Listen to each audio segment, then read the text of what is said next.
Chapter 475. The orange light flashed in everyone's eyes, they couldn't help but squint their eyes.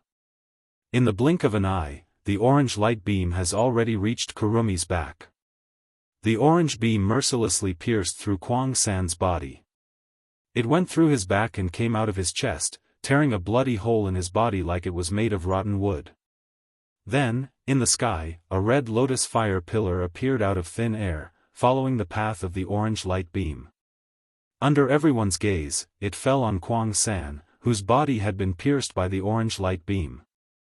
Kwang San, who was in front of Yue Xianxia, did not have time to realize what kind of attack he had suffered. Under the red lotus fire pillar, he turned into ashes. Oniai-chan. Kotori looked up at the sky in surprise. She didn't recognize the orange light beam because she never saw it before, but the red lotus fire, in her memory, only one person can use it. Hearing Kotori's cry, Toka, Yoshino, Yatsuki, and Shina also showed a surprised expression. Even Kurumi looked up with joy, looking at the direction of the light beam and the fire pillar falling down. In everyone's eyes, a figure was floating in the sky. He stood in the void and walked down step by step as if he was walking on flat ground. His full appearance was exposed to everyone's eyes. His black clothes fluttered with the wind. Under the gentle breeze, a whistling sound reverberated. His hand held a light sword that was filled with a scorching hot and ancient aura. He slowly walked down from the sky in this manner. His figure slowly revealed itself. A face that was as calm as an ancient well, but contained an unusual pressure, also appeared in front of everyone's eyes. Shido, brother Shido. Toka and Yoshino couldn't help but call out, their voices were full of joy, as if the appearance of this person can solve all problems. Captain. Shina, Yatsuki, and Shina also endured the pain all over their body, looked up at the figure in the sky. Have to say, Wu Yan's appearance is really reassuring. Kurumi let out a soft cry, looked at Wu Yan, and smiled sweetly. Sherdao, you're finally here. In midair, Wu Yan's wine-red eyes swept across the ground.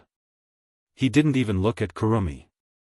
Instead, he looked at Kotori, Toka, Shirori, and Toka. After making sure that the four women were safe, Wu Yan felt relieved. Then, he looked at Shina and Yatsuki Xianxia. Wu Yan frowned when he saw the bullet holes on their bodies. He sighed. In the end, even though he got the news and used the teleportation device in Fraxinus, he was still a step too late. Wu Yan didn't know that Kotori and the others were kidnapped when Shina and Yatsuki Xianxia moved out of the room. When Wu Yan came out of the room, Shina and Yatsuki Xianxia had already arrived at the scene and confronted Kurumi. So, no matter how fast Wu Yan was, he couldn't catch up with the two. Fortunately, he arrived just before the two were about to be killed. Otherwise, Shina and Yatsuki Xianxia would have died. Finally, Wu Yan looked at Kurumi. Looking at the dark red figure in the gothic dress, Wu Yan's wine-red eyes inevitably flashed red.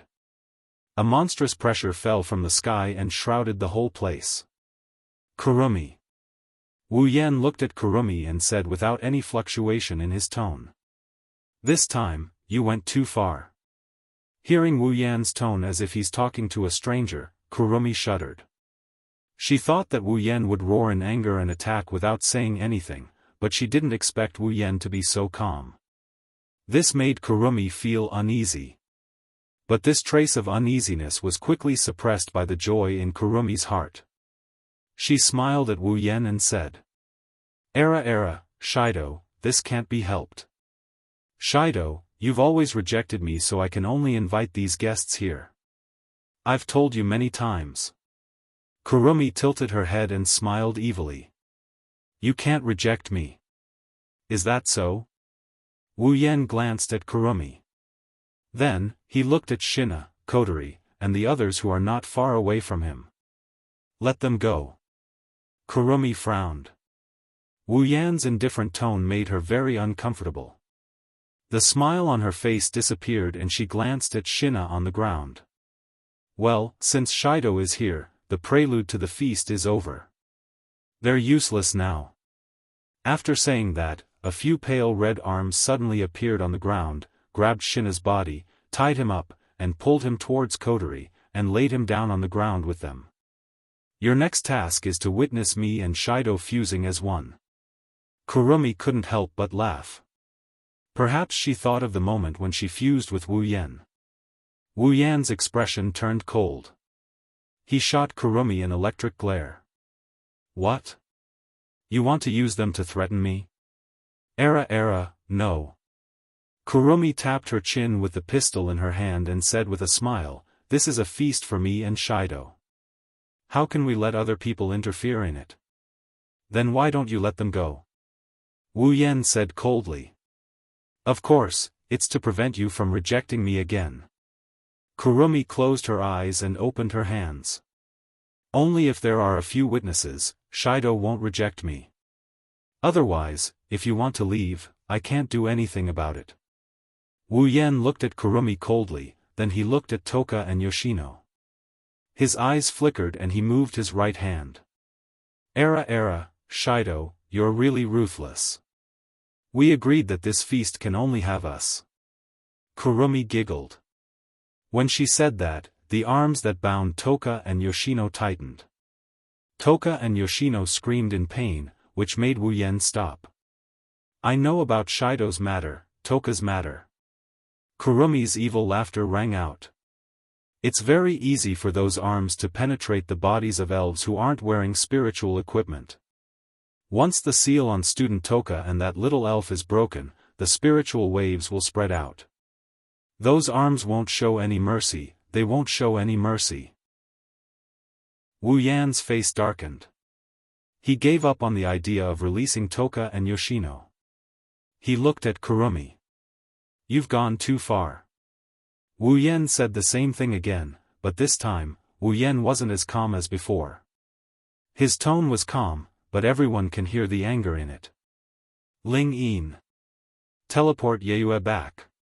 Following Wu Yan's words, Yatsuki Chinyu disappeared from where he stood and teleported back to Fraxinus.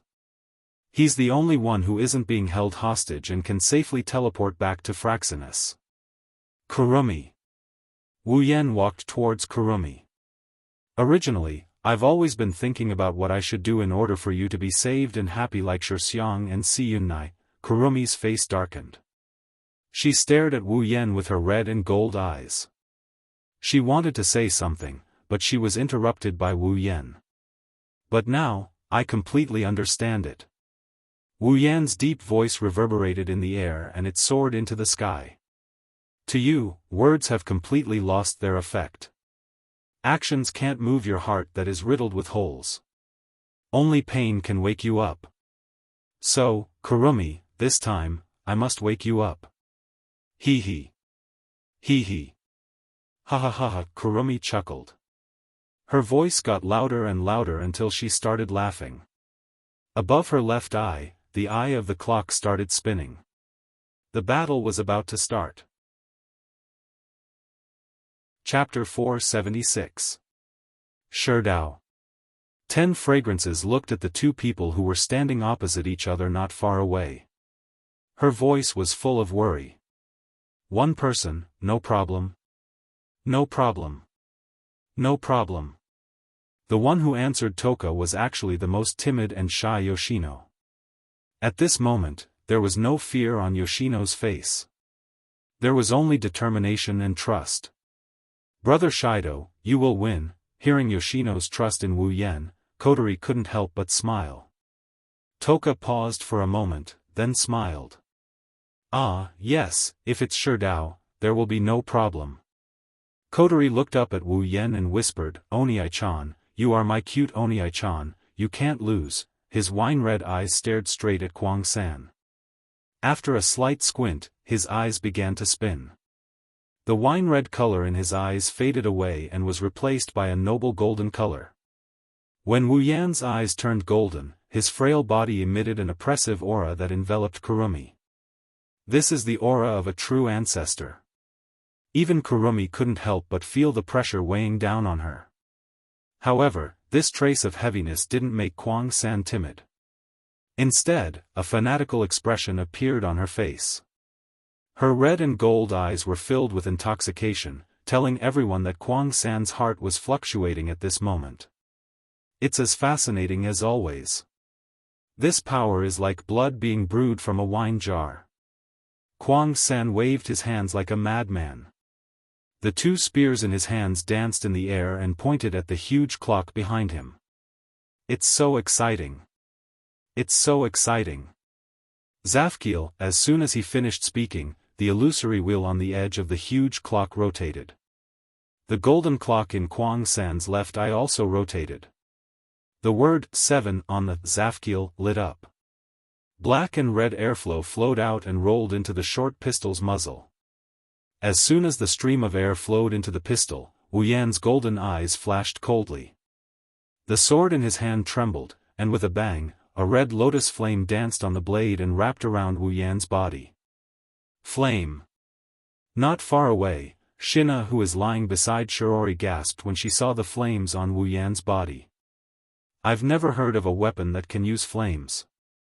Captain's ability to control flames, is he an Ifrit? But an Ifrit is a female. Kotori curled her lips and looked at Wu Yan, who was wrapped in flames. Her eyes were a bit blurred.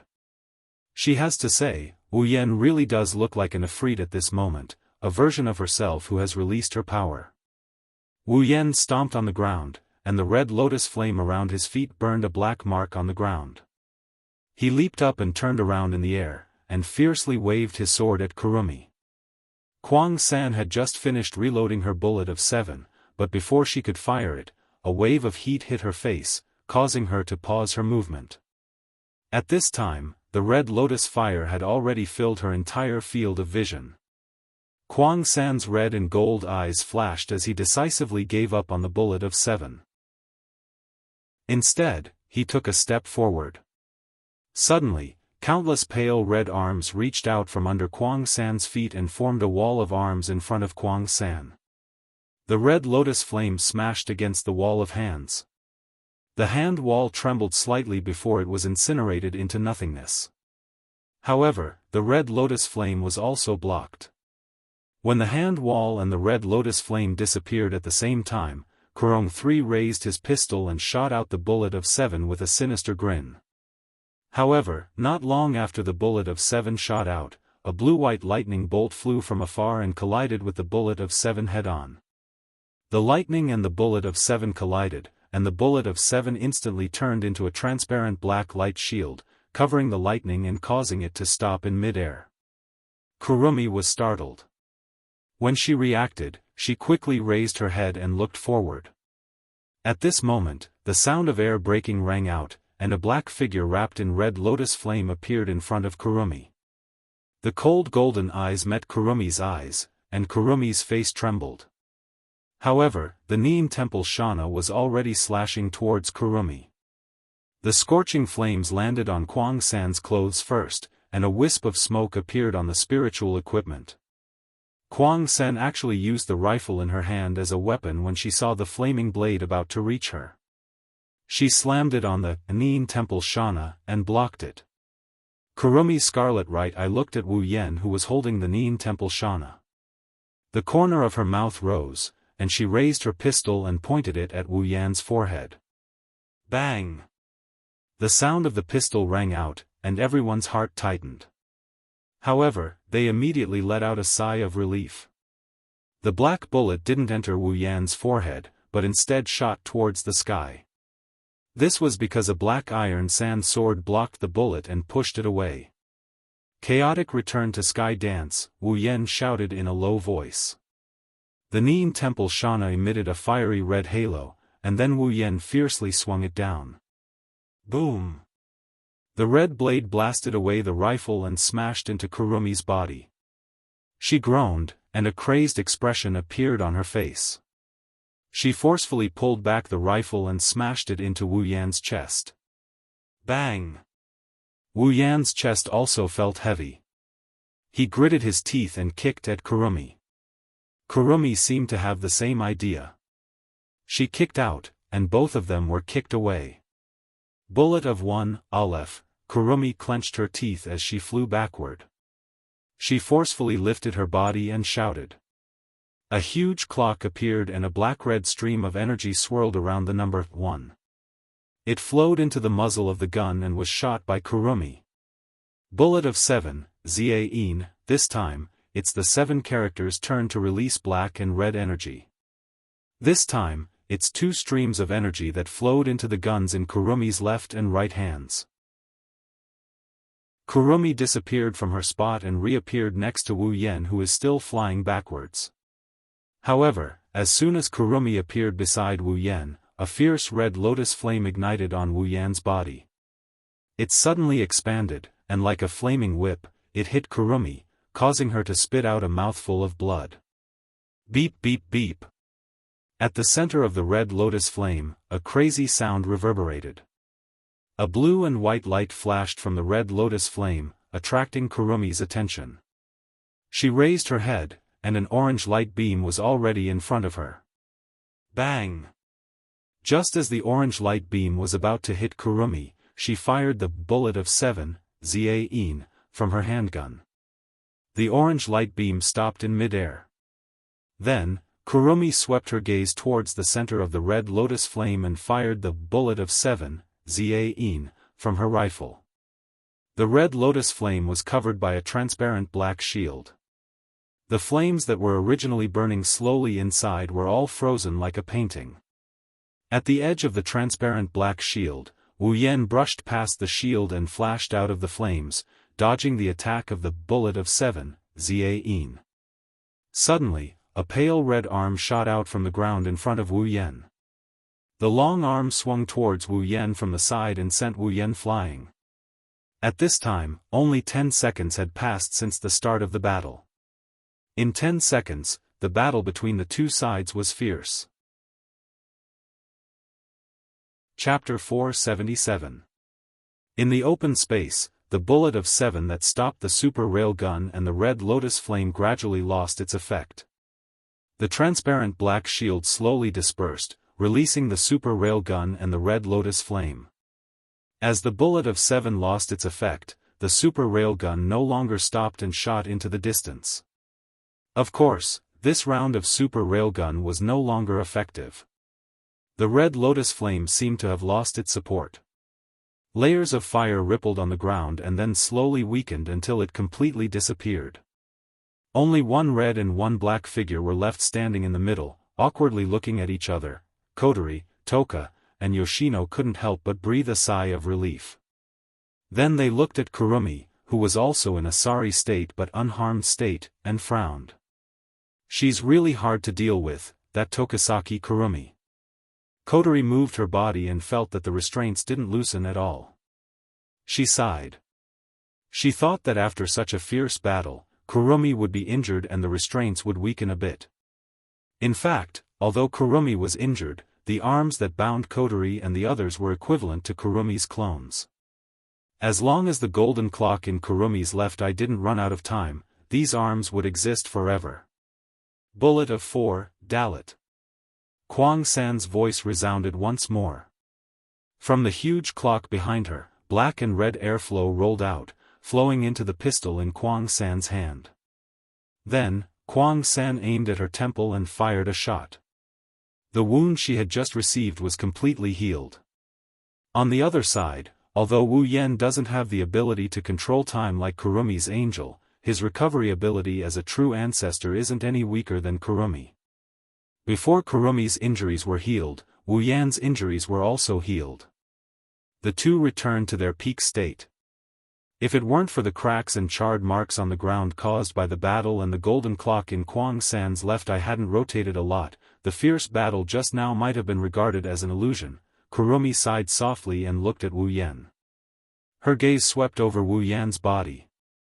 After confirming that Wu Yan has returned to his peak state like her, Kurumi secretly curled her lips.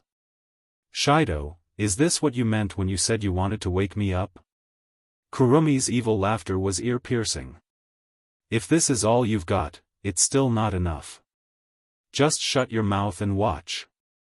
Wu Yan said indifferently. In his golden eye, Kurumi's thin figure was imprinted in his eyes, causing ripples to appear.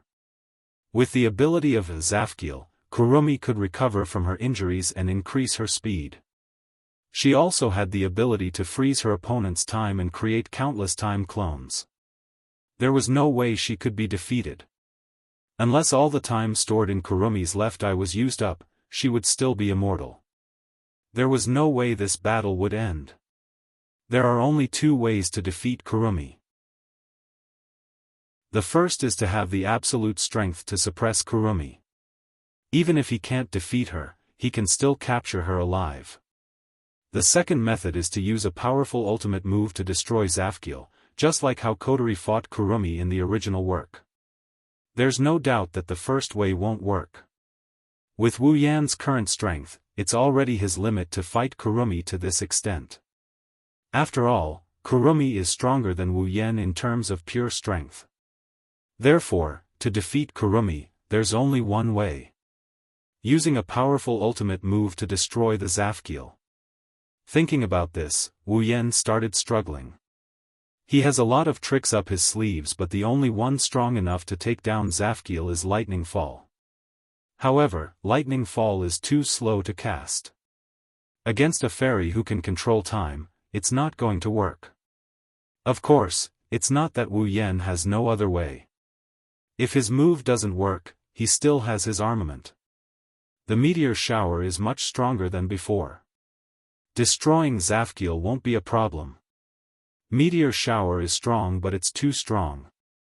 Wu Yan is afraid that when Zafkiel is destroyed, Kurumi will get caught up in the shockwaves and die without leaving a trace behind. Therefore, neither of the two ways will work. Wu Yan's heart was racing. The more he thought about it, the more helpless he felt. Kurumi's strength isn't the strongest among the fairies, but she's definitely the strongest when it comes to toughness and survivability. Therefore, Wu Yan didn't know what to do. Wu Yan's golden eyes narrowed slightly. He exhaled lightly and his expression became serious. The only thing he can do now is to use all of his abilities and the infinite martial arts to come up with a strange move. Wu Yan slowly separated his feet and looked at Kurumi from afar. He reached out a hand and snapped his fingers.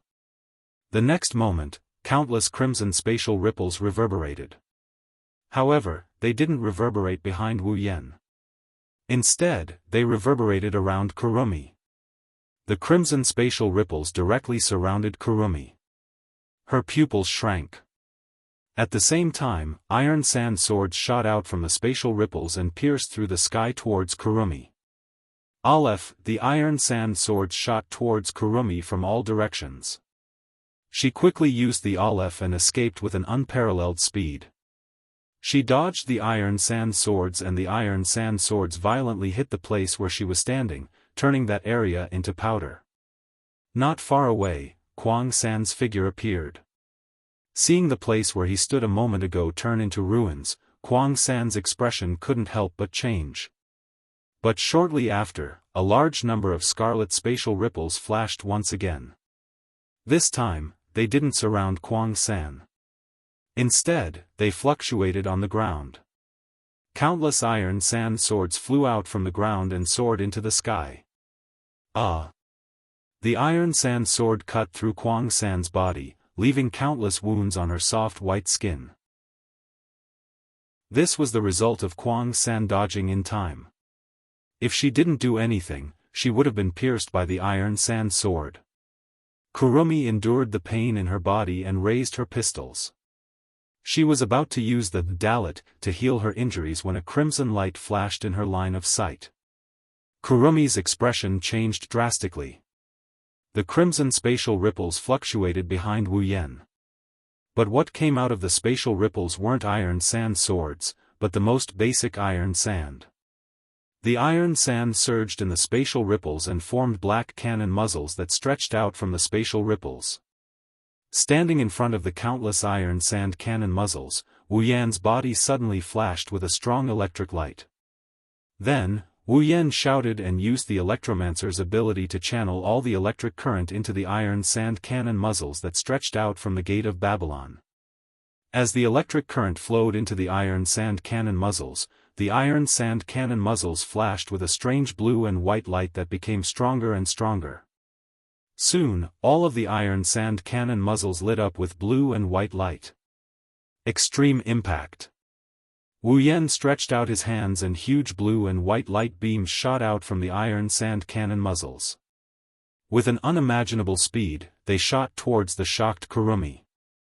Boom! The explosion resounded through the world. Chapter 478. Under the bombardment of the gigantic beam of light that blotted out the sky and earth, the entire open space was reduced to dust. The surrounding rocky ground was also reduced to rubble, carried away by the huge impact, flying into the distance. Between heaven and earth, blue and white had already become the only colors. The earth-shattering boom resounded through Tianfei, and even the white clouds in the sky were blown away. Kotori, Toka, Yoshino, and Shina, who were closest to the beam, were already shedding tears due to the dazzling blue-white light. The four girls quickly closed their eyes. The shock waves from the beam also swept over, causing them to cry out in shock. If it weren't for those pale red glowing arms restraining them, with their weak weight, they would have been blown away long ago. However, the light was too dazzling, and they could close their eyes. Their weight was lighter, and their pale arms could be fixed. However, when the earth-shattering sound rang out, the four girls had no hands to cover their ears. Immediately, under the attack of the loud sound, the four girls' ears were bombarded with buzzing sounds, and even their heads were a little dizzy.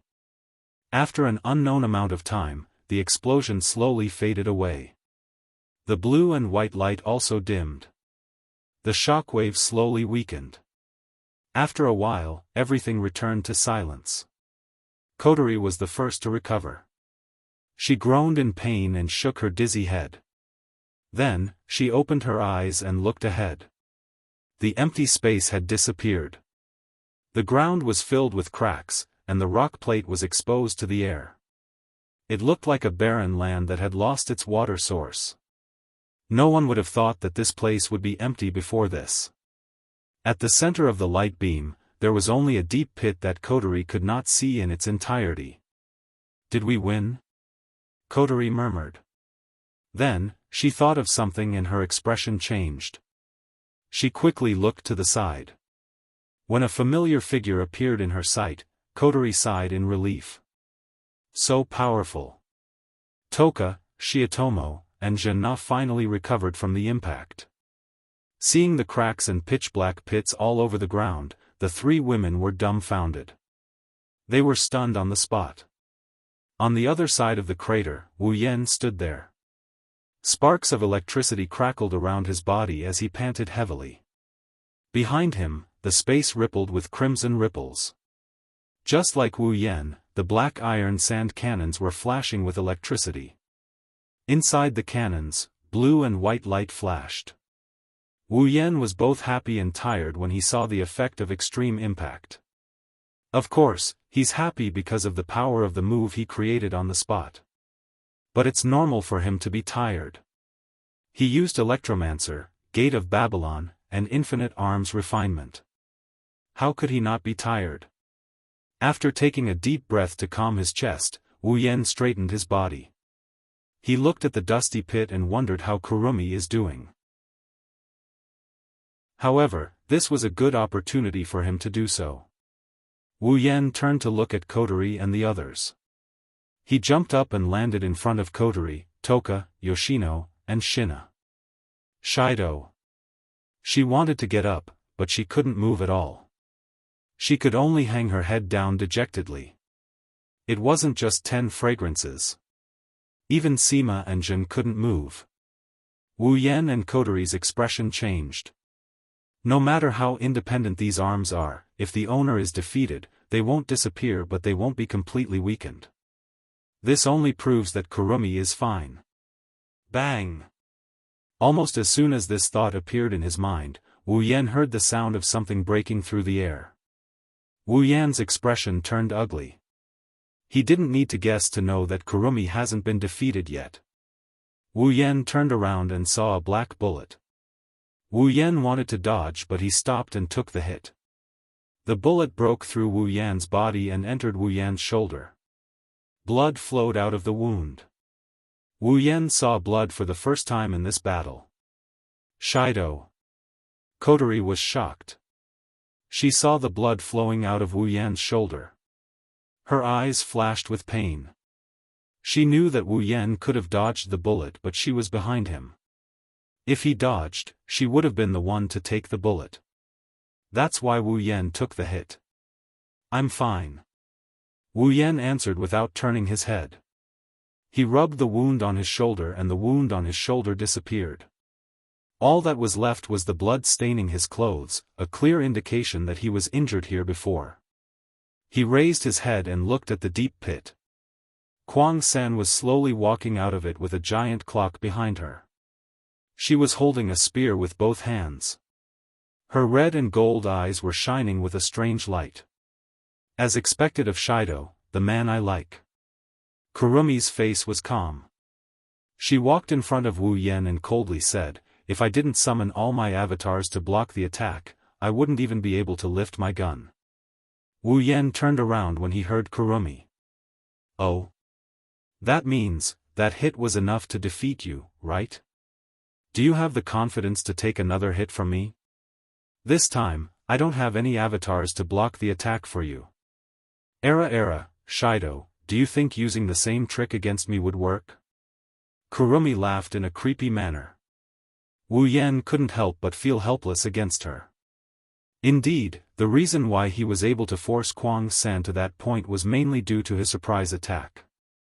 After all, Kuang San didn't understand his ability, but he understood Kuang San's ability very well. Therefore, he was able to force Kuang San, who was stronger than him, into a disadvantageous position. But now that his attack was seen through, Kurumi probably knew his ability. It would be difficult for him to gain the upper hand in the next battle. Oh, by the way. Kurumi raised her pistols and she told Wu Yan. "I summoned all my clones to block the attack for me. However, there is still one more clones left." Wu Yan's pupils shook. His body tensed up. Bullet of 7, Zayin. At this time, a series of gunshots rang above his head, accompanied by the sound of bullets flying through the air. These were all Bullet of 7, Zayin. A large number of black bullets fell from the sky towards Wu Yan. Wu Yan waved his hand and a crimson spatial ripple reverberated above his head. Faintly, some black light could be seen surging inside. When Wu Yan wanted to use the iron sand to form a shield, the Bullet of 7, Zayin, arrived first. Before the iron sand could form, the black bullets directly hit the crimson spatial ripple and disappeared. Seeing this, Kurumi and Wu Yan were stunned at the same time. Then, Wu Yan became excited. He did not expect that the Gate of Babylon could be used like this. Suddenly, in the crimson spatial ripple shot by the Bullet of 7, Zayin, a strange light began to flicker, attracting Wu Yan's attention. "What's going on?" Wu Yan looked at the crimson spatial ripple with a strange luster. For a moment, he did not know what to do. Up until now, he had never seen the Gate of Babylon react like this. Under Wu Yan's gaze, the strange luster fluctuated above the crimson spatial ripple. Along with the crimson spatial ripple, the luster directly passed through the crimson spatial ripple and swayed in the void. A dazzling light suddenly flashed. Chapter 479. The crimson spatial ripples of the Gate of Babylon flashed with a dazzling light. The Gate of Babylon in the void was like a glowing lake with ripples, illuminating the entire space as if it was daytime. Everyone involuntarily closed their eyes. Wu Yan, who was closest to the Gate of Babylon, raised his arm in front of himself. The sudden change made him forget how to react for a moment. When he realized that there might be danger and wanted to turn back to protect Kotori and the others, a roar sounded in his mind, making his mind go blank. The world suddenly became quiet. Hum. The crimson spatial ripples of the Gate of Babylon shook violently. A strange aura shrouded the entire space. White light shone in every corner, completely covering the space in a single color. The real situation could no longer be seen clearly. Wu Yan felt like he stepped into a spacequake when he first arrived in this world. His body was spinning back and forth in the void, like a green willow blown by a gust of wind. He couldn't control his body at all, swaying in the dizziness. After a long time, the dizziness slowly subsided, and his body was no longer swaying. Wu Yan regained control of himself and opened his eyes. However, as soon as he opened his eyes, the scene in front of him shocked Wu Yan. What's going on? At this time, Wu Yan was floating in the air, his body slightly tilted, looking down at the ground below. On the ground, there was a familiar small city, Heavenly Palace City. However, on the ground, the tranquil and serene scenery of Heavenly Palace City had long disappeared. Instead, it was replaced by a sea of fiery red. All the buildings were burning and burning in this sea of fire. Heavenly Palace City is on fire? Wu Yan stared blankly at the sea of fire below. Everything in his field of vision was fiery red. People kept running out of the buildings and then fled to the side of the street. For a time, the sky above Heavenly Palace City was full of screams and cries. Could it be caused by the Gate of Babylon? Wu Yan's face was slightly pale.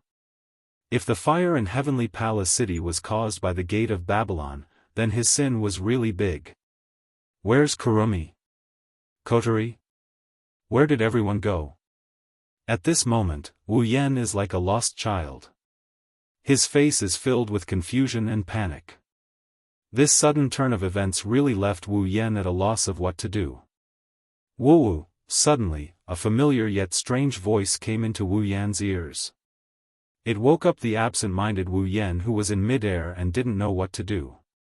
Although the voice was very low, Wu Yan could hear it very clearly. The crying voice made Wu Yan quickly come back to his senses. This voice is... Wu Yan looked at the direction of the crying voice. He seemed to have heard this voice before, but there were some differences. Wu Yan frowned. Let's go and see. His golden pupils flashed. Wu Yan moved and quickly flew in the direction of the crying voice. As the crying voice became clearer and clearer, the fire below also became bigger and bigger. Looking at the buildings struggling in the sea of fire, Wu Yan, who saw the scene below from the sky, flashed a light in his mind. Tiangong City in the sea of fire, he felt that he had seen it somewhere before. His figure was like an arrow leaving the bow, cutting through the sky and rushing in the direction of the sound. The sound was getting closer and closer. At a certain moment, Wu Yan's figure suddenly stopped. Looking down, his golden pupils shrank to the size of a needle tip. A look of disbelief appeared on his face. On the ground, inside a building, the flames burned fiercely on all sides of the building, turning everything into ashes. Some fixed objects couldn't withstand the burning of the fire and collapsed to the ground. In the center of the flames, a small figure sat in it, covering her face and crying. The figure was wearing a feather-like kimono. It was mostly white with red and light pink silk was gently embellished on the feather-like kimono. It was like a phoenix spreading its wings. A white ribbon passed through both sides of the feather-like kimono. It seemed to have lost its weight and was suspended there, looking very light and ethereal. Her fiery red hair cascaded down her back. She had a pair of ivory and bull horns ornaments hanging on her head. Tied to the ornaments were two white ribbons that Wu Yan is very familiar with. Kotori. Wu Yan looked at the figure below in a daze. In an instant, he recognized the other party's identity. It's definitely Kotori. And it's Kotori who has turned into an elf. However, the Kotori who was crying in the sea of fire, not only has she turned into an elf, her figure has also shrunk a lot. How? His brain seemed to have crashed. Wu Yan couldn't react at all. He really didn't expect that after a burst of light and a rotation of the sky and earth, everything would change so much. Tiangong City became a sea of fire, Kotori entered the elf state, and her figure shrunk a lot. It's like she's rejuvenated. She's rejuvenated. When this term flashed through his mind, the idea that flashed through his mind once more. Wu Yan, who was at a loss for what to do, his expression gradually turned serious. In the Sea of Fire in Tiangong City, the elf coterie is crying in the center of the fire. Isn't this the scene in the original work, 5 years ago, when coterie turned into an elf and her power went out of control, causing the fire in Tiangong City? Did I travel back in time to 5 years ago, when coterie became an elf? Recalling the strange phenomenon that appeared in the Gate of Babylon, the strange experience he had before, and the fact that he had seen it before in the original work, Wu Yan became more and more certain of his guess. Is it because of the collision between my Gate of Babylon and Kurumi's Bullet of 7? That's the truth. As we all know, Kurumi's angel has the ability to control time, while the Gate of Babylon is a space-type item. Not long ago, Kurumi used Bullet of 7 in an attempt to freeze Wu Yan's time and defeat him. At that time, Wu Yan couldn't evade the attack because coterie and the others were behind him. He had no choice but to use Gate of Babylon to defend himself with the iron sand. However, Quang Three's attack was a surprise attack. The Gate of Babylon was activated in a hurry, and before the iron sand could form, it was attacked by the Bullet of 7. When the Bullet of 7 collided with the space-type Gate of Babylon, the space-type Gate of Babylon collided with the space-type Gate of Babylon. The friction between the space-type Gate of Babylon and the space-type Gate of Babylon caused the strange phenomenon that appeared. Originally, the collision between the Bullet of 7 and the Gate of Babylon would only cause a small phenomenon due to the nature of the space-type Gate of Babylon. However, Wu Yan's Gate of Babylon also had the space-type Gate of Babylon. When the space-type Gate of Babylon collided with the space-type Gate of Babylon, the strange ripple swept across the Gate of Babylon and touched the space-type Gate of Babylon. The space-type Gate of Babylon fluctuated, causing the strange phenomenon to materialize. Time and space power materialized and the space-time force rushed out of the Gate of Babylon and hit Wu Yan, sending him back to 5 years ago. Chapter 480. It had to be said that this was a coincidence that would never happen a second time. The phenomenon caused by the collision of time and space might have involved other factors. There might also be other reasons for the materialization of the power of space-time. Even if it was a fixed reaction, it would not be able to teleport people to such a suitable time. Floating in the air, Wu Yan looked down at the crying coterie, his heart aching a little. Coterie was just an ordinary little girl before this. It's already a miracle that she wasn't scared out of her wits. Coterie should be terrified right now. Sighing, Wu Yan looked down at coterie with his golden eyes. He pondered for a moment, reached out a finger and pulled the system projection out of thin air. Wu Yan tapped on it again and again. Soon, a pair of white and red bracelets appeared in the air. Wu Yan held the bracelets in front of him. They're the sealing bracelets. So, this is how it all started. Wu Yan shook his head and he laughed. Now, he finally understood the reason behind everything. No wonder coterie was wearing the sealing bracelets when they met for the first time. No wonder coterie would recognize the bracelets and invite him to join Ratatoskr. She even acknowledged him as her older brother. It's not the first time they've met. If it wasn't for this one in a billion coincidence, his experience in this world would have been completely different. He equipped the white sealing bracelet on his hand. Now, he has 2 sealing bracelets on each of his hands. He hovered in the air for a bit before he turned around and he flew down towards coterie. He passed through the sea of flames and he blew the flames away with a wave of his hand. He landed in front of coterie. Coterie's crying figure entered Wu Yan's eyes. Wu Yan crouched down and he reached out to touch coterie's head. Okay, good girl, don't cry. A warm touch came from the top of coterie's head. An unusually soft voice entered coterie's ears. Coterie's head, which was buried in her hands, trembled. She quickly raised her head and saw a stranger who she had never seen before.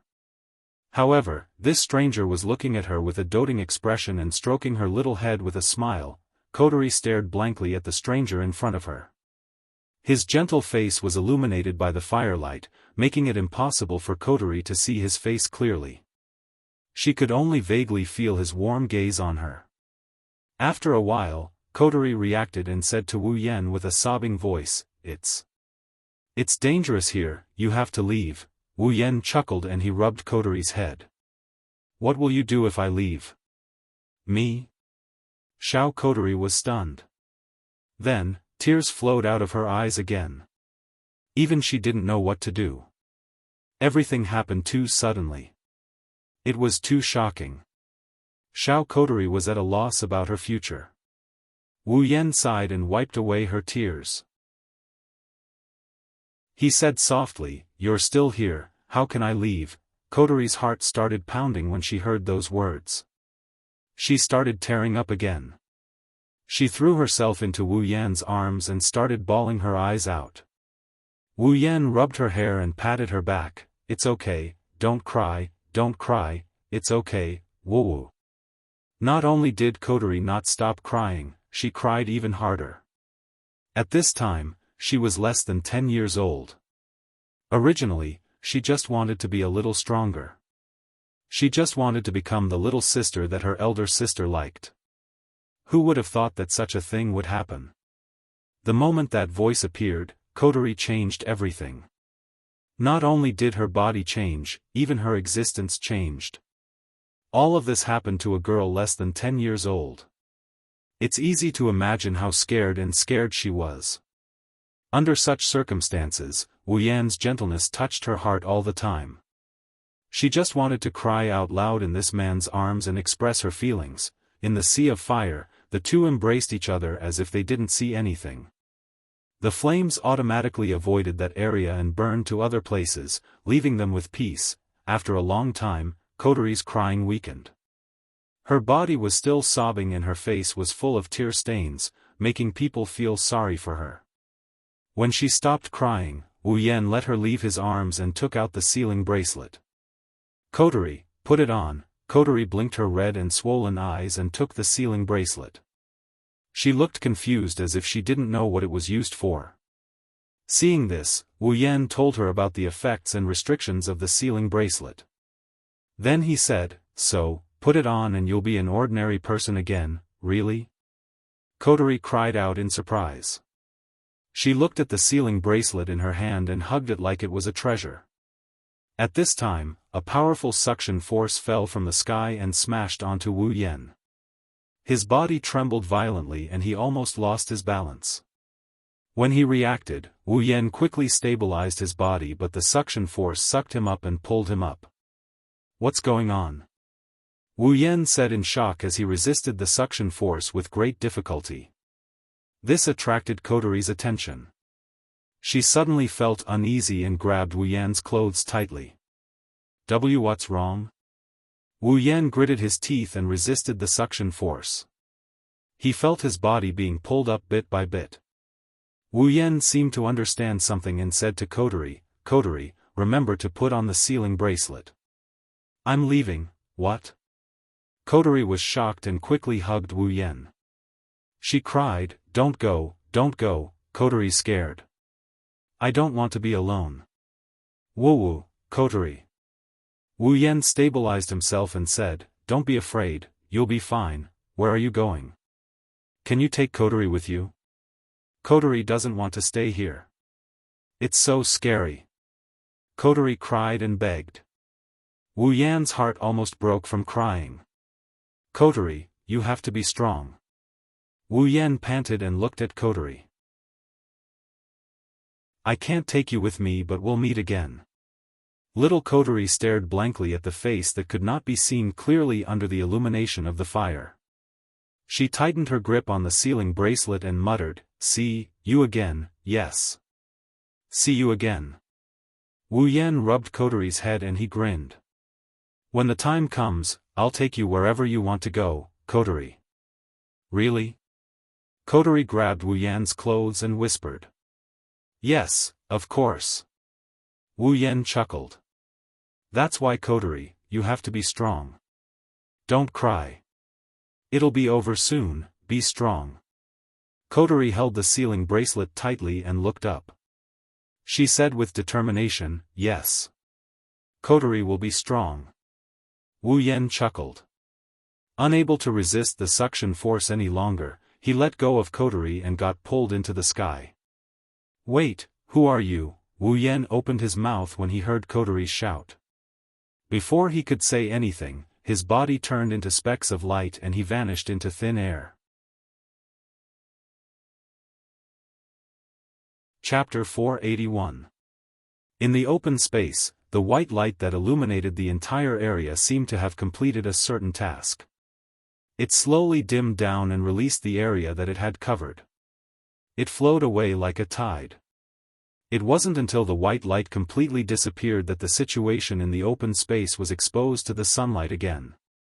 Inside, Kotori, Toka, Shirori, and Shirori were still lying on the ground, being grabbed by the pale red hand.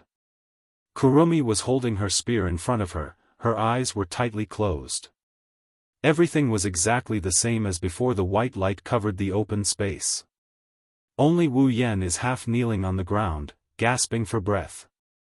His golden eyes are a bit absent-minded, his face is a bit pale, it seems like he experienced something. I'm back? Taking a deep breath, Wu Yan calmed his heaving chest and looked around. The familiar scenery appeared again, the familiar figures appeared again. Everything is the same as before, as if nothing happened. Wu Yan touched his wrist, he felt a sealing bracelet on it. Wu Yan sighed in relief, he confirmed that what he experienced wasn't an illusion. Era, Shido, why didn't you attack just now? Kurumi put down her hand and smiled at Wu Yan. Don't tell me Shido was blinded by his own technique? It's not like you at all. Wu Yan looked at Kurumi, he didn't know whether to laugh or cry. Kurumi thought that the white light was his own technique? Standing up from the ground, Wu Yan looked at Kurumi with his golden eyes. Well, you can say that. Kurumi paused, she looked at Wu Yan's smiling face and frowned. This is the first time Wu Yan smiled since he appeared. It seems like Shido is in a good mood. He was angry because I invited those people to the feast, right? Kurumi's mouth curved into an evil smile. Is Shido no longer angry at me? Well, you can say that. The same words and the same expression made the smile on Kurumi's face slowly disappear. She frowned, but then she relaxed again. Her intuition told her that something was wrong. Wu Yan glanced at Kurumi with a smile, then he looked back at Kotori who was lying on the ground and the sealing bracelet in her hand. His eyes were full of joy and tenderness. See, we meet again, Kotori. No one heard Wu Yan's whisper, but Kotori who was closest to Wu Yan heard it clearly. Her body shook, she looked up at Wu Yan. Kotori looked at Wu Yan's smiling face, her mind drifted back to 5 years ago, the person who comforted her, accepted her, and saved her in the fire. The person who floated in the air, and the person who wore the sealing bracelet in her eye sockets. The blurry face that held her in his arms slowly overlapped with the familiar face in front of her eyes. Tears appeared in Kotori's eyes, but they quickly disappeared. She showed a sweet smile and said with a trembling voice, yes, we finally meet again. Since the first time she saw Wu Yan and recognized the sealing bracelet in his hand, Kotori has wanted to say this to Wu Yan countless times, but he doesn't seem to recognize her at all, he doesn't look like he's faking it, so Kotori dispelled the thought again and again. Her intuition told her that the person who brought her light in the fire of despair must have a reason for not recognizing her. That's how she comforted herself. Now, even though he didn't know what had happened, the words that he had hidden for 5 years had finally reached the ears of its rightful owner. And he had also received the words that he had been waiting for 5 years. Kotori felt it was all worth it. Wu Yan saw Kotori's reaction, he shook his head with a smile. He glanced at the black ribbon on Kotori's head and chuckled, you've become very strong. Kotori nodded indifferently, she didn't seem to care about Wu Yan's praise. Of course, from her red eyes flashing with joy, she didn't really care. Everyone looked at Wu Yan and Kotori, who are having a weird conversation with each other. Kurumi and the others were confused by what they are doing. Wu Yan didn't intend to explain, he turned to Kurumi. Kwang-san, this farce should end now. Kurumi flinched, she looked at Wu Yan in surprise. She smiled. Era, Shido, are you trying to run away? Don't forget, the guests haven't left yet. Kurumi didn't think Wu Yan was making a declaration of victory, everyone knows it's not that easy to defeat her. She thought Wu Yan wanted to leave the battlefield. But the truth is the opposite, Wu Yan is making a declaration of victory. It's time to end this. Raising one of his hands, Wu Yan's voice spread to every corner of the field. Everyone's eyes fell on him. Kotori. Wu Yan put his hand in front of his chest and he shouted at Kotori. Kotori flinched for a moment before she thought of something else. She grinned in delight. Seal. Release. Wu Yan raised his hand and the white sealing bracelet on his wrist shone brightly. The red runes around the white sealing bracelet slowly faded away until they disappeared. At the same time, Kotori, who was lying on the ground behind Wu Yan, shuddered violently. The red sealing bracelet on her wrist glowed with a bright light. An indescribable power emerged from the deepest part of Kotori's body. As if freed, it circled around Kotori's body before flowing into the sealing ring. As the power left Kotori's body, a familiar ripple emerged from Kotori's body. Psychic waves. Kurumi looked at Kotori in shock. She didn't expect the little girl she thought was just a normal human to be an elf. What's more important is that Wu Yan undid the seal on the opponent's fairy power. Shido, you. Kurumi looked at Wu Yan in shock. You allowed her to regain her elf power? Wu Yan ignored Kurumi and looked at Kotori behind him. Kotori lowered her head, her red ponytails fluttered. She released a scorching aura. Finally, I can get rid of these annoying hands. Kotori said softly. She raised her head, a red light flashed in her red eyes.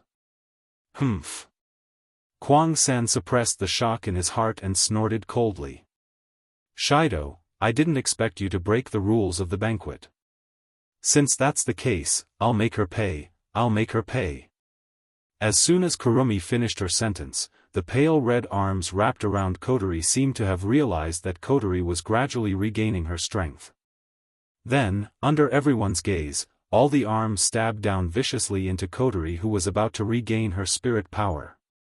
Several clear tearing sounds were heard, the glowing red arms pierced into Kotori's body in the blink of an eye, causing a wave of blood. Kotori, Toka, Yoshino, and Shina screamed. Chapter 482. Many thanks to Dancing with the Maples, Yitsuki Chinyu, and Icefire X for their tips. Kotori's body was covered in glowing red arms. Drops of blood flowed down the edges of the arms. There were bloody holes all over Kotori's body. Without a doubt, Kotori was already riddled with holes. On the side, Toka, Yoshino, and Shina stared blankly at Kotori, who was covered in arms. Their faces were slightly pale, and their delicate bodies were trembling. Yoshino's eyes were filled with tears, and she closed them. Ha ha ha. Kwang-san licked her lips and laughed crazily. She laughed until her shoulders shook. What a soft girl, dying like this. How heartless, how heartless. Kurumi. Toka and Shina glared at Kwang-san and struggled violently, trying to break free from the bindings. However, Toka was just an ordinary person and Shina had a serious gunshot wound. It was impossible for them to break free from Kwang-san's bindings. Kurumi started laughing maniacally again. She laughed so hard that tears started welling up in her eyes. She didn't notice the mocking smile on Wu Yan's face as he stood in front of Kotori. Really, suddenly, a cold voice came from under Kotori's lowered head, startling Toka and the others. It also made Kurumi, who was laughing wildly, freeze on the spot. Although I was mentally prepared, it still hurts to be stabbed by these disgusting arms. Kotori looked up from the glowing red arms and smiled at Kurumi. In the next moment, some blue flames that looked like the wisps suddenly ignited on Kotori's wounds. At the same time, the pale arms that were stabbed into Kotori's body burned into ashes. Meanwhile, the wounds on Kotori's body completely disappeared under the blue flames. What? Kurumi took 2 steps back and looked at the unscathed Kotori in shock. Her red and gold eyes were filled with disbelief. She didn't expect that the other party was also in existence with an immortal body. Kotori. Toka and the others breathed a sigh of relief and looked at the recovered Kotori with joy. Just a moment ago, they thought Kotori would die just like that. Kotori smiled, her red eyes looked at the arms on Toka and the others. A cold light flashed in her eyes. She raised her hand and waved it at the arms. Flame spread towards the pale arms of 10 Fragrance and the others, igniting all of them. At this time, Kwang-san regained her senses. She wanted to stop it, but it was too late. She could only watch as the bindings on 10 Fragrance and the others turned into ashes. That's great. 10 Fragrances and the others looked at the disappearing pale arm with joy and stood up from the ground. Wani-sama. Supporting his seriously injured body, Shina came to the side of the fainted Shirori and held her in his arms. Feeling that Shirori didn't suffer any injuries, he was relieved.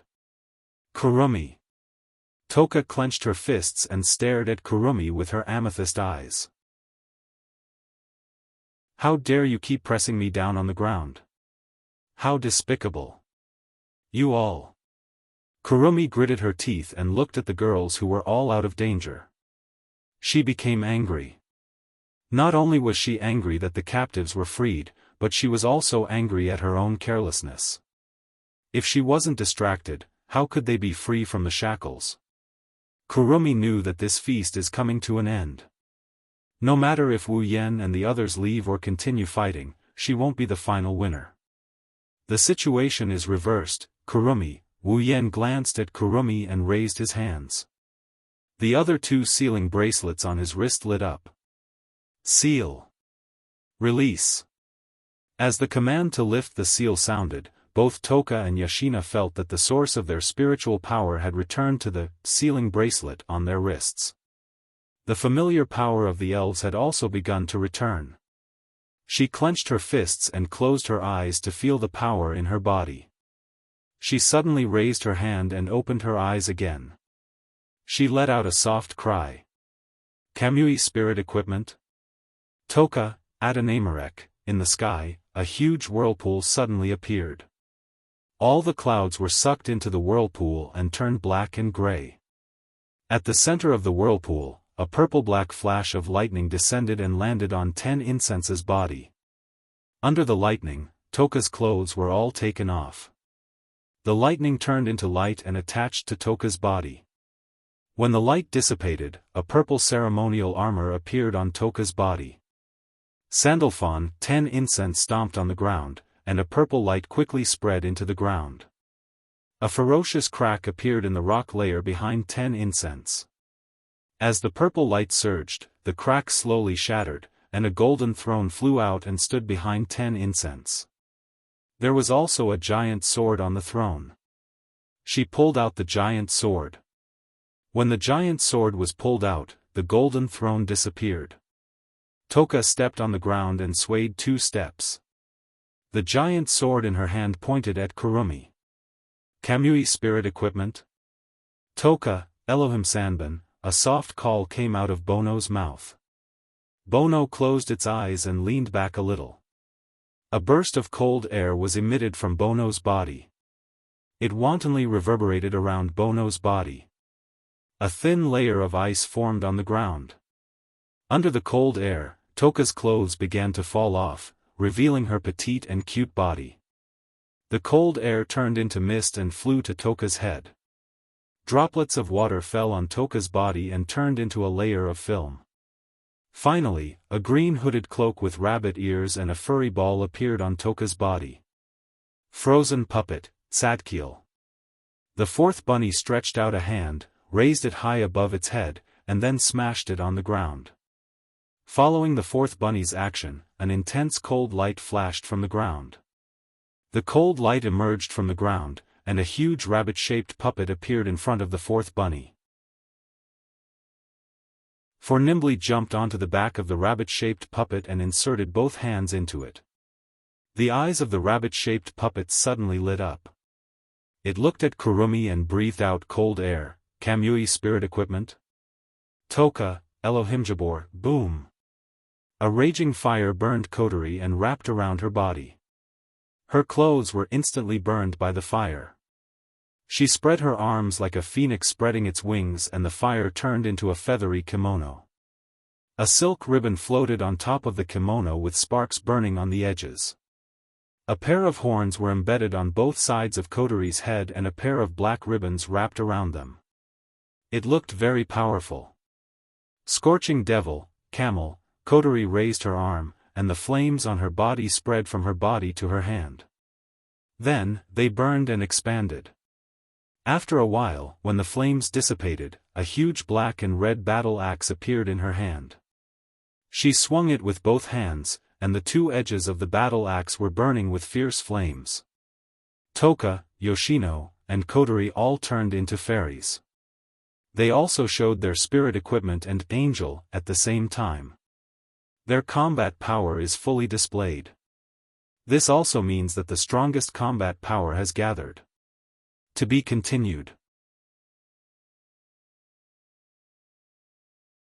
Chapter 483. Purple light, blue light, and red light shone from Toka, Yoshino, and Kotori, illuminating the entire battlefield. At this moment, even the air seemed to be dyed with colors.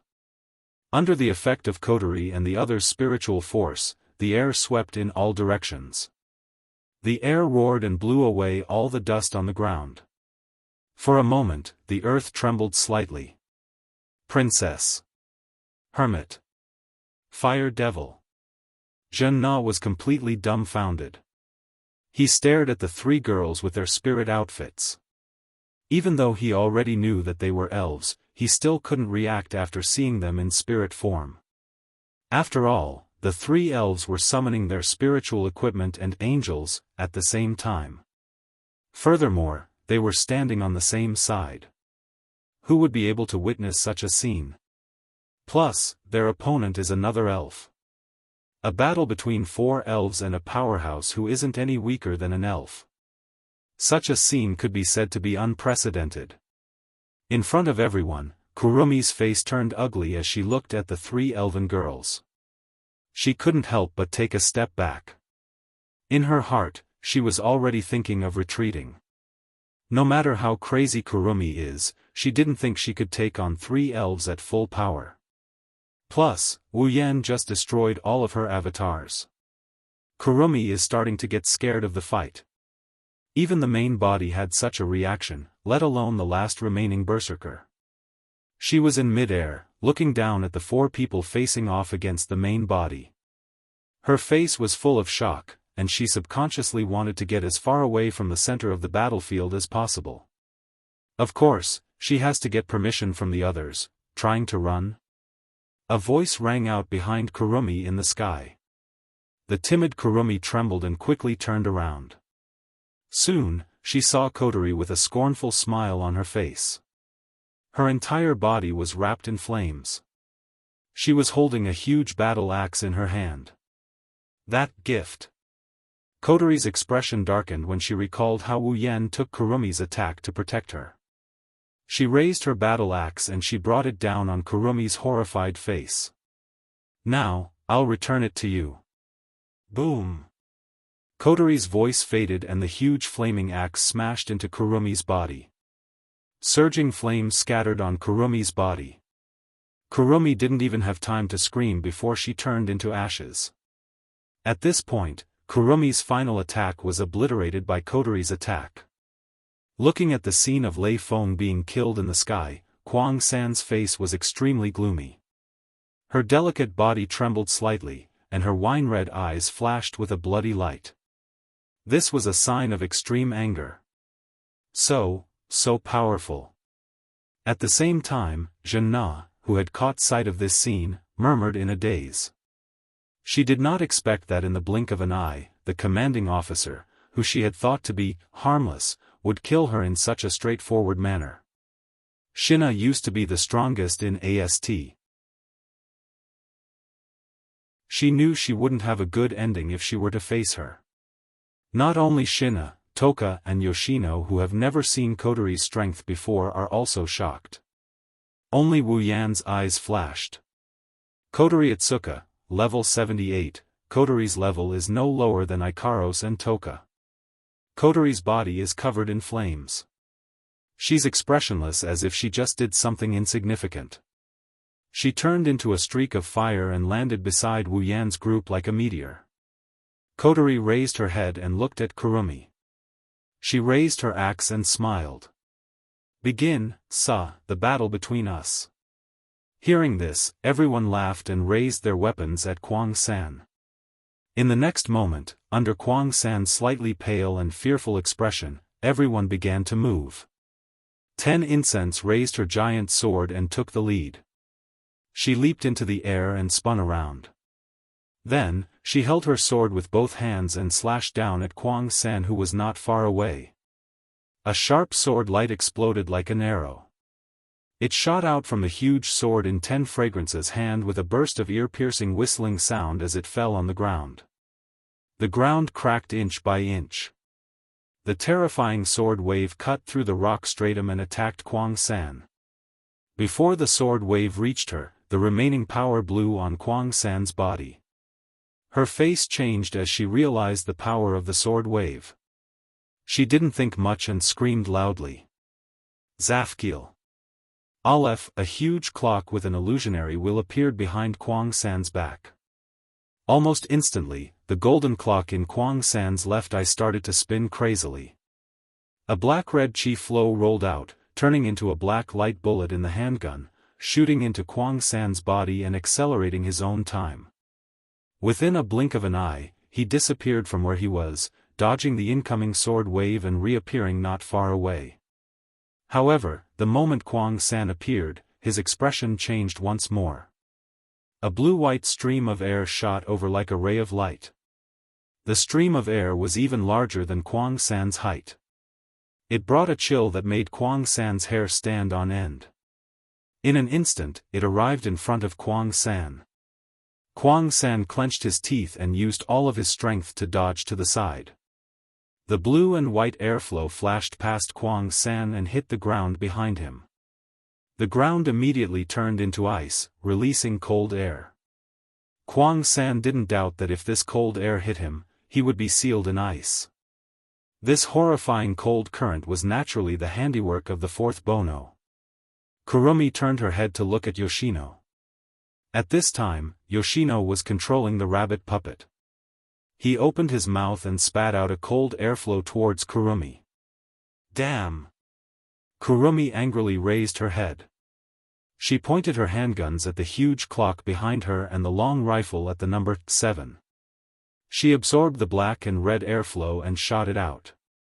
The black bullet collided with the airflow. It didn't cause any sound. The airflow was covered by a black transparent shield and stopped in midair. It couldn't move forward anymore. Seeing this scene, Yoshino slightly showed a trace of panic, which made Kurumi sneer again and again. Even if he is an elf, he is still a child in the end. "Please leave here first." The long rifle pointed at the number 7. Black and red airflow flowed into the muzzle. Kurumi directly aimed at Yoshino and pulled the trigger without hesitation. "Don't even think about it." When the black bullet was about to hit Yoshino, Toka's body flashed in front of Yoshino. She raised her great sword high above her head and slashed down. The black bullet was shattered. What a hindrance! Kwang San angrily glared at 10 Incense. Just as she was about to raise her spears again, a scorching aura flashed through every corner of the battlefield. The anger on Kwang San's face froze. She jerked her head up to look. Then, a horrified expression crawled onto her face. Wu Yan and coterie stood side by side in the sky. Their bodies were covered in flames as they stomped on the flames. Coterie raised her axe and the blade of the axe retracted into itself, turning it into a heavy cannon. At the same time, crimson spatial ripples appeared behind Wu Yan. A large amount of iron sand swarmed out and wrapped around the blazing red lotus. Soon, an iron sand cannon was formed. In the next second, the two who were wrapped in flames raised their heavy cannons at the same time and pointed them at Kurumi.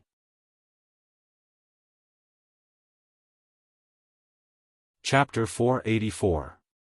Everyone raised their heads to look at the sky. They were holding heavy cannons, pointing at Kuang San and Kuang San. They were like fire spirits standing on a platform made of flames. The hot flames swept back and forth on their bodies, turning into flaming ribbons that floated around them. At this moment, perhaps no one would doubt that they were brother and sister.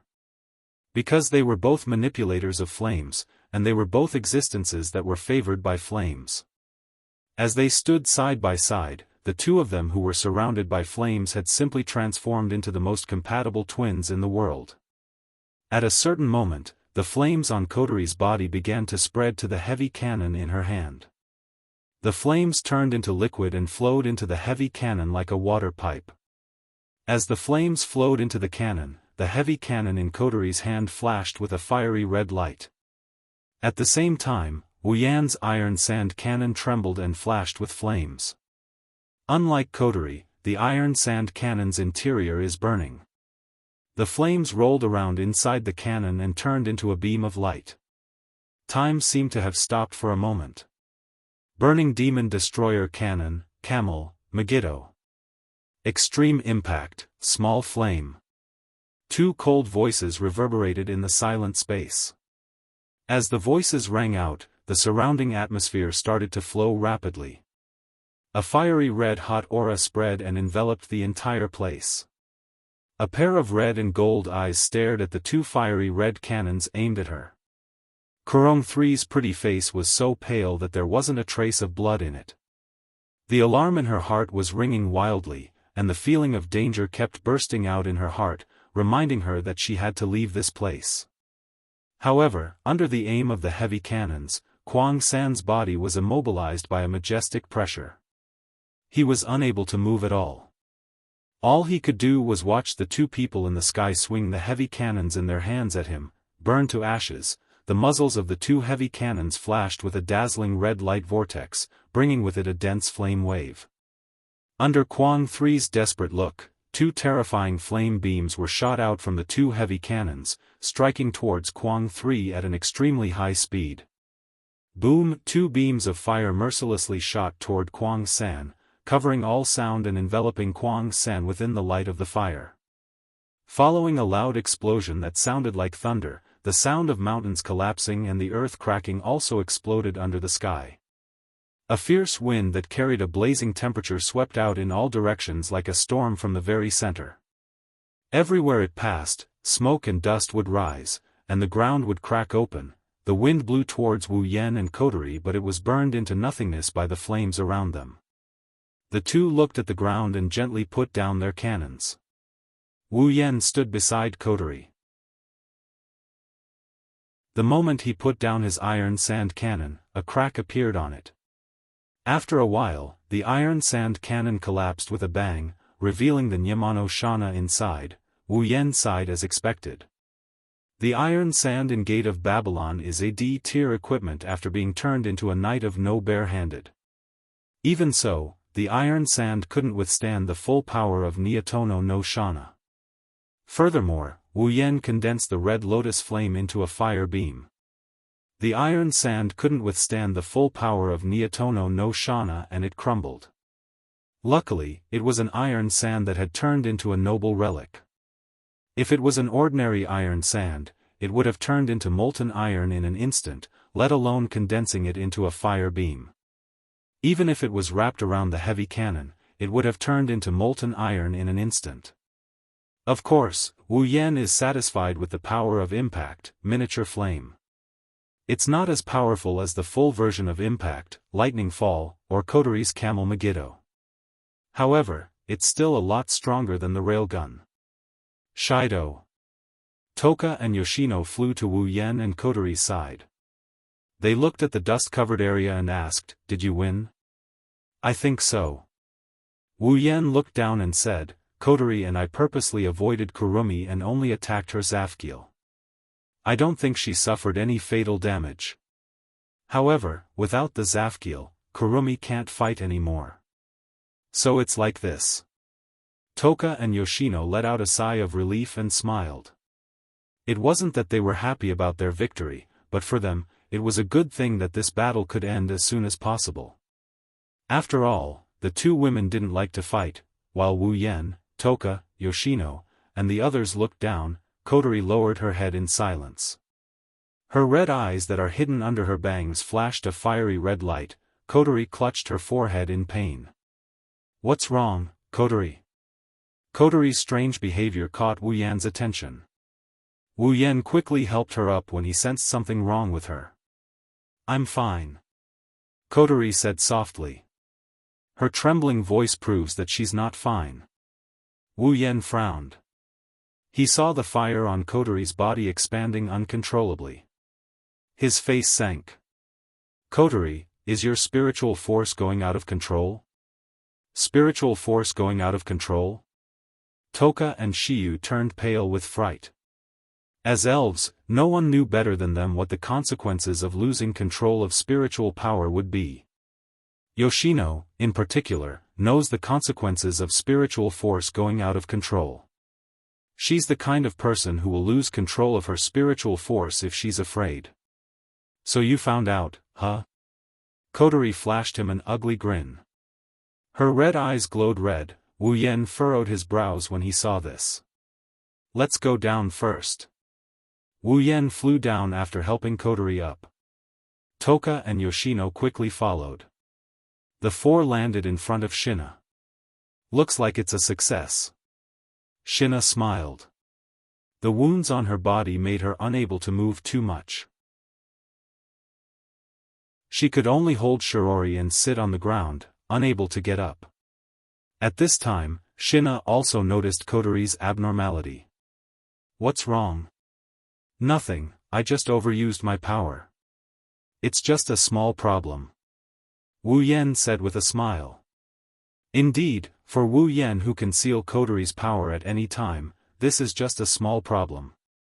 Wu Yen let go of Kotori and Toka supported her. He turned towards Kurumi's direction. The dust settled down and Wu Yen could see the scene inside the building.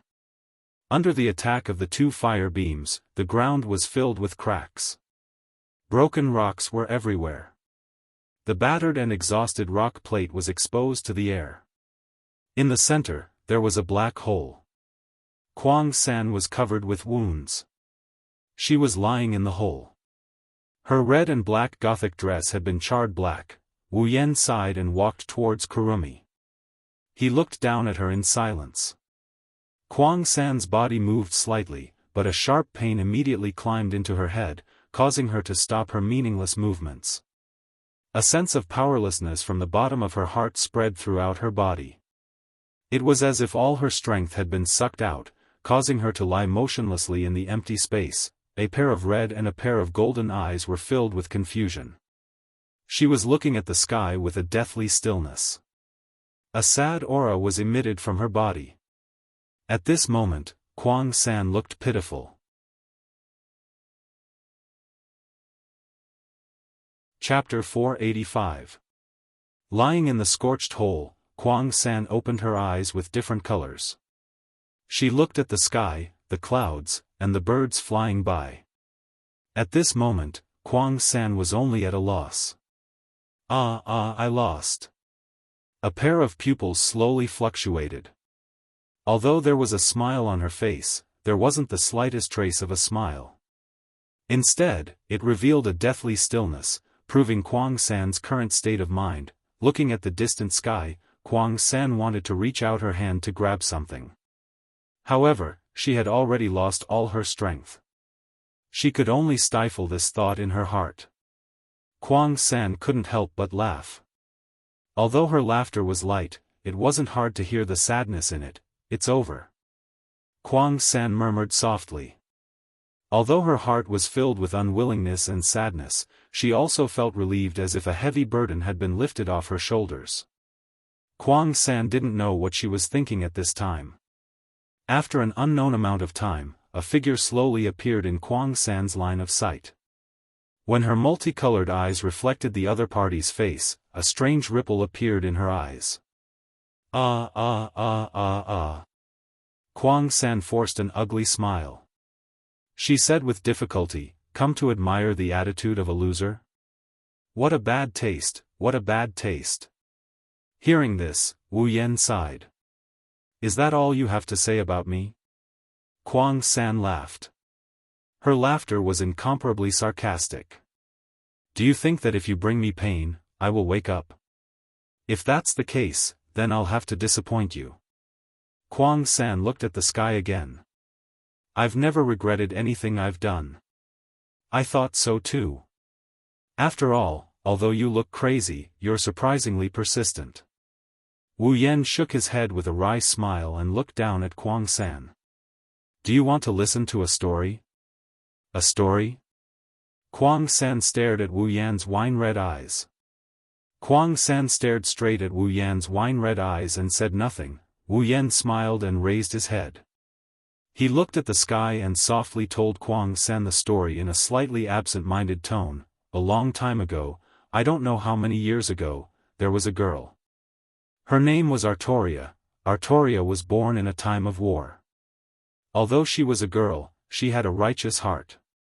She longed to be a knight who could help the weak and help the people and the country. At that time, a very famous archmage, Merlin, once prophesied that one day, Artoria would pull out a sword specially used to select a king, the sword in the stone, and become the new king of Britain. By chance, Artoria was given the opportunity to come into contact with the sword in the stone. She was also given the opportunity to pull out the sword in the stone. When Artoria chose to pull out the sword in the stone, the great magician, Merlin, said something to her. If you pull out the sword in the stone, you will no longer be a human.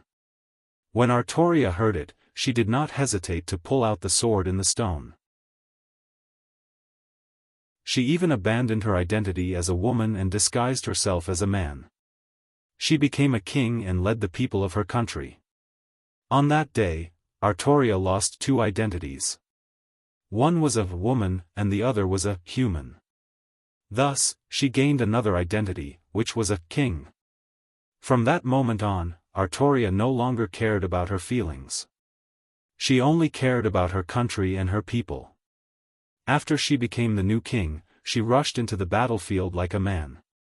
In 10 years, she won 12 wars in a row and brought the kingdom of Britain to its peak.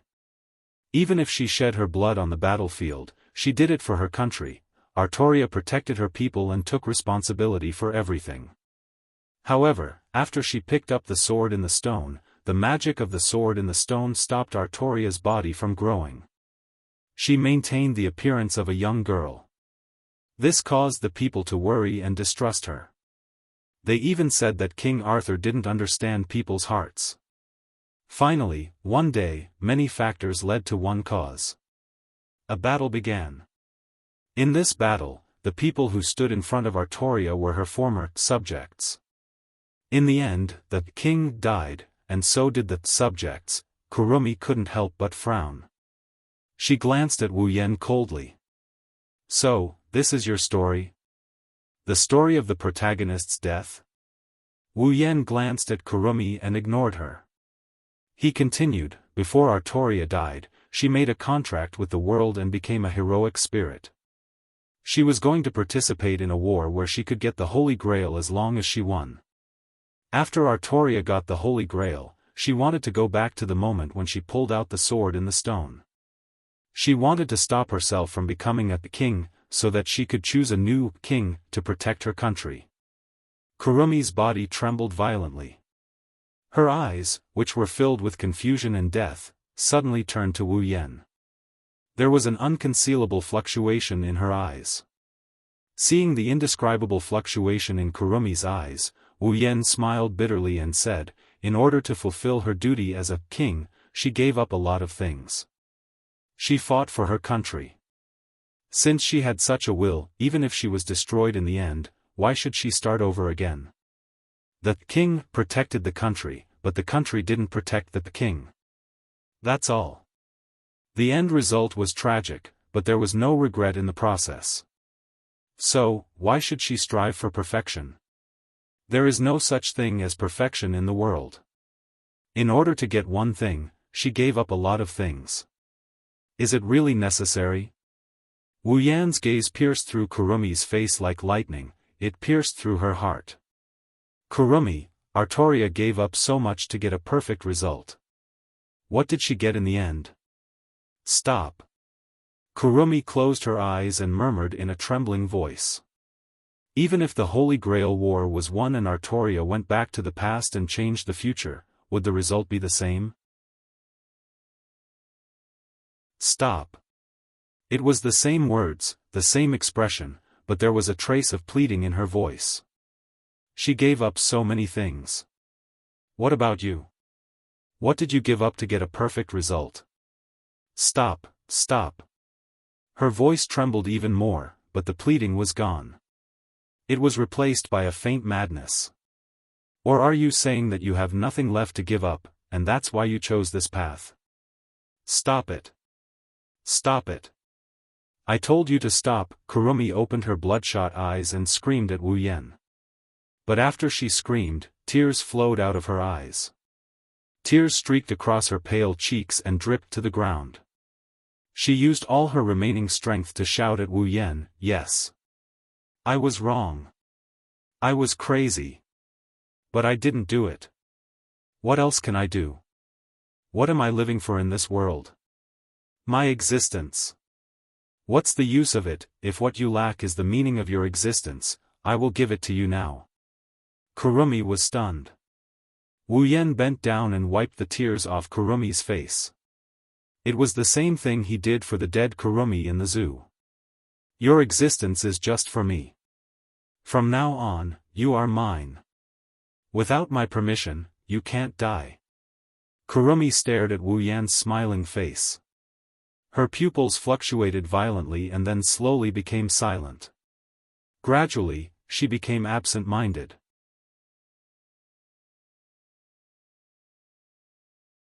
Chapter 486.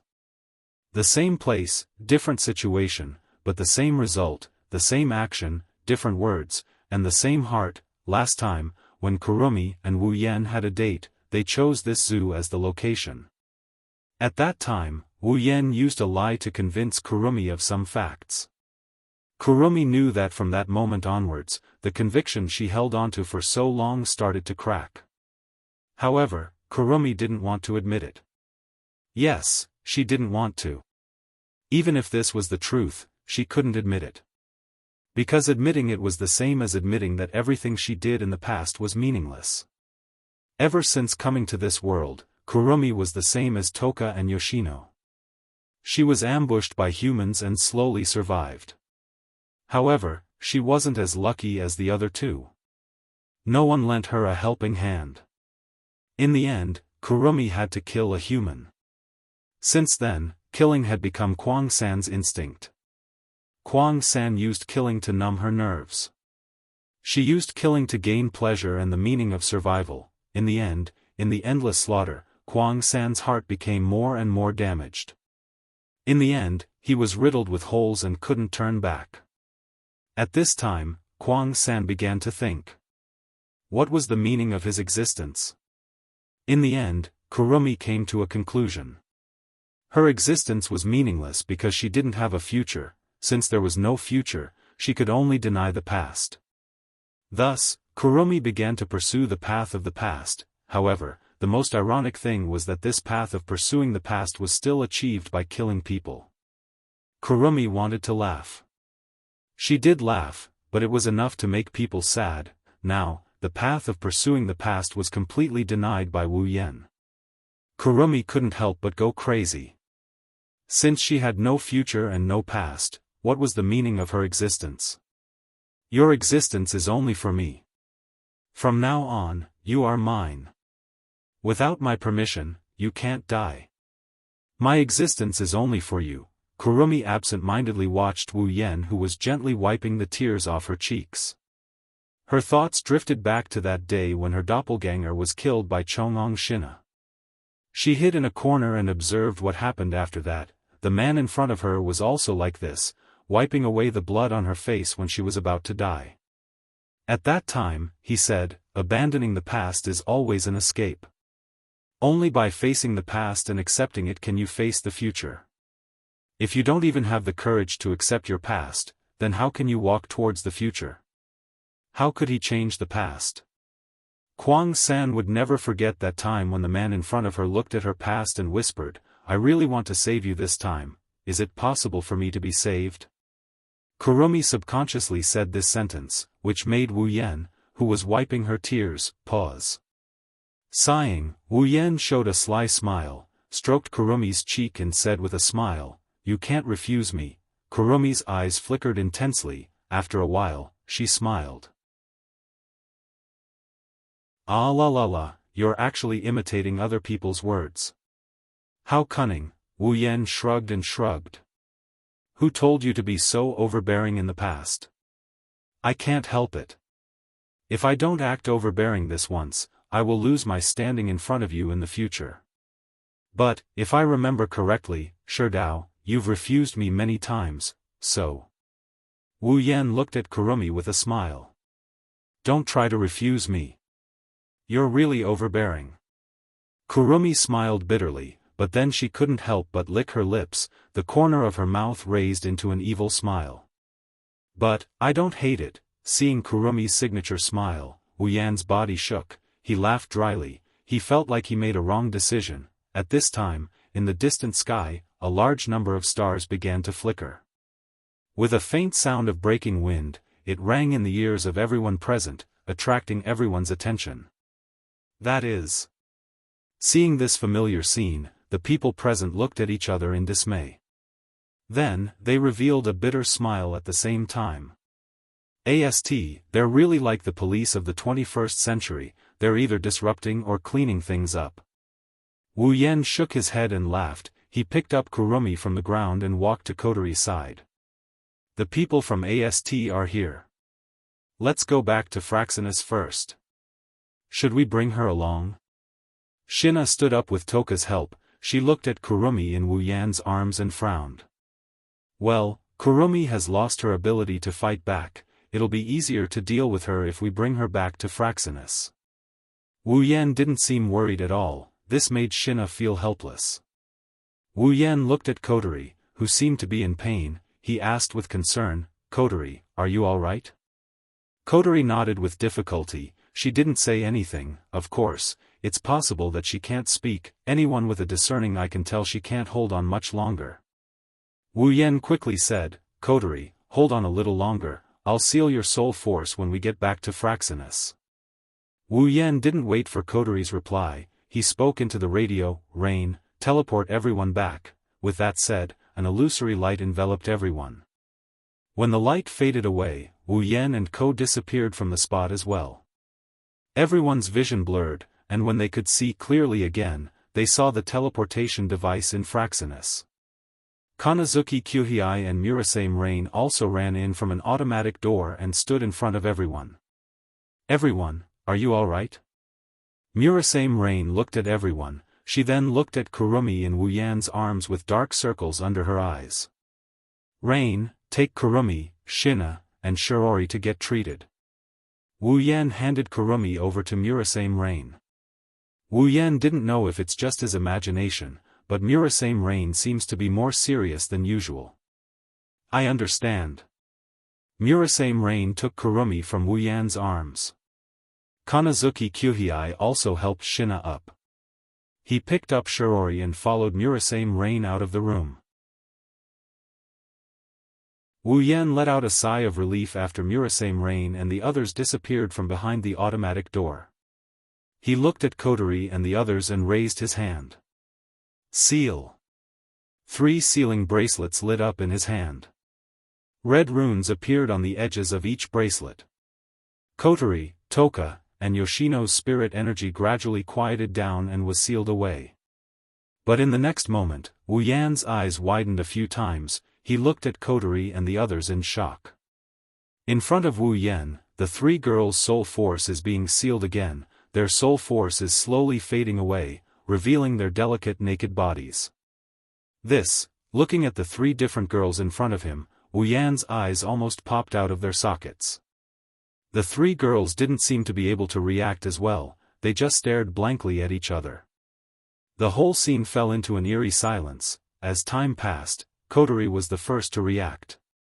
She lowered her head, raised her arms, crossed her chest, and kicked Wu Yan in the stomach. "Haven't you seen enough?" With a bang, Wu Yan turned into a parabola and smashed into the ground. There's only one sentence left in his mind. Die without regrets, bird.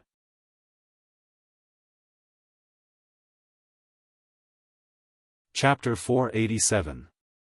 In her hazy state, she slowly regained her consciousness. Reason crept into her mind and thoughts came to her heart. Kuang San quietly opened her eyes. Her eyelids trembled for a while before opening. Looking at the strange ceiling, Kuang San's head couldn't turn around.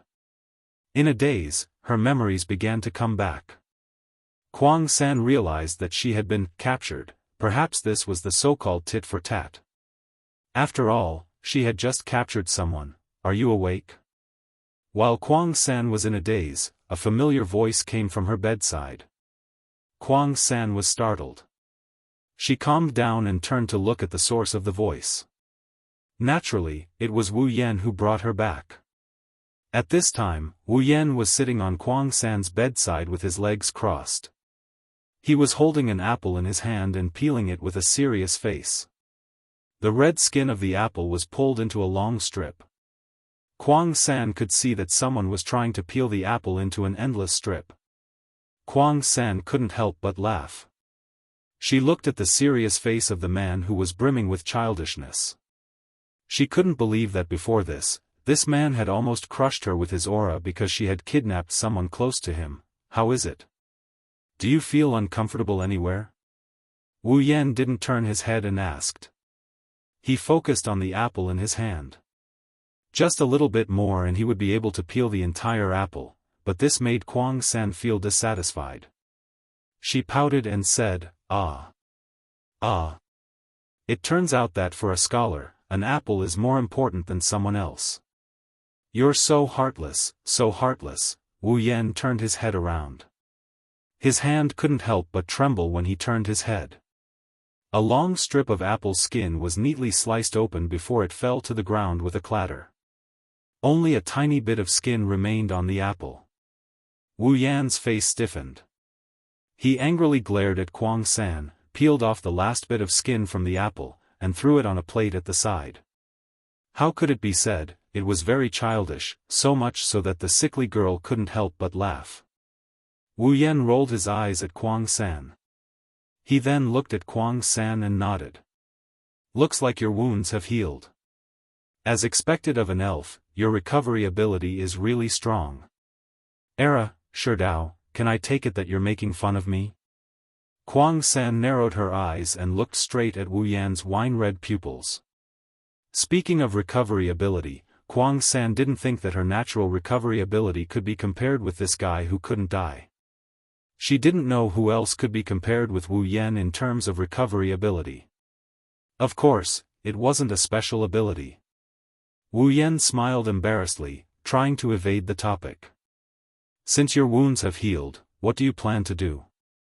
Wu Yan's face turned serious as he looked at Kuang San. Although Kuang San had already given up on her obsession, maybe it was just a moment of hesitation. Maybe this time, Kuang San will start to be stubborn again. Hearing Wu Yan's words, Kuang San's smile slowly disappeared. She lowered her head and became silent. Wu Yan didn't say anything, he quietly waited for Kuang San's choice. For a moment, the entire room fell into silence. After a long time, Wu Yan's heart began to feel a little nervous. Kuang San's voice slowly came from under her bangs, it echoed throughout the room. "If I choose to continue to change the past, what will you do?" Wu Yan stared blankly, his wine-red pupils swept towards Kwang San's face under her bangs. He said loudly, "If you choose to continue to persist in a wrong idea, I will continue to beat you until the day you wake up." After that, the room fell into silence again. Kwang San kept her head down, under her long bangs. Her expression couldn't be seen clearly. Wu Yan could only see Kwang San's thin shoulders gently trembling, as if she was struggling with something, until a moment later, a sigh came from under Kwang San's bangs and passed into Wu Yan's ears. Kwang San raised her head with a signature evil smile on her face. With a sweet and tender voice, she said to Wu Yan, "Then, Sherdao, please advise me in the future." Wu Yan stared blankly for a moment, then he reacted with an ecstatic expression. Looking at Kwang San's evil smile, for the first time, Wu Yan felt that her smile was so cute. He couldn't help but laugh out loud. After all, Kwang San was the most troublesome elf to deal with. Now that she finally acknowledged his existence, how could Wu Yan not be happy? One has to say, Kurumi's change of heart is a rare occurrence.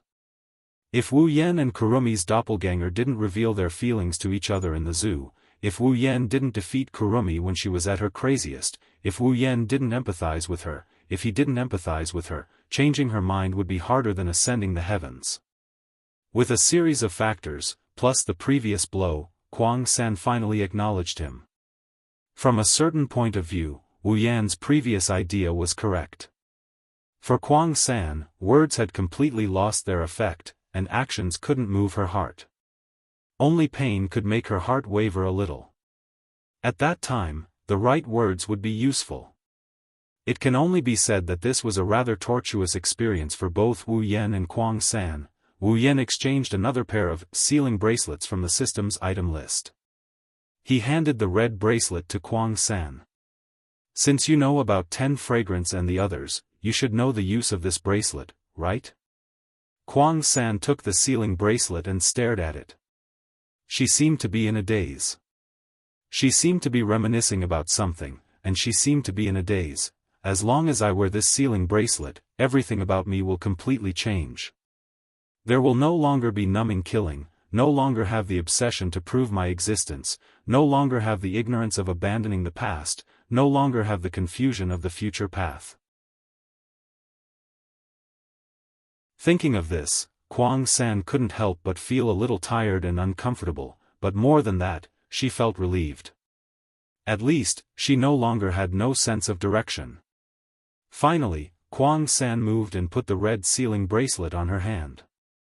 The next moment, the sealing bracelet automatically adjusted to a suitable size. The red bracelet matched Kwang San's blood-colored gothic dress very well, as if it was part of Kwang San's spiritual equipment. Following Wu Yan's joyful seal, the bracelet on Kwang San's hand emitted a light.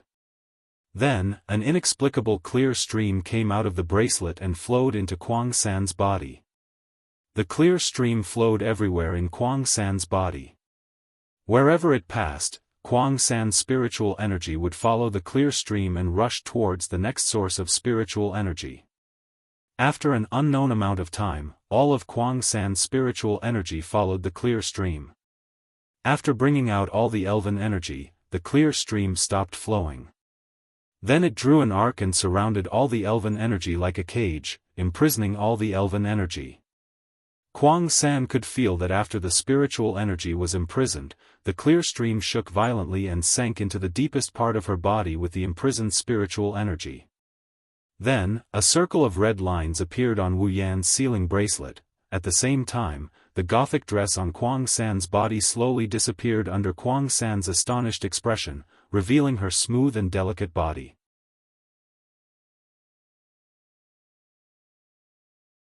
Chapter 488. 2 ponytails of different lengths were released from Kurumi's head at the same time her gothic dress disappeared. Her long black hair flowed down her back like a waterfall, making her look a bit more delicate. Her bangs swept past the corner of her eyes, hiding the golden clock on her left eye. Her remaining wine-red eye involuntarily glanced at her own body. Her eyes were filled with astonishment as if she couldn't adapt to the sudden change in the situation. Not long after, her revealing gothic dress turned into red sparks and disappeared from the room. Kurumi's perfect figure, her white body was revealed to Wu Yan. Wu Yan's mouth slowly widened until it formed an O shape. Wu Yan looked at Kurumi's naked body and her round breasts. When Wu Yan saw the red sparks, he felt his nose itch. He couldn't stay calm anymore. He had just witnessed coterie and the other elves being stripped of their clothes. How could he have forgotten that the elves' power was sealed, and their spiritual equipment would disappear along with it? On the other side, Kurumi finally reacted to the accident of her body being exposed. The shock on her face turned into evil. She stared at Wu Yan with her wine-red pupils. As if she could see through his thoughts, Kurumi laughed. Era, Sherdao, did you forget or did you do it on purpose? You're the only one who knows. Wu Yan abruptly regained his senses. He looked at Kurumi, who was still grinning at him. She didn't seem to care about her naked body at all. She waved her hands in panic. No, I really forgot. Wu Yan hurriedly explained. His eyes kept glancing at Kurumi, making his explanation unconvincing. I see. Kurumi narrowed her eyes and smiled seductively. She didn't even try to cover her body. Instead, she arched her body and placed her hands on the bed. Actually, I didn't mean to ask Shido to explain. If Shido wants to see, you can do it anytime. If it's Shido. Wu Yan shuddered as he looked at Kurumi. She had a light pink blush on her cheeks. She looked very seductive. Her white and translucent body made him uneasy. He turned his head away with great difficulty. You should find something to wear first. Wu Yan's face was full of reluctance when he said that. 2 streaks of tears flowed down his cheeks, telling others how untrue his words were. Shido is really. Kurumi touched her lips and chuckled. I didn't expect you to have such a cute side. Cute. Wu Yan rolled his eyes. He didn't like how Kurumi used the word cute. He didn't know what to say, so he helplessly said. Alright, stop teasing me, hurry up and find something to wear. Kurumi looked at Wu Yan, who was sweating profusely. She revealed an evil smile and slowly crawled out of the bed toward Wu Yan. Wu Yan's body stiffened when he saw this scene. Before he could react, Kurumi had already crawled to his side. She stretched out her hands and turned Wu Yan's body to face her. Every corner of Kurumi's body was seen by Wu Yan again. Shido, didn't you say it? My existence is only for you. Therefore, my everything belongs to you, Shido. Kurumi's seductive voice made Wu Yan's heart tremble. Her seductive giggles rang in his ears. This time, Wu Yan didn't turn his head. He stared at the pair of plump breasts in front of him. Kurumi's skin was as white as a pearl. Naturally, her pair of big breasts were white and shiny. They kept attacking Wu Yan's nerves. After a while, Wu Yan's eyes were filled with evil fire. Kurumi laughed. Her laughter was very evil and charming. She gently grabbed Wu Yan's hand and straightened her body.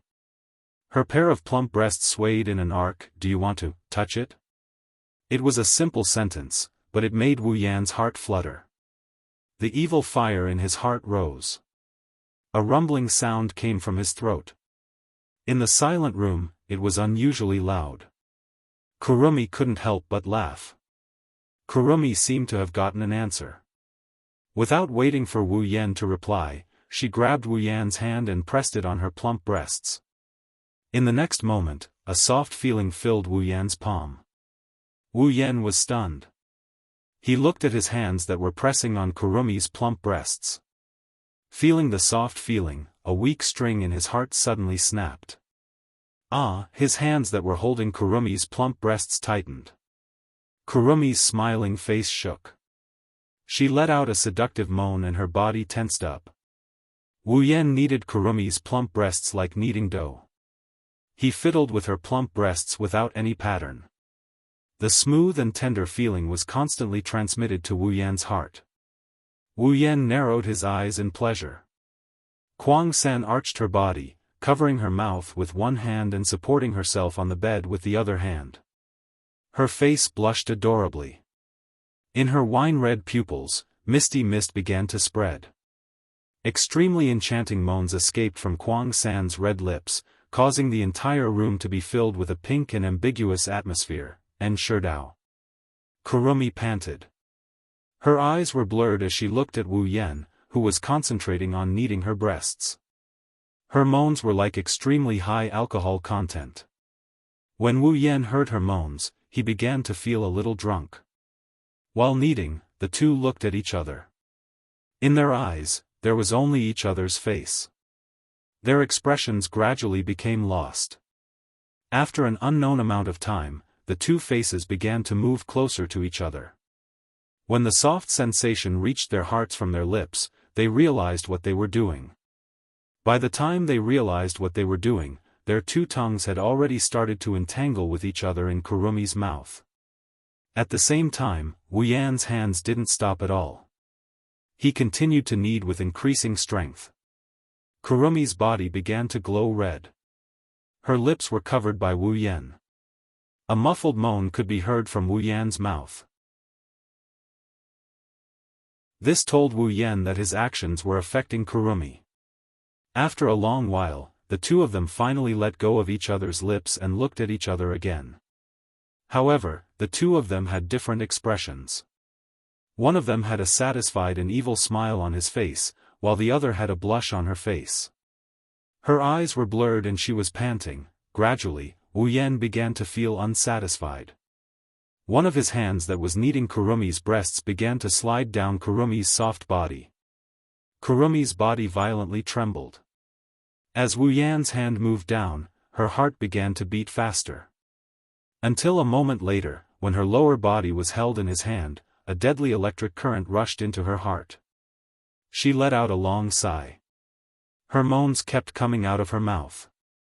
They were getting louder and more urgent. Not long after, Kurumi was moaning in satisfaction. Her chest heaved up and down. Seeing this, Wu Yan's hand stopped moving. His expression changed. He wanted to cry but had no tears. That's it? What should I do? Perhaps Kurumi saw Wu Yan's depression. She got up from the bed while gasping for breath. She came to Wu Yan's side and squatted down. Seeing this, Wu Yan was stunned. Could it be? In the next moment, as Kurumi lowered her head, Wu Yan sucked in a breath of cold air and closed his eyes. His face was filled with satisfaction.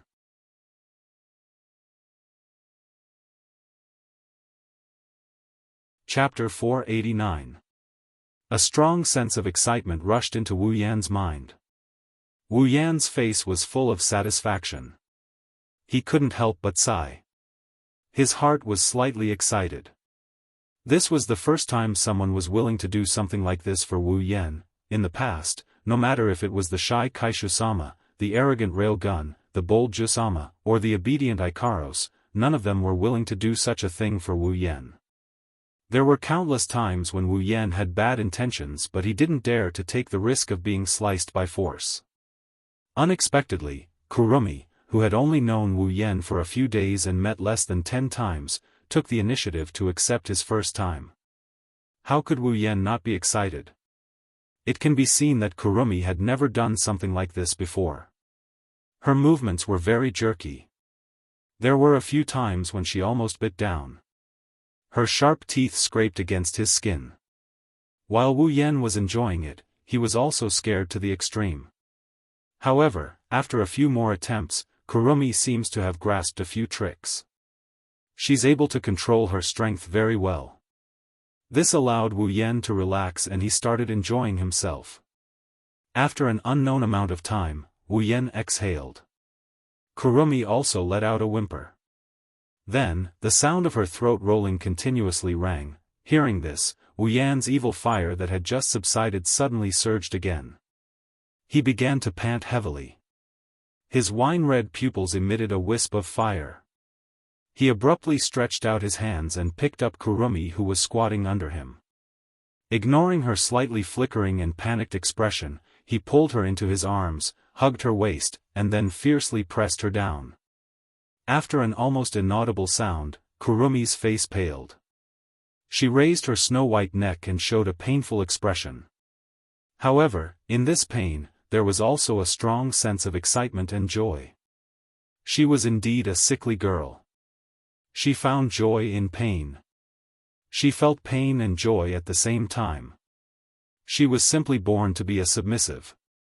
Although in terms of personality, Kurumi was more like a top, of course, Wu Yan didn't dare to move now. Otherwise, even if Kurumi was happy, he wouldn't be able to get through it. Anyway, he had already settled in. What happened next was just a matter of time. The two hugged each other like this, quietly overlapping each other. After a long time, perhaps the pain had passed. Kurumi raised her head and looked at Wu Yan in a daze. She gasped and said, "Sure Dao, is really bad. He didn't get my consent, didn't you say that everything is mine?"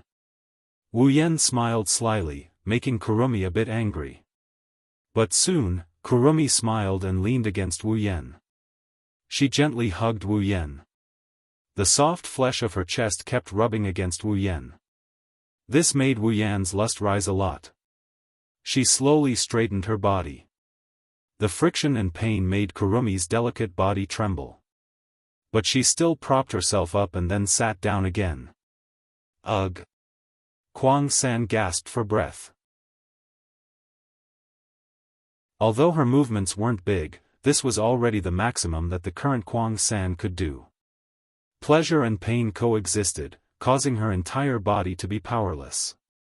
However, she still unwaveringly persisted in her actions. Gradually, Kurumi seemed to have found the feeling. The pain gradually disappeared, leaving only the purest pleasure. Kurumi's originally pale face began to redden. Her undulating speed also increased. Her pair of large breasts swayed up and down with her movements, making Wu Yan feel a bit dizzy. Wu Yan naturally didn't stay idle. His two large hands reached towards Kurumi's chest and began to knead the most magical part of her body. This made Kurumi feel even more excited. She let out a sound that made people's blood boil. As time passed, Kurumi began to lose herself. She fell into an inexplicable pleasure. She couldn't distinguish the scene in front of her. There was only one thought left in her mind, and that was to move. The pink halo on her body became darker and darker. Gradually, it turned red. At this moment, Kurumi seemed to be covered in a layer of red gauze. It added a bit of ambiguous atmosphere, making Wu Yan almost suffocate. Wave after wave of pleasure assaulted Kurong-san's nerves. She felt like she was flying into the clouds. The pleasure was surging like a tsunami, making Kurong-san moan tirelessly. She repeated the same movements. At a certain point, Kurumi let out a loud gasp. After another wave of pleasure, she finally reached the peak. She weakly laid on Wu Yan's body. Her face was bright red. Her mouth kept letting out soft moans. Her lips trembled as if she was kissing Wu Yan's chest.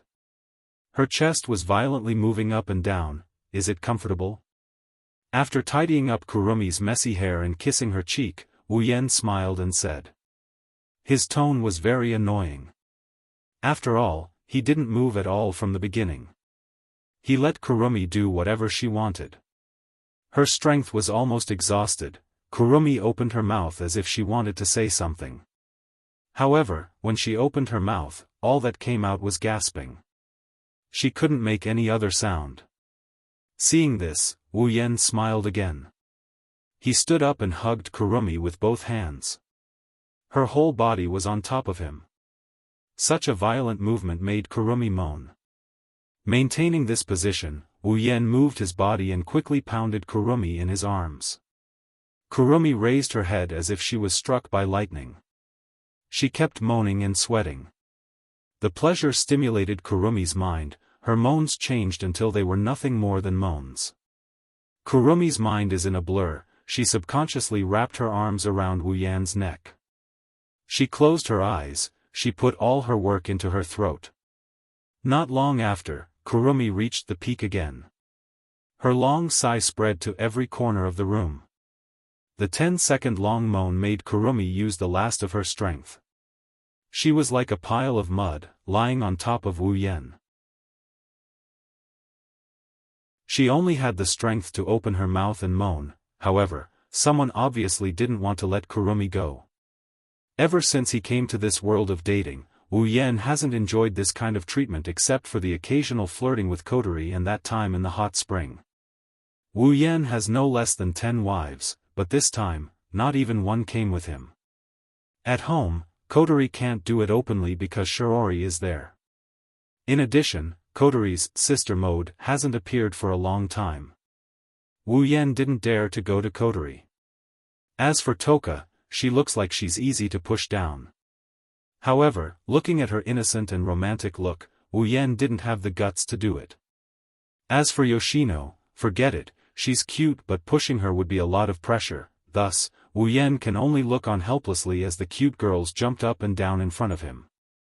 None of them managed to get a bite. How could Wu Yan, who used to play pa-pa-pa games with his wives every day, endure this? If this goes on, he'll get sick. Now that Kurumi delivered herself to his door, he'll feel sorry for the heavens if he doesn't do it.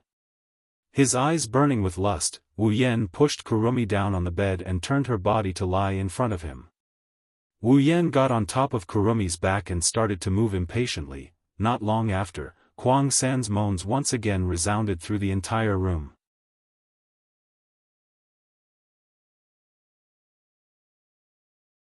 Chapter 490.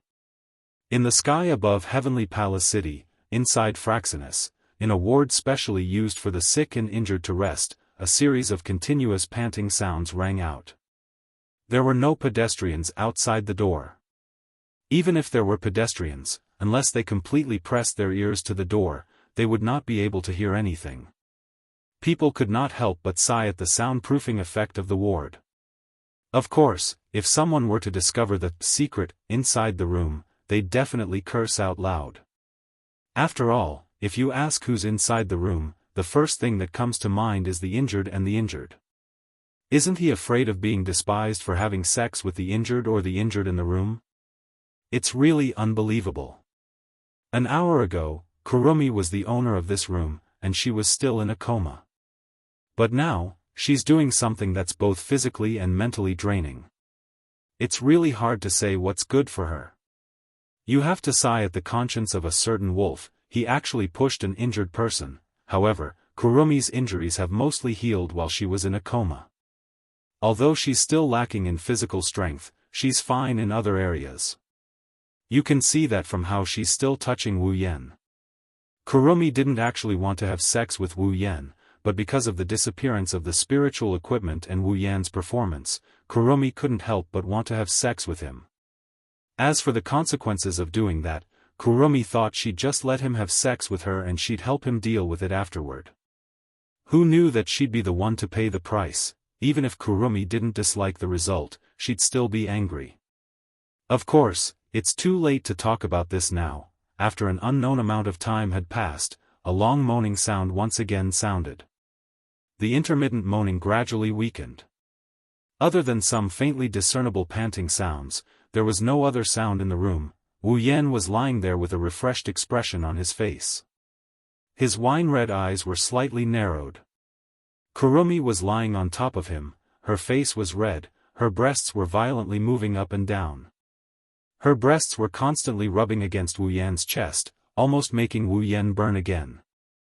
After panting for a while, Kurumi finally couldn't bear the burden and slowly closed her eyes. Her breathing also became regular, telling Wu Yan that she was tired. You've worked hard.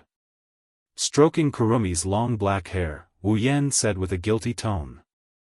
Originally, with Kurumi's elf body, even if the two had sex for a long time, she wouldn't be so tired that she'd fall asleep.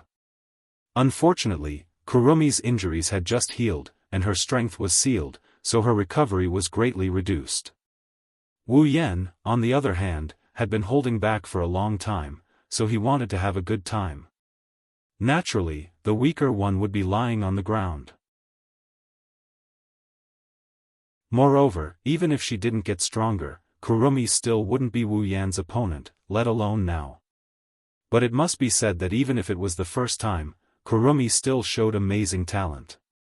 Her injuries had just healed, but she was still able to accompany Wu Yan to this point. She was indeed the most unrestrained elf among all the elves. Hugging the sleeping Kurumi, Wu Yan caressed her soft and smooth back. Inadvertently, he touched the sealing bracelet on Kurumi's wrist. Suddenly, he remembered that Kurumi seemed to be the last target of his second dungeon mission. The 4 elves required for the second dungeon mission had already put on the sealing bracelet. Then, the second dungeon mission should be completed already, right? Since the second dungeon mission was completed, the third dungeon mission should also be activated, right? Reaching out his hand, he opened the system projection and pulled up the mission column. Sure enough, the second dungeon mission had already been completed. The third dungeon mission had also been activated. Dungeon World, Date Battle. Dungeon Mission, Collect. Mission 1, materialize the spatial earthquake phenomenon that occurred all over the world and collect it. Current progress, October 10th, completed, quest reward, 50,000 equipment points, item points, ability points, summoning points. Mission 2, use the Ring of Sealing to seal the elven powers of storyline characters Yuso Toho, Yoshino, Tokisaki Kurumi, and Itsuka Kotori. Completed, quest reward, any 2 pieces of equipment below level B will be upgraded by 1 level, excluding level B and Gate of Babylon. Mission 3, use the ability of The Night Never Dies by bare hands to turn Latatoskr's airship Fraxinus into a relic and store it in the Gate of Babylon. Quest reward, level up by 1. When the content of the third mission appeared in front of Wu Yan's eyes, Wu Yan's finger, which was pointing at the system's projection, trembled and almost poked into Kurisu's mouth. His wine-red pupils widened as he repeatedly cursed in his heart. Using the ability of Knights Never Die by bare hands to turn Latatoskr's airship Fraxinus into a relic? You want to keep it in the Gate of Babylon? Kotori will chop me into pieces. Wu Yan's lips trembled in anger as he looked at the third mission again. After making sure he wasn't mistaken, Wu Yan couldn't bear to look at it anymore. Fraxinus was the base of Latatoskr. Not only did it possess the most advanced technology in Latatoskr, it also had a specialized elven analysis system. If Fraxinus disappeared one day, Latatoskr would basically be disbanded. Yet, under such circumstances, she still wanted him to turn Fraxinus into a relic? Wasn't that the same as making an enemy out of Latatoskr? Even if Kotori agreed to it, the other members of Latatoskr would never agree to it, let alone Kotori. Although as the commander of Ratatoskr, Kotori's orders were absolute, when the time came, where would the members of Ratatoskr go? If he were to turn Fraxinus into a noble phantasm, then Fraxinus would become his exclusive item.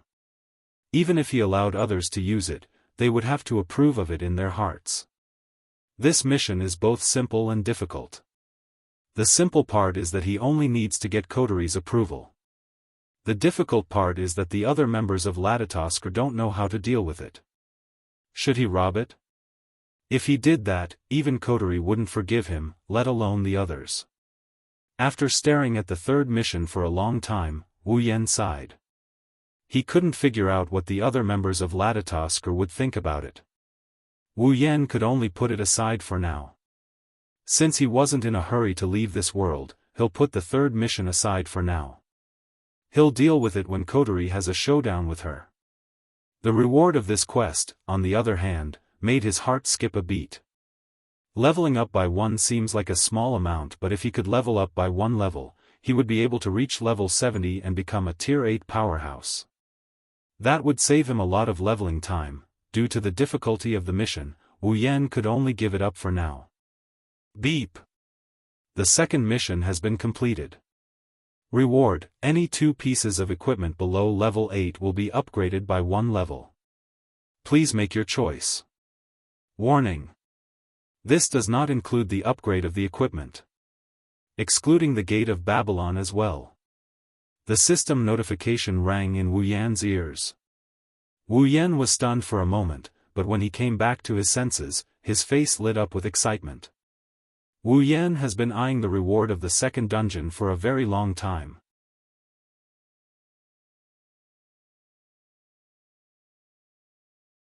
Chapter 491.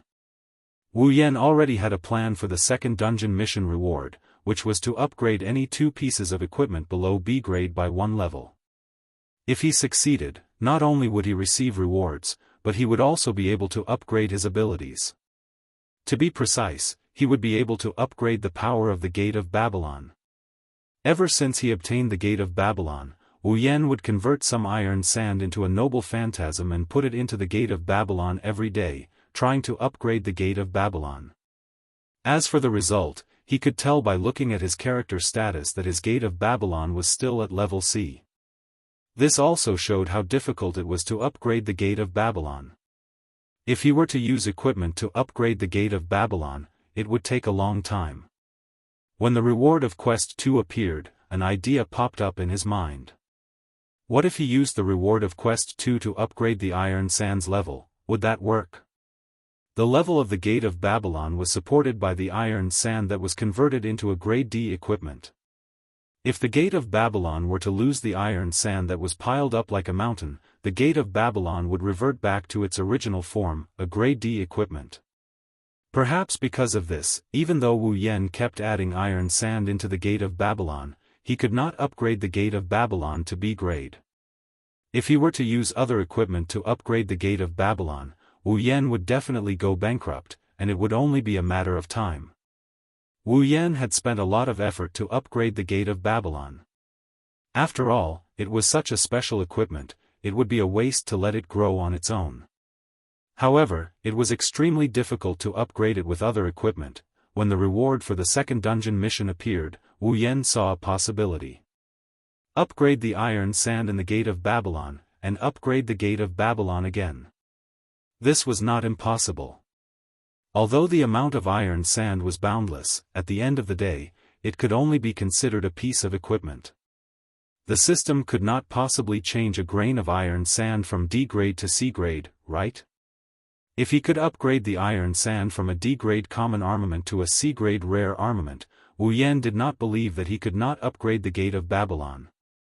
If this method worked, not only would the Gate of Babylon be upgraded, but the iron sand would also become a C-grade rare armament. Wu Yan would have a terrifying amount of rare armaments. By then, the C-grade iron sand sword and the B-grade Gate of Babylon would be so powerful that if Wu Yan were to fight Jafar again, he would be able to kill him with the Gate of Babylon.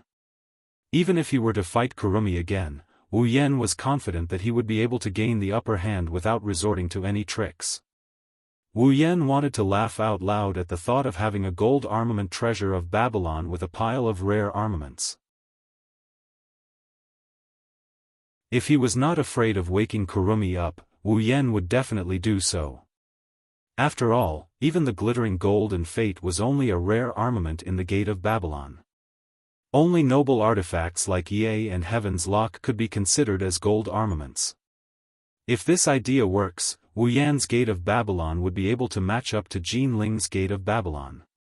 Even if he can't match up to Jin Ling's Gate of Babylon in terms of gold armaments, his meteor shower is definitely not weaker than EA's Gate of Babylon. They might even be on the same level. Beep. Dungeon Quest 2 completed. Reward: any 2B grade and below equipment will be upgraded by 1 level. Please make your choice. Warning. Not including B grade equipment upgrade. Not including the Gate of Babylon. Perhaps it was because Wu Yan did not make his choice, the system beeped again, bringing Wu Yan back to reality. Wu Yan took a deep breath and looked at the sleeping Kurumi. System. Upgrade the level of the iron sand. After that, Wu Yan was a little nervous. He purposely used the vague concept of the iron sand to see if it would work.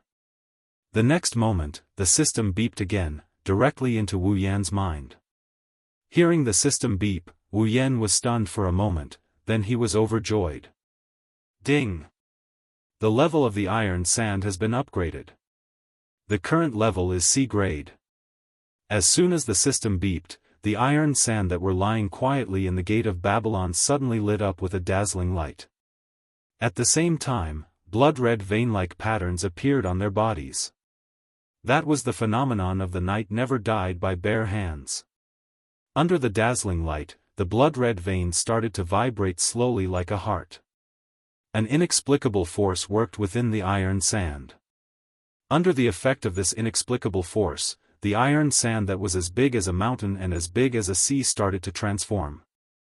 Nothing could be seen from the outside, but inside, the quality of the iron sand was constantly increasing under the cleansing of an inexplicable power.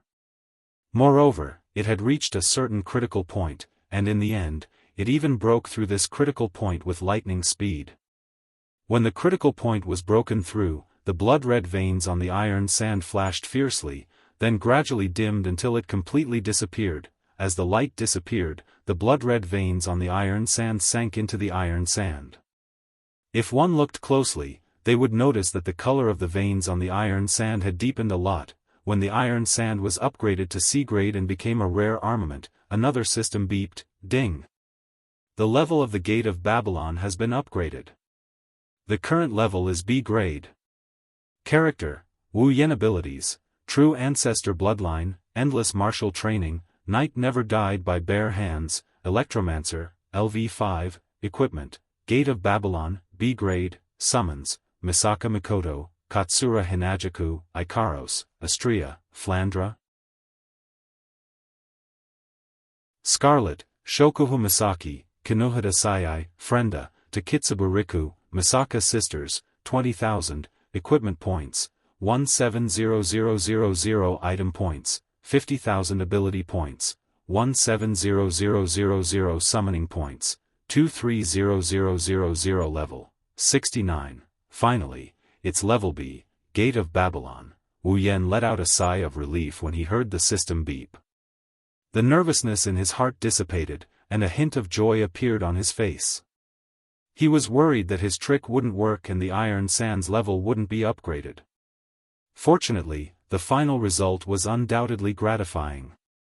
Not only did he obtain a pile of rare armaments, but his Gate of Babylon had also become a gold armament. With a gold armament level Gate of Babylon and the piles of rare armaments inside, Wu Yan believes that the Gate of Babylon will become a killing machine in the future. His strength has increased by a lot. Of course, that's not the only thing that got upgraded. System, upgrade Nippon no Shana's level. Muttering in his heart, this time he's not going to be nervous. Ni no Shana's level hasn't reached B yet, and unlike Tetsu, it's not a cheap trick to raise its level, it's a piece of cake. Ding! Nippon no Shana's level has been upgraded. Current level is B grade. The same thing that happened to the iron sand happened to Nippon no Shana again. However, due to the large amount of iron sand, the phenomenon caused by Nippon no Shana's level was smaller. After a while, Nippon no Shana's level was upgraded to B grade, a gold armament.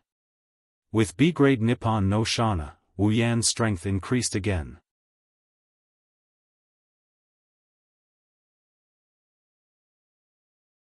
Chapter 492. The upgrade of Gate of Babylon and Shana made Wu Yan, who was in a good mood after having a good time with Kurumi, even better. Even though his level and abilities didn't increase, the upgrade of his equipment was directly related to his strength. Forget about Gate of Babylon, even Nianden no Shana was a sharp blade in his hands before it was upgraded. After all, the equipment itself has the ability to control flames. Nianden no Shana is a rare armament, but it's already a gold armament. In addition to the meteor shower, Wu Yan alone has 3 gold armaments. If the powerhouses of the Spalier world knew about this, they would be so jealous that they would jump off a building. Gold armaments are equipment that only Tier 9 powerhouses can equip. Even in the Spalier World Academy, only Princess Sylph was able to get her hands on a gold armament when she was only Tier 8. Now, a guy who hasn't even reached Tier 8 has 3, and each of them are at the pinnacle of gold armaments. The group of people who would be affected by this fact would most likely be the 9th level old monsters. After all, no one had ever heard of a 9th-level ranker who possessed 2 or more gold armaments at the same time. With 3 gold armaments, Wu Yan is already strong enough to challenge those of a higher tier. If he goes up against Jafar now, Jafar won't even have the chance to enter Berserk state.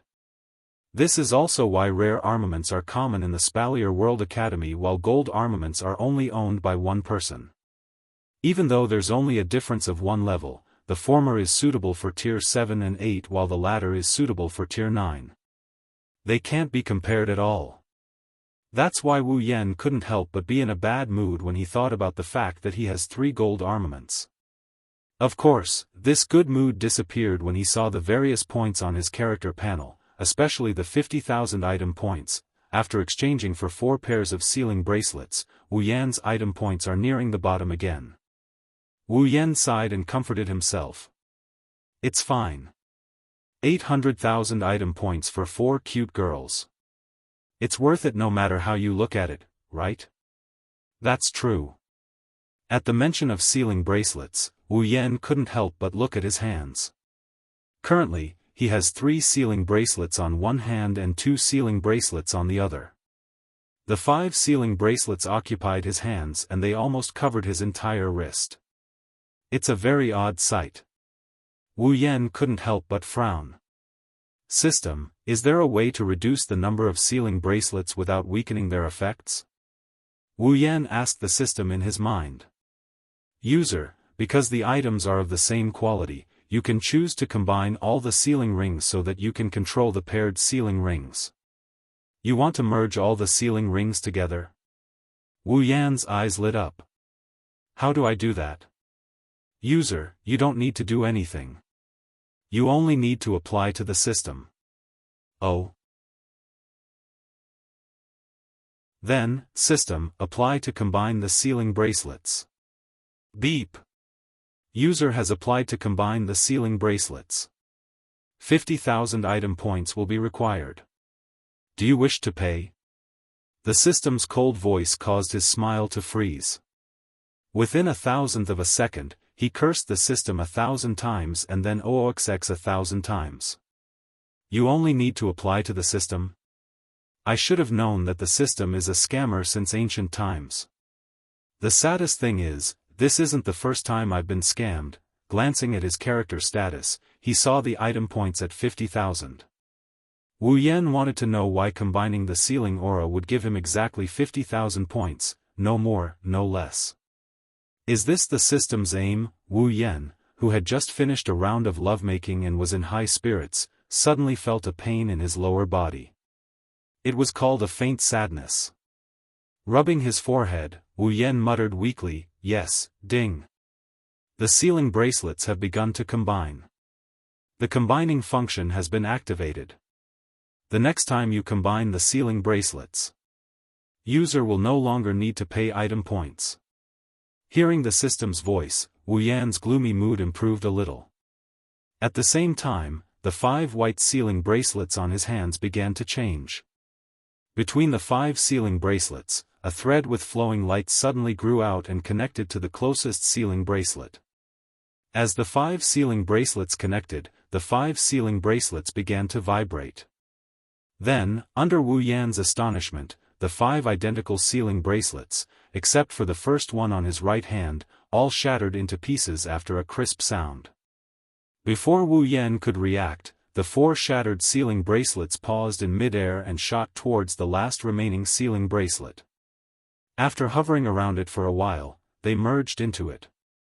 Under Wu Yan's gaze, the remaining sealing bracelet, which originally only had 1 red pattern on its surface, suddenly had 4 identical red patterns. The 5 red patterns were close to each other, with a negligible distance between them. They complemented each other perfectly, as if they were made by heaven.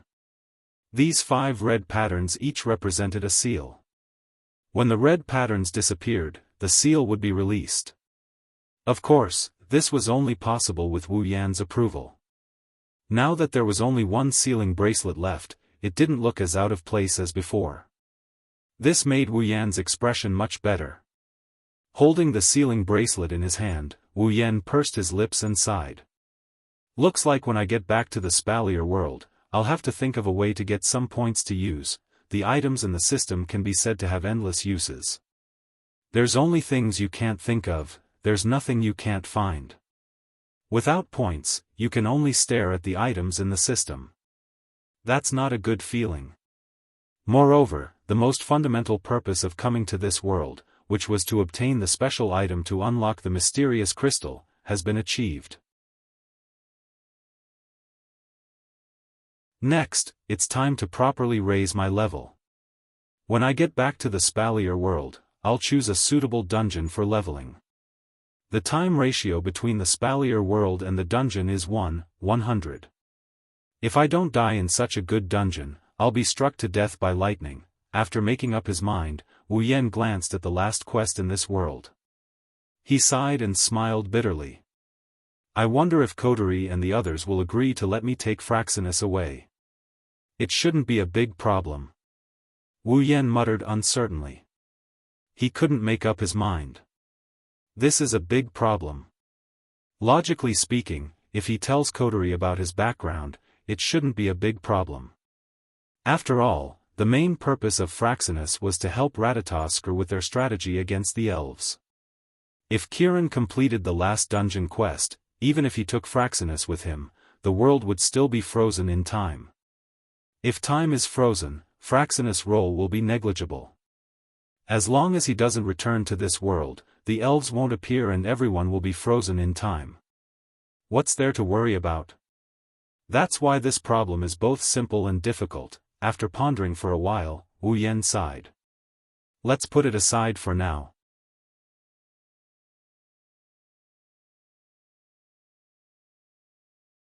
Chapter 493. Inside the room, Wu Yan is dressed in black. He turned around and gently moved Kurumi to the center of the bed. He covered her with a blanket and hid her seductive body under it. Wu Yan clapped his hands and nodded in satisfaction. Stroking Kurumi's long bangs, he kissed her smooth forehead. Kurumi seemed to have sensed something as she wrinkled her cute little nose. She tilted her head slightly before revealing a serene expression which amused Wu Yan. Who would have thought that the usually arrogant Tokisaki Kurumi would have such a cute side to her when she's asleep? Wu Yan shook his head and looked at Kurumi. He turned around and walked out the door. Fraxinus, command room. The members of Ratatoskr were analyzing the battle that took place in the open space of the zoo. For an organization that specializes in elves, every piece of information about elves is invaluable. For example, in the previous battle, a total of 4 elves appeared and fought each other. This is something that has never happened in the past. Therefore, this battle has become a good topic for research. Everyone only hoped that from this battle, they would be able to analyze a little bit of information that would be useful when facing the elves in the future. If that was the case, everyone's hard work would not have been in vain. Naturally, as Ratatoskr's commander, Coterie is also present. She almost lost control of her power after it was unsealed. It's best for her to rest now that she's sealed again. But for Coterie, it's better for her to check on the progress of her work rather than lying on the bed. Since there aren't any elves around, there's nothing important for her to do. Coterie only needs to sit on the command desk and watch her subordinates work. Not only will she not be bored, she'll also encourage them to be active. For example, the commander is watching over there. Kanazuki Kyuhei. I feel like I'm full of power. Kanazuki Kyuhei, who used to be one of the most handsome men in the world, had flames burning in his eyes. He opened his mouth wider than a hippopotamus and jumped up and down in the command room. His image as a handsome man was completely destroyed. He's shouting about how he's full of power, but Kanazuki Kyuhei is just like Coterie. As a vice commander, he's more relaxed when there aren't any elves around. That's why he's jumping up and down with nothing to do. Coterie's pretty face started to get impatient as she listened to Kanazuki Kyuhei's brainless shouting. Kanazuki Kyuhei kept moving around in her sight and it's getting annoying. After a while, Coterie's head was filled with Coterie's words. At some point, Coterie couldn't hold it in any longer. She snapped her fingers and the sound echoed clearly in the command room. Almost at the same time, the automatic door of the command room was opened. Two muscular brothers ran in and propped Kanazuki Kyuhei up from the floor. Kanazuki Kyuhei's expression froze. When he came back to his senses, he started crying. "Commander! Please spare my life. Please, for the sake of my dedication in the past, please spare me this once." Kotori didn't even turn her head as she said expressionlessly, "Since you're so energetic, I'll find something for you to do. Next, you'll have to spend a day digging holes in the place you're going to. After you've dug all the empty spaces, you'll have to fill up all the holes." Kanazuki Kyuhei's crying face disappeared. Instead, he started shouting excitedly. He was led away by his brothers as he cheered and left the command room. Wu Yan saw his two brothers coming out of the command room. He shuddered and dodged to the side. It was then that Wu Yan saw Kanazuki Kyuhei being propped up by his brothers. Wu Yan's lips twitched as he watched Kanazuki and Kyuhei disappear into the distance. Wu Yan's eyebrows kept twitching. After a while, he calmed down and returned to his usual self. He headed back to the command room. His instincts are telling him that it's best if he doesn't get involved in this matter. Kotori glanced at the door. She raised an eyebrow when she saw Wu Yan coming in. She clicked her tongue and turned her head away. "What's wrong? Don't you need to watch over Tokisaki Kurumi?" Kotori's tone sounded disdainful, but Wu Yan could hear a hint of annoyance in her voice. He didn't know if it's towards Kurumi, Wu Yan, or both. Wu Yan cursed in his mind and shrugged. "Kurumi has already woken up. It seems that she's fine, so I came over." "She woke up?" Kotori frowned. "She didn't cause any trouble, did she? Based on Kurumi's past behavior, if she causes a ruckus in Fraxinus, the airship will be in big trouble." Kotori couldn't help but ask. If Wu Yan didn't object to her placing surveillance around Kurumi, Kurumi's ward would have been filled with surveillance cameras by now. Wu Yan obviously thought of this as well.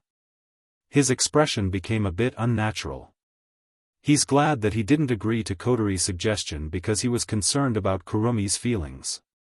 Otherwise, their lovemaking in the room would have been broadcasted live on the screen in the command room. Wu Yan laughed dryly. "Kotori, you don't have to worry about Kurumi anymore. She's wearing the sealing bracelet now. Even if she wants to cause trouble, she won't be able to." As soon as he finished speaking, the entire command room suddenly became incomparably silent. "Kurumi is wearing the sealing bracelet?" Kotori looked at Wu Yan with a pleasantly surprised expression. The other members of Ratatoskr were also looking at him. Under everyone's watchful eyes, Wu Yan nodded with much difficulty. He felt very uncomfortable. "Why are you all looking at me like that? Is there something wrong? How did you do it?" Kotori asked the question that was on everyone's mind. Kurumi's strength was obvious to all. She was supposed to be the most difficult elf to capture, but now, she was taken down by the person in front of them without them noticing. How could they not be curious? "How did I do it?" Wu Yan smiled embarrassedly. "That's a good question. How do you want me to answer you?" Kotori stared at Wu Yan for a moment before turning around. She asked Rain Murasame. "How's the analysis of the elven AI?" Murasame Rain sat on a facility on the side and pressed a few buttons on it. Indeed, Tokisaki Kurumi's psychic waves can't be detected. There's a 90% chance that the elf's power is sealed. It should be correct. That's great. In the command room, all the members of Ratatoskr cheered happily. Kotori also let out a sigh of relief and smiled. One must know that ever since Kurumi appeared, she had caused a lot of headaches. Apart from her terrifying personality, her mental state was more or less unstable. In addition, she was an evil elf who had personally slain more than 10,000 people. For Ratatoskr, who advocated for the salvation of the elves, this was an unprecedented problem. But now, this huge problem had been solved without anyone noticing. How could this not make everyone feel pleasantly surprised? Everyone looked at Wu Yan with eyes full of admiration and admiration.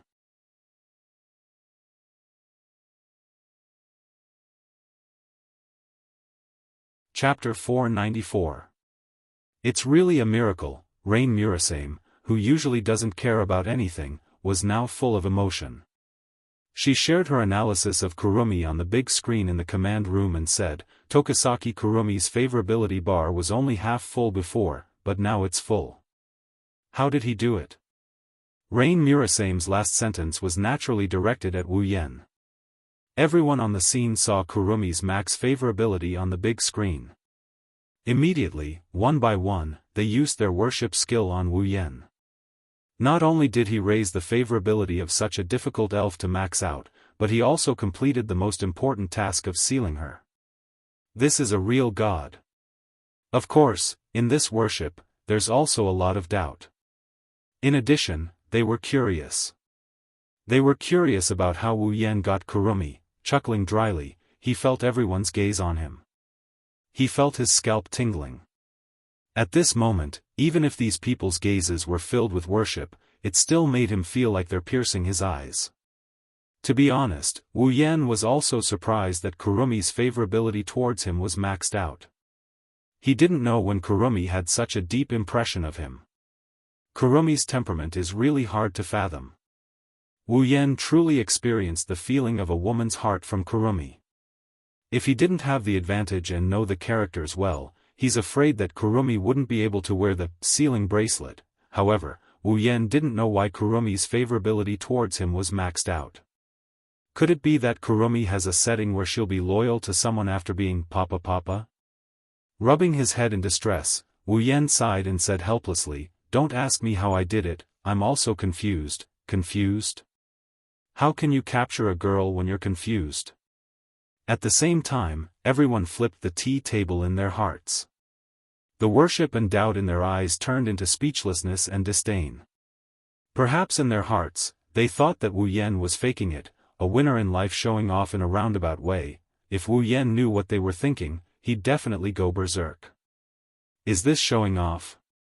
Then what I did in the Tokuwadai dormitory with Sis Cannon and Queen Sama, isn't that a glory? Kotori blinked. Based on her understanding of Wu Yan, if Wu Yan really wanted to show off, she would be able to tell. When she saw Wu Yan's helpless expression, Kotori knew that Wu Yan was confused himself. Putting a pearl in her mouth, she waved her hand. Well, forget it, Tokisaki Kurumi is sealed anyway. She's no longer a threat and we've achieved our goal. The process doesn't matter. Hearing Kotori's words, everyone suppressed their curiosity and turned around to continue their work. Wu Yan couldn't help but feel relieved. If they continue to force him, even Wu Yan himself might not be able to keep it a secret. Rolling in the sheets with Kurumi in the ward, looking around the command room, Wu Yan turned around and asked, "By the way, Kotori, where's you?" "He hasn't recovered yet, he's still recuperating."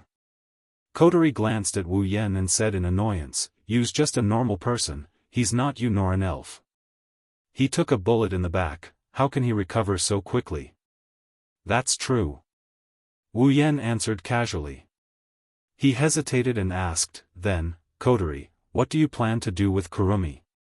Kotori stopped licking her pearl for a moment before she calmed down and said casually, "Originally, everyone wanted to treat Tokisaki Kurumi as a criminal."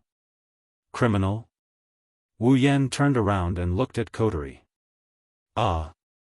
Kotori narrowed her eyes and continued, "No matter what, he's someone who killed more than 10,000 people. Even if Ratatoskr wants to save the elves, a crime is a crime. Just like how humans are imprisoned for murder, from a normal person's point of view, Tokisaki Kurumi has to pay the price for his past actions." Wu Yan fell silent, he was struggling in his heart. Indeed, from an ordinary person's point of view, Kurumi had killed more than 10,000 people with her own hands. She was a heinous existence. If Kurumi was an ordinary person, she would have been executed 1,000 times. That would have been more than enough. If it was in the past, Wu Yan would have thought the same. But now, the value of human life isn't as important as before in Wu Yan's eyes. Although he doesn't view human life as an ant, the dead are already dead. He can't bring them with him when he's alive, and he can't bring them with him when he's dead.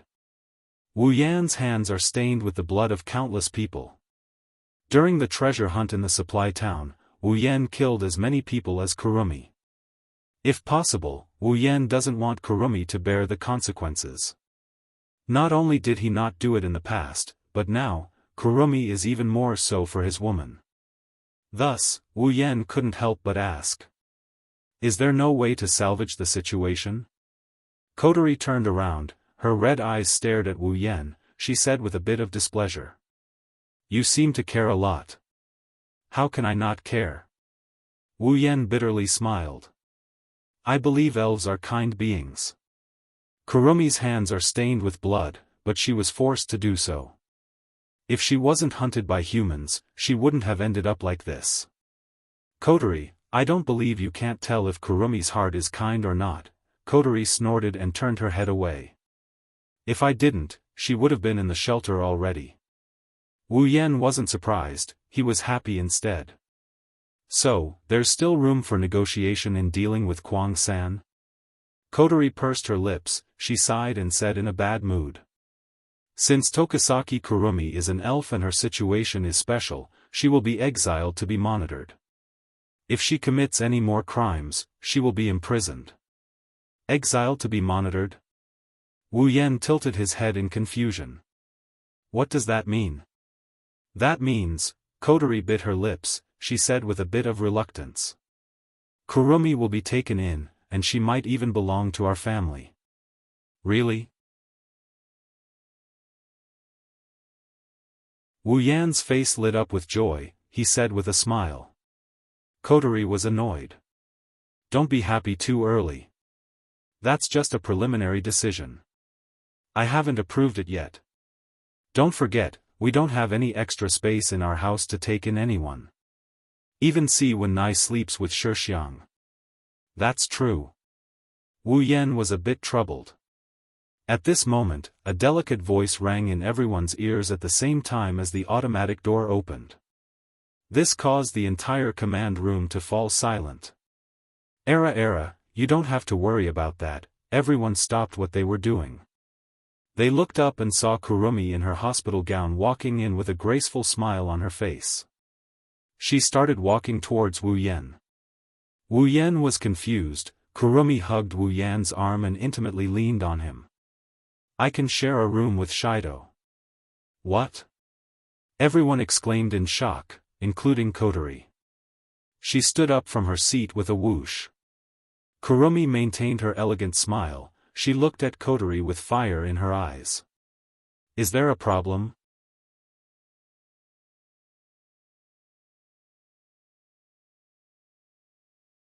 Chapter 495. Heavenly Palace City, Itsuka House. That's it, I'll be looking forward to your guidance in the coming days. In the hall, Shiori, Toka, Yoshino, and Kotori were standing together. They looked at Kurumi who was standing in front of them with an elegant smile and bowed. They looked at each other in dismay. Tokazaki-san. Shiori smiled a little bitterly and then carefully asked, maybe I heard wrong. Can you please repeat what you said just now? The smile on Kurumi's face didn't change after hearing Shiori's words. She overlapped her hands and placed them in front of her. She smiled and said, yes, Shiori. Because something happened in my family, I will have to disturb you for a while. So, please take care of me. Shiori blinked, looked at Toka, and then looked at Kurumi. So, Tokasaki-san, you'll be living in our house? Yes. Sorry for the trouble. Kurumi said with a smile. Shiori didn't know what to do. Of course, Shiori's impression of Kurumi is that she's just a classmate. She didn't want Shiori to be involved in the elf incident, so Wu Yan and the others didn't tell her that Kurumi knocked her out and kidnapped her. They only told Shirori that she fainted due to anemia, so Shirori isn't familiar with Kurumi. Fortunately, when Kurumi kidnapped Shirori, she chose to knock her out instead of keeping her awake like Kotori and the others. Otherwise, they wouldn't know how to make up for it. Now, a classmate who had just transferred over and whom she had only known for a few days was going to live in her house. Shirori subconsciously felt a burst of discomfort, but it was understandable. Shirji hesitated for a moment and said in distress, "But, we don't have any spare space in our house for people to live in. You don't have to worry about that, Shiori-san." Kurumi tilted her head and smiled, but there's something interesting in her smile. Shirori, Yoshino, and Toka were stunned while Kotori clenched her teeth in anger. Kurumi reached out her hand and pulled a certain someone who has been acting like a bystander since the beginning. She hugged his arm tightly and put her head on his shoulder. Then, she said the words that almost caused a commotion in the command room of Fraxinus. "I'll live in the same room as Shido." Wu Yen covered his face with his hand. He couldn't bear to look at the other girls. It's not just because he doesn't want to accept reality, it's also because he knows the girls very well. Even if he used his knee to think, he could already guess what would happen next. "What?" Shirori and Toka shrieked. They looked at Kurumi, who looked like she was asking what to eat today, and Wu Yen, who was covering his face with his hands. They couldn't believe what they saw. Live in the same room as Shido Gige. Yoshino covered her mouth with her small hand. She looked at Wu Yen and Kurumi with her big blue eyes, her face turned red. How bold! As for Kotori, she already turned her head away from the crowd. No one can see her expression, but from the way she clenched her fists, it's clear that she's not calm at all. "Absolutely not," 10 Incense shouted furiously. His voice was like a thunderclap. It went straight up with the purpose of overturning the roof of Wu He's house. His voice reverberated in everyone's ears. Everyone's ears were ringing from the roar. Toka glared at Kurumi and pointed at her. "Why do you have to live in the same room as Shido?" "It can't be helped." Kurumi's smile didn't diminish. She acted like she didn't see Toka's expression. "After all, there's no room left, but you don't have to live with Shido." Toka bit her lips. "You can live with me too." Era, Toka classmate, what are you talking about?" Kurumi covered her mouth and smiled. "If I live in your room, what will happen to Yoshino?" Toka choked and shouted. "But you can't live with Shido." "Absolutely not." "Then what should I do?" Kurumi pointed at her temple and said sadly. "Does Toka classmate want to kick me out?" It's not like that." Seeing Kurumi's sad expression, 10 Fragrance's voice gradually weakened. 10 Fragrance understood Kurumi's situation. Someone as pure and kind as her wouldn't kick Kurumi out. "Toka classmate, it's a bit inappropriate for you to live in the same room as Shido," Shirori spoke up. She mumbled to Kurumi before turning around to look at Wu Yen. She had a strange look in her eyes. It was as if she was looking at a cheater who abandoned her. Wu Yan's lips twitched. When Toka lived in Wu Yan's house, she said she's his girlfriend. But now, there's a girl who wants to live in the same room as her boyfriend in front of Toka. Shirori looked at Wu Yen like he's an unfaithful man. It's good that she didn't look at him like he's a scumbag. Era, Shirori classmate, you don't have to worry about that." Kurumi hugged Wu Yan's arm tightly and said something that even Wu Yen couldn't keep calm. "I'm Shido's fiancé, it's only a matter of time before we live in the same room, fiancé." Not only Shirori, even Yono was stunned by Kurumi's speech. Kotori, who was standing behind everyone, was trembling slightly. Toka was the only one who was confused. "What's a fiancé?" The air froze for 2 seconds. Kurumi's smile froze for a second, but it quickly returned to normal. Shirori laughed dryly and said to Toka. "Toka, a fiancé means you and your other half will eat together, sleep together, and be together forever, together forever." Toka's amethyst-like eyes lit up, her face blushed. She looked at Kurumi and shouted. Then I want to be Shido's fiancé. As soon as he said that, the entire living room was filled with the sound of people falling to the ground. 10 Incense was stunned as she watched everyone fall to the ground. She was a little confused. Why are you sleeping on the ground? Do fiancés have to sleep on the ground? Toka. Shirji helplessly looked at the naive Toka. She was both angry and amused. Perhaps it was because Toka was so naive that she had a so-called fiancé, Shirji thought maliciously. Ah. Kurumi covered her face with her hand. Anyways, Toka classmate, as Shido's fiancé, I'm allowed to sleep in the same room as him, so. Toka's face turned red, she shouted again. I want to be Shido's fiancé.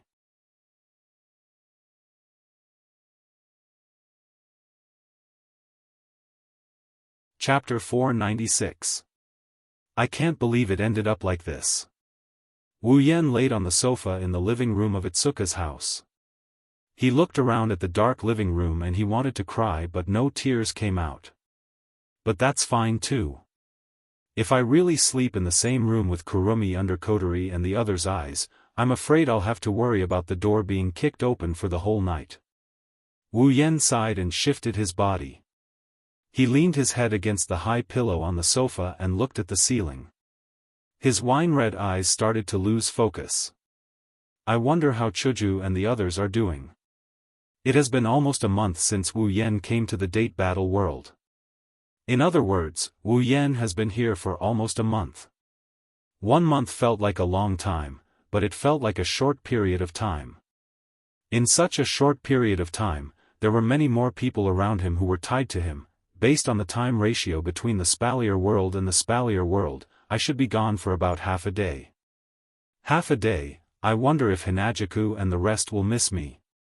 He mumbled to himself in a half-joking, half-serious manner. Wu Yan thought for a bit before his lips started twitching.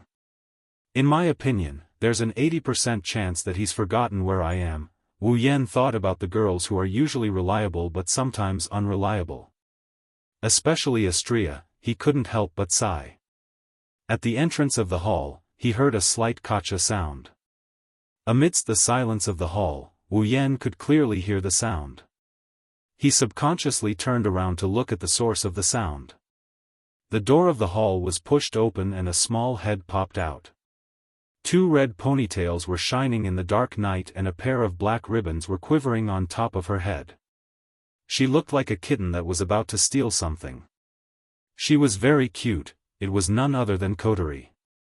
Due to the darkness in the living room, Kotori didn't notice a pair of wine-red eyes staring at her. She thought Wu Yan was asleep. She looked around and closed the door. She tiptoed towards the sofa. Wu Yan didn't react until he heard Kotori's footsteps. He placed his hand on his forehead and closed his eyes. He adjusted his breathing and pretended to be asleep. The living room at night is dark and silent. It's a bit of an exaggeration to say that you can't even see your fingers in front of you. With Kotori's eyesight, she can only see things that are closer to her. By the time Wu Yan entered Kotori's line of sight, she was already in front of the sofa. Kotori patted her chest when she saw Wu Yan sleeping. She stared at Wu Yan's sleeping face with her red eyes. After a while, she grumbled in a dissatisfied manner. Seriously, how old are you? Don't you know how to find a blanket to cover yourself with when you're sleeping? Kotori raised the thing in her hand. It was a blanket. Kotori laid the blanket on Wu Yan's body. She covered the sofa and Wu Yan's body with the blanket, leaving only his head exposed. Then she stood up. Kotori blushed when she saw Wu Yan's sleeping face. She looked a bit hesitant as she kept glancing at Wu Yan's face. Then, she averted her gaze as if she was startled by something. She looked a bit flustered and shy at the same time. After a while, Kotori mustered up some courage and laid her head in front of Wu Yan's face. She closed her eyes and kissed Wu Yan's face. Then she moved her head away. Kotori blushed even more. Kotori calmed her racing heartbeat and stole a glance at Wu Yan. After making sure her little movement didn't wake Wu Yan up, she sighed in relief. She muttered something to Wu Yan. "Good night, Oni-san. If possible, I'd like to say good night too." Kotori almost shrieked when she heard Wu Yan's words. Kotori turned to Wu Yan and she saw a half-smile on his face. Alas, the sofa is soft but not as comfortable as a bed. There's no way to say good night. Why you? Kotori's mouth slowly widened. She pointed a trembling finger at Wu Yan. Her face turned completely red. "You're still awake?" "Yeah." Wu Yan sat up from the sofa with a weird grin on his face. He teased her. "It's a good thing I didn't fall asleep yet. Otherwise, I wouldn't have had the chance to see such a gentle side of my cute sister." "You." Kotori blushed. She looked at the teasing Wu Yan and felt a little dizzy. Kotori shuddered at the thought of how she had just kissed him and said good night to him. She wanted nothing more than to find a hole to hide in. Kotori shuddered more and more, circles appeared in her eyes. She lowered her head, not daring to look at Wu Yan's face. Her face turned purple under her bangs. "You already knew." Wu Yan knew what she was referring to. He waved his hand carelessly. "Well, what's the big deal? It's just a kiss on the cheek. We've already kissed on the lips. Why are you so shy?" Wu Yan's nonchalant tone infuriated Kotori. She resisted the urge to kick Wu Yan's face. She snorted and turned around, planning to return to her room. Wu Yan called out to Kotori. "Kotori, wait." "What?" Kotori said angrily. She made up her mind that if Wu Yan dares to tease her again, she'll stomp on his face even if she has to wake up the others. Of course, Kotori was disappointed. Wu Yan didn't intend to tease her at all. Instead, his eyes flickered and his mouth opened as if he wanted to say something but hesitated. Kotori furrowed her brows at Wu Yan's reaction. "What are you doing? Why are you dragging your feet? Just say it." Wu Yan calmed down and he waved his hand at Kotori. "Kotori, come sit down, I have something I want to talk to you about." Wu Yan's serious tone startled Kotori. She nodded and sat down beside Wu Yan.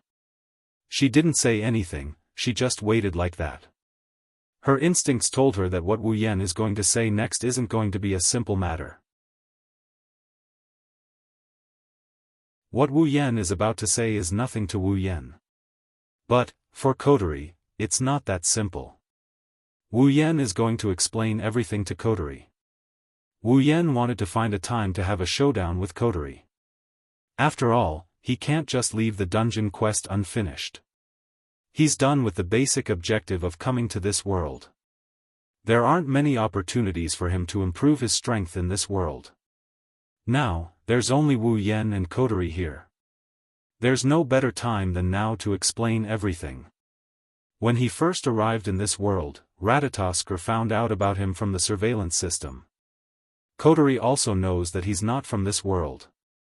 It's not that troublesome to explain everything. Wu Yan's voice slowly echoed in the silent living room.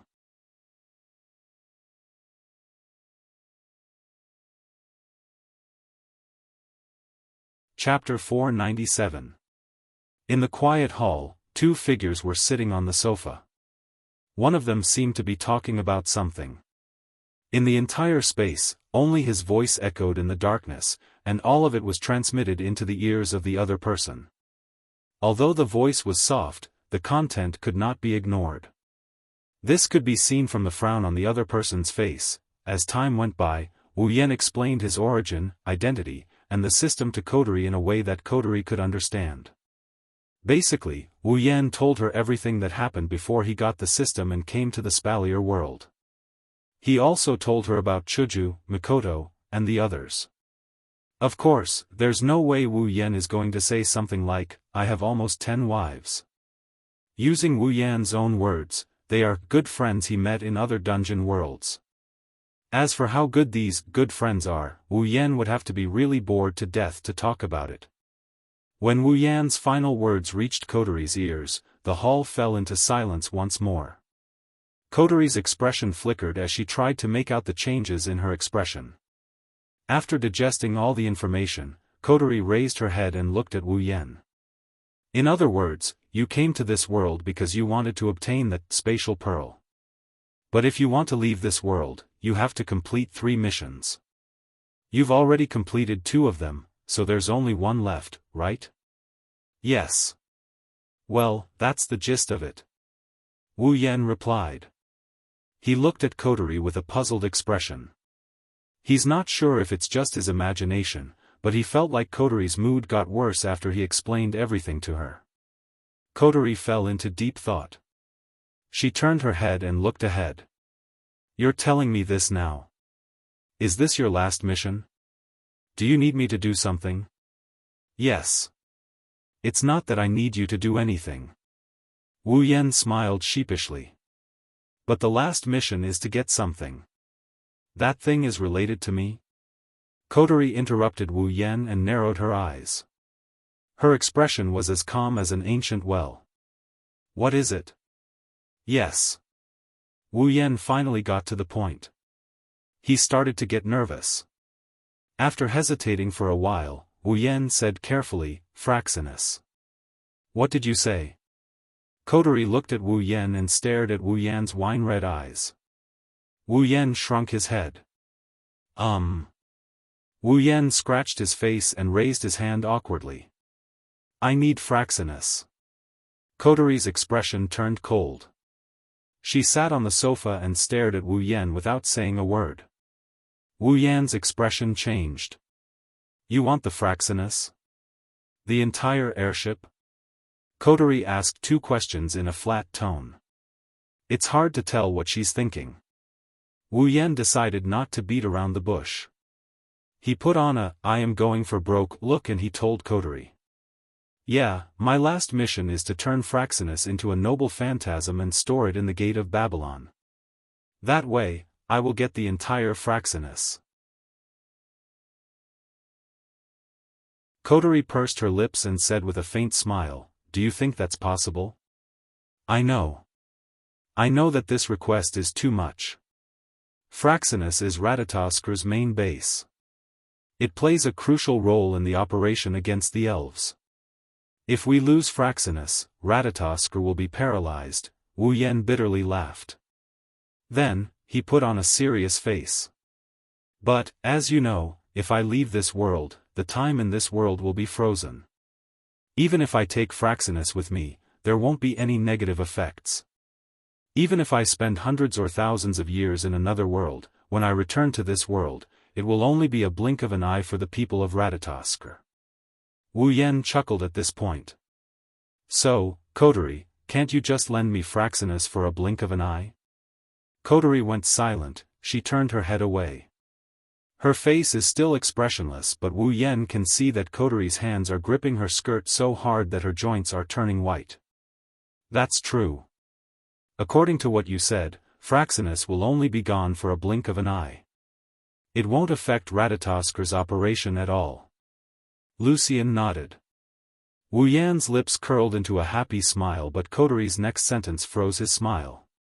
However, I refuse your request. Huh? Wu Yan was stunned, his body shook. He looked at Kotori in disbelief. Refuse? The expressionless Kotori didn't even look at him, Wu Yan was stunned.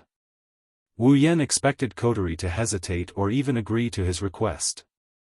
He didn't expect Kotori to reject him without even thinking about it. Why?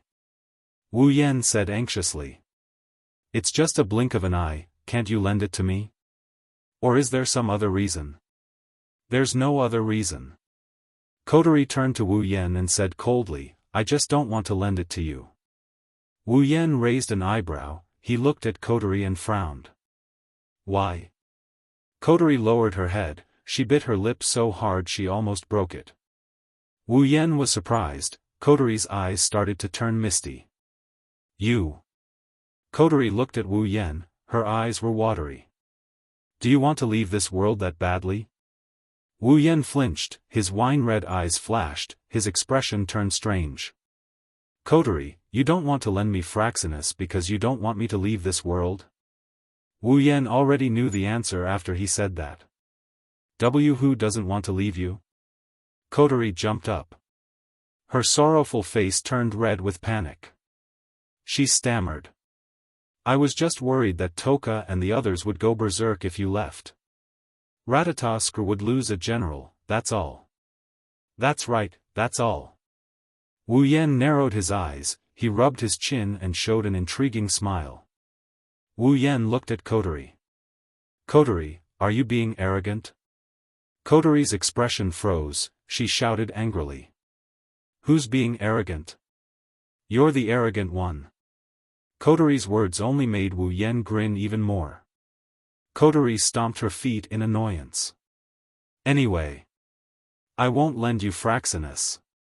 Kotori didn't wait for Wu Yan's reply, she snorted and ran back to her room, leaving Wu Yan alone. She ran away. Wu Yan shook his head, he didn't know whether to laugh or cry. Kotori didn't seem like she was against him taking Fraxinus away.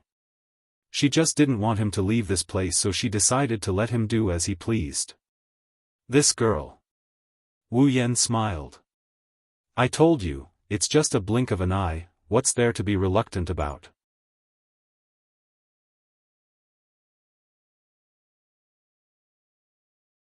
Chapter 498. When a bright golden light shot from one side of the sky to the ground, the dark clouds in the sky seemed to have seen their natural enemy and scattered at a speed visible to the naked eye. When the endless golden light shone on the ground, the sky was already a clear blue. The golden light shone all over the ground and naughtily drilled into the windows of a few buildings without shelter.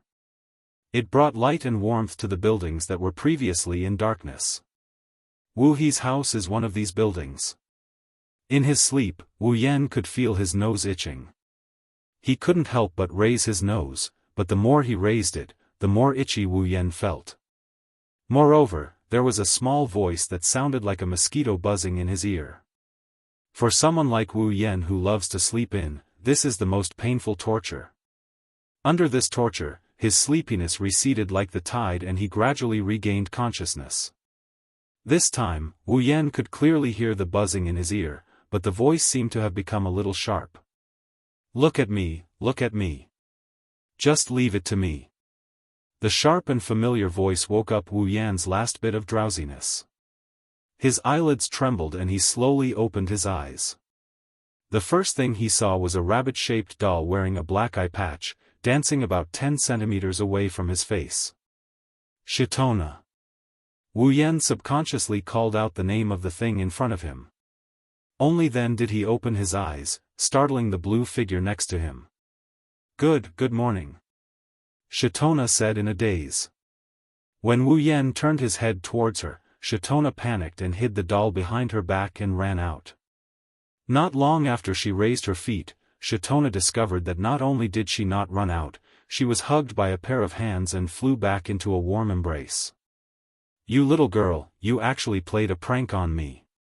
Wu Yan grabbed Shitona's cheeks and pinched them, eliciting a soft moan from Shitona. It was Shiori-san. She told me to wake Shiori-san.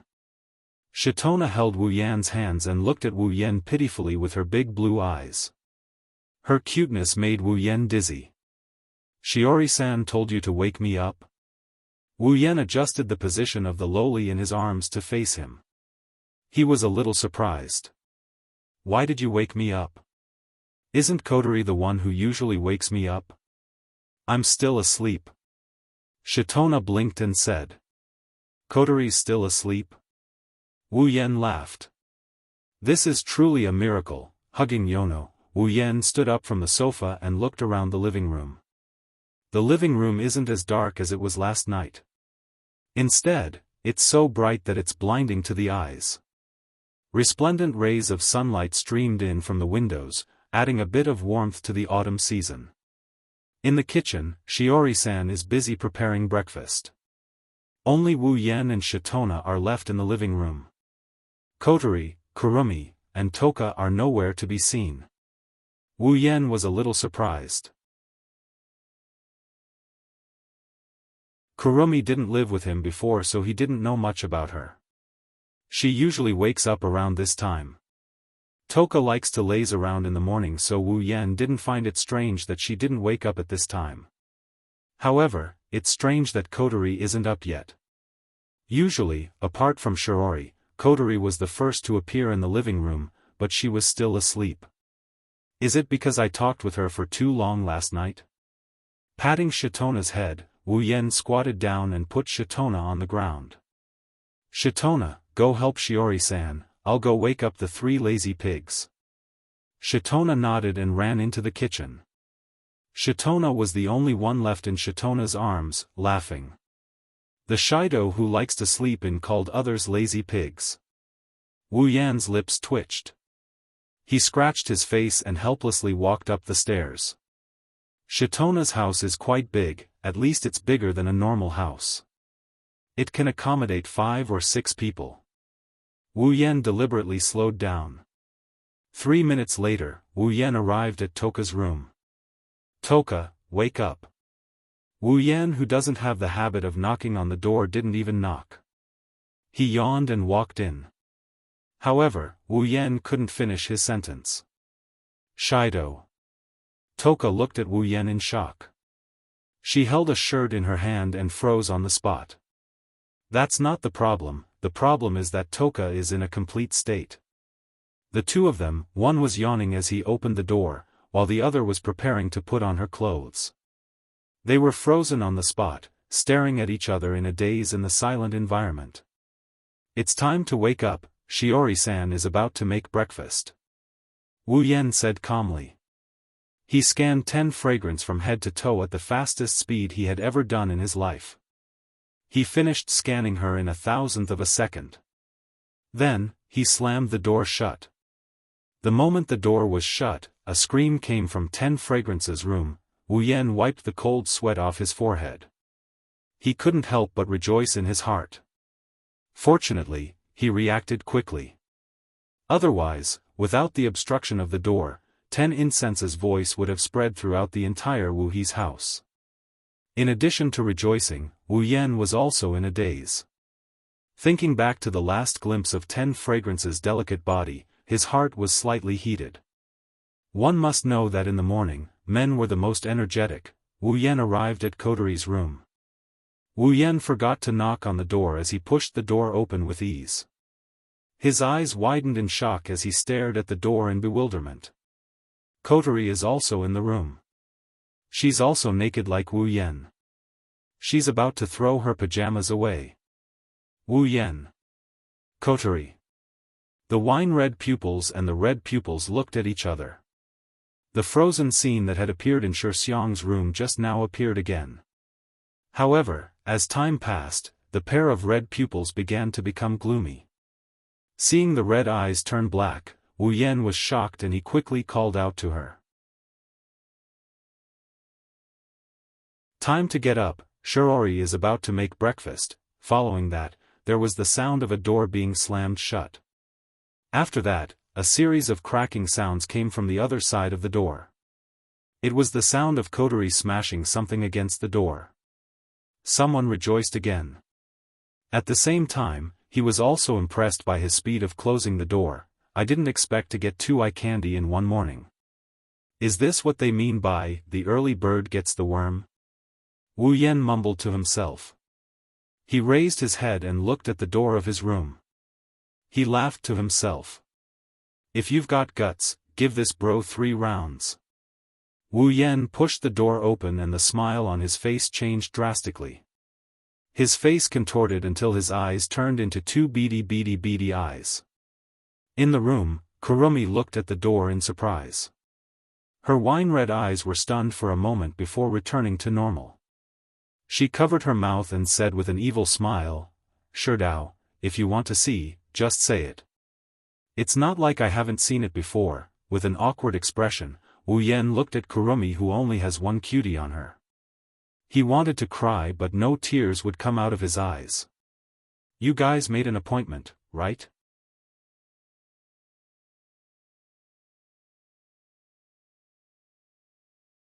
Chapter 499. Among the 3 meals in a day, breakfast was the easiest to prepare. If it was simple, it would only need a little bread and some seasoning sauce. Therefore, it was quite easy for Shiji to prepare breakfast. In just a short while, everything was ready. After putting all the breakfast on the table, Shiji took off her apron. Behind Shiji, the little lowly Yoshino also helped to put some things on the table with a cute smile on her face. This kind of scene happened almost every day since Yoshino came to this house. If it wasn't in the morning, she would help Shiji in the afternoon or Wu Yan in the afternoon. Yoshino's strength was relatively small so she could only help a little. However, these little things were full of enjoyment for Yoshino. Sometimes, simplicity was happiness. Shitono was a good interpretation of this sentence. In the past, Shitono would worry every day when he would be killed in the endless pursuit. Otherwise, he would worry that he would lose control and bring fear and pain to people. He spent every day in constant worry. If it wasn't for Shitono by his side, Shitono wouldn't have been able to hold on. But now, Yoshino no longer needed to worry about this, because she no longer had the power to harm others, nor did she have a reason to be hunted down by others. All she had was the warmest days. This kind of life, compared to the past, was simply like heaven. Therefore, Yoshino cherished all of this. Every day, she would insist on helping a little bit. Because of this, she felt very happy and very real. Because of this, every time there were some easier jobs, Wu Yan would let Yoshino help. Even Shiji, after objecting at the beginning, did not object anymore. After all, looking at the heartfelt smile on Yoshino's face, Shirori was also very happy. Naturally, she wouldn't have the heart to snatch all of this. Of course, Shirori would only agree to let Yoshino do the easy work. Some of the more heavy work, Shirori would absolutely not let Yoshino do it. In the entire Wuhi family, the one who dotes on the 4 attendants the most is not Wu Yan, but Shiji. Not long after, the door of the hall was opened, attracting the attention of Shirori and Yoshino who were setting the tableware on the table. The two looked up and saw Toka walking over from the other side of the door. As usual, she had a bow-like hair ornament on her head, but what made the two puzzled was that Toka's face looked very red. What's wrong? Toka, your face is so red. Shirori looked at Toka strangely and asked with concern, are you sick? If you have something to say, then say it. Don't hide it. Not pooping, not pooping. Toka quickly waved her hand, but she didn't explain why her face was so red, which made Shirori puzzled. 10 Incense looked around the hall and asked in a casual tone, yes. Yes. Where is Shirdao? Shirori got even more suspicious when she heard Toka's nonchalant tone. She has never heard Toka being so nonchalant when she asked about Wu Yan. In the past, whenever Toka mentioned Wu Yan's name, there would be a hint of excitement in her tone. Now that she's so nonchalant, there must be something wrong with her. Shirori touched her chin and suddenly came to a realization. It must be because of Tokisaki Kurumi. It's only natural that Shirori would think this way. In Shiori's mind, Toka is Wu Yan's girlfriend, the girlfriend of the person she likes. If one day, a fiancé suddenly popped up beside him, no matter who it is, they wouldn't feel good about it. At this time, in Shiori's heart, Toka is the one who feels bad. Shiji looked at 10 Fragrance sympathetically. She sighed in her heart. 10 Fragrance's reaction was understandable. If it were her, she would also feel pressured if the person she liked had a fiancé. Moreover, the fiancé was so beautiful and elegant. Shiji herself would also feel pressured. Although Toka's looks are top-notch and her figure is comparable to Tokisaki Kurumi's, it's still stressful to have an opponent of the same caliber. Under such conditions, one is a natural foodie and the other is an elegant noble lady. Most people would pay attention to the latter. After thinking for a while, Shiori looked at Toka and grabbed her hands. With a firm and powerful voice, she said to Toka, "Don't worry. Toka-chan. Shiori Itsuka. I will stand on your side." After saying that, Shiori nodded to herself and patted her own butt, putting on an "I support you" posture. Needless to say, if 10 fragrance was really what Shiori imagined, she would definitely be very touched. Unfortunately, Toka didn't think that way. Even though Kurumi's appearance made her inexplicably irritated, the reason why she's indifferent towards Wu Yen is because she was caught naked. She's feeling a little guilty. Toka looked at Shiori, who was nodding her head in confusion. She tilted her head and pointed at her lips. She couldn't understand what was going on, so she could only nod her head. Yoshino on the side was confused. She raised Yoshino and whispered, "Shiori-ne-san, you've become so weird, no no no." Yoshino giggled. "This is love." "Love?" Yoshino blinked. She thought of something and her face started to turn red. In the strange atmosphere in the hall, the door was opened again. "It's Wu Yen and Kurumi." Seeing Wu Yen, Toka blushed and quickly lowered her head. She stuffed the breakfast in front of her into her mouth and buried her head in it. Shiori was exasperated. At this time, she should have sweetly said good morning. Shiori glanced at Kurumi, who is hugging Wu Yan's arm. She felt a bit angry. Compared to Kurumi, Shiori is more inclined towards Toka, who she has known for quite some time. She didn't even look at Wu Yen in a friendly manner. Wu Yen bitterly turned his head away, feeling helpless. He felt like he got shot even when he was lying down. The next moment, Kotori also appeared in the hall. She still had a pair of black ribbons on her head, but with Shiori present, Kotori pretended to be innocent and cheerful. Those who didn't know would think that this was the old Kotori. Of course, Kotori acted cute in front of Shiori. However, when she saw Wu Yen, her expression darkened. Her red eyes flashed with an ominous glint. Clearly, Kotori didn't forget that she was raped by Wu Yen again. Wu Yen could only smile at her, although it was a little ugly. "Come, Shido, ah."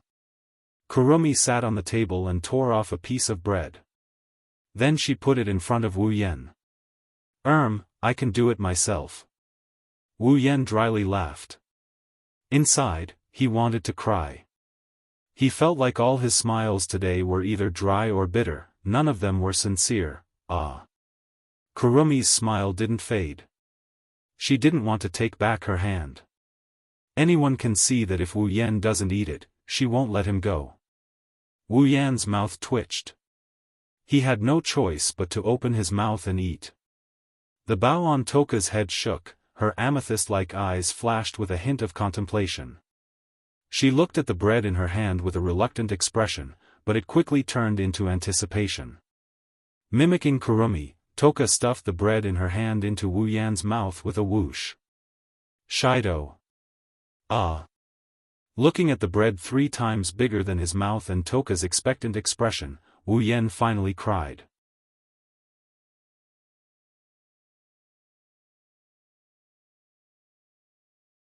Chapter 500. In the Spalier World. It has been a day since the Academy tournament ended.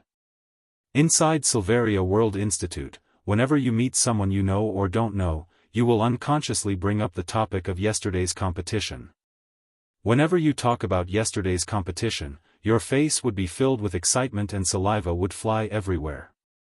You can't help but want to say that you were the one who was at the competition yesterday. You can't help but want to say that you were the one who was at the competition yesterday. Gradually, the academy event that had just ended for a day had become a hot topic among the students. Amongst them, the most attention-grabbing ones were the top 10 in the academy's ranking. In other words, they were the newly ranked top 10 experts. Undoubtedly, this academy tournament is a milestone for the students of the Spalier World Academy and the Spalier World Academy. Two things happened during the Academy tournament that could set off a huge wave in the Academy. First of all, among the top 10 students in the Academy competition, 5 of them were new students who had only been in the Academy for a month. If someone had told any of the students in the Academy before the new students had entered the Academy that there were 5 new students who had been in the Academy for a month who were ranked in the top 10 of the Academy, then that person would definitely have been spat to death by the entire Academy. In the entire Spalier world, the Spalier World Academy is the only academy in the Spalier world. It is a super academy jointly run by 3 empires. In other words, this is the only place where the real geniuses in the Spalier world can grow quickly. It is not an exaggeration to say that the Spalier World Academy has gathered all the super geniuses in the world. In the Spalier World Academy, the top 10 powerhouses are called the top 10 geniuses in the world. No one would object to that. Therefore, the Academy rankings are very valuable. Now, among the top 5 students, there were actually 5 new students. If it wasn't for the series of events that these new students had caused in the short span of a month, which had made their names known, it was likely that the nearly 10 million students in the Academy would have directly found a brick and tried to knock themselves awake. What was even more inconceivable was that these 5 top 10 newcomers were from the same group. In the Academy, there are 12 top forces. Everyone knows about them. These 12 top forces represent the 12 top forces in the Spalier world. Their positions are unshakable. However, among these 12 top forces, the strongest person in the weaker 2 forces couldn't even make it into the top 10. As for the other 10 top forces, only one of them could make it into the rankings. But now, 5 of the top 10 students are from the same group. How can people not look at each other in dismay? Ever since the end of yesterday's Academy competition and the new rankings were released, countless people began to make guesses. They were guessing whether the 5 top 10 new students were from the same faction or not. After this news spread, it became a laughing stock. In the entire Spalier world, if there is a group that can cultivate these 5 super geniuses, it is impossible for them to be unknown. It wasn't that no one tried to investigate the background of these new students. Almost every force tried to investigate, but no one was able to find out their origins, including the 3 empires and the 9 great clans. If even the 3 empires and the 9 great clans couldn't find out the origins of these new students, then there is no need to talk about the other forces. Suddenly, the 10 special students who entered the Spalier World Academy a month ago became the most mysterious existence. Just when the upper echelons of the 3 empires and the 9 great clans were planning to use other methods to obtain information from the new students, the 12-stage 9 powerhouses of the Academy Council spoke up at the same time. The 12-stage 9 powerhouses of the Academy Council gave the order to their respective forces to stop investigating the new students. In terms of their attitude towards the new students, they can try to be friendly, but they are not allowed to use extreme methods. The 12-stage 9 powerhouses of the Council were the highest existences in the 3 empires and the 9 great clans. Naturally, no one would object to their words. Thus, the investigation of this matter came to an end. Since the 3 empires and the 9 great clans had stopped their investigations, the other forces, after receiving the limelight, also gave up their investigations even though they were baffled. They were afraid of stirring up trouble. In a short time, the news of the new students, other than the Spalier World Academy, also became a hot topic among the other forces in the Spalier world. As for Silveria World Institute, the other thing that caused a lot of commotion was the champion of the school tournament, the new strongest student of the institute. No one expected Princess Sylph, who was once the strongest student in the academy for a long time, to be pulled down by someone during the academy's competition. Astrea. This new strongest student almost flipped the sky of the academy upside down.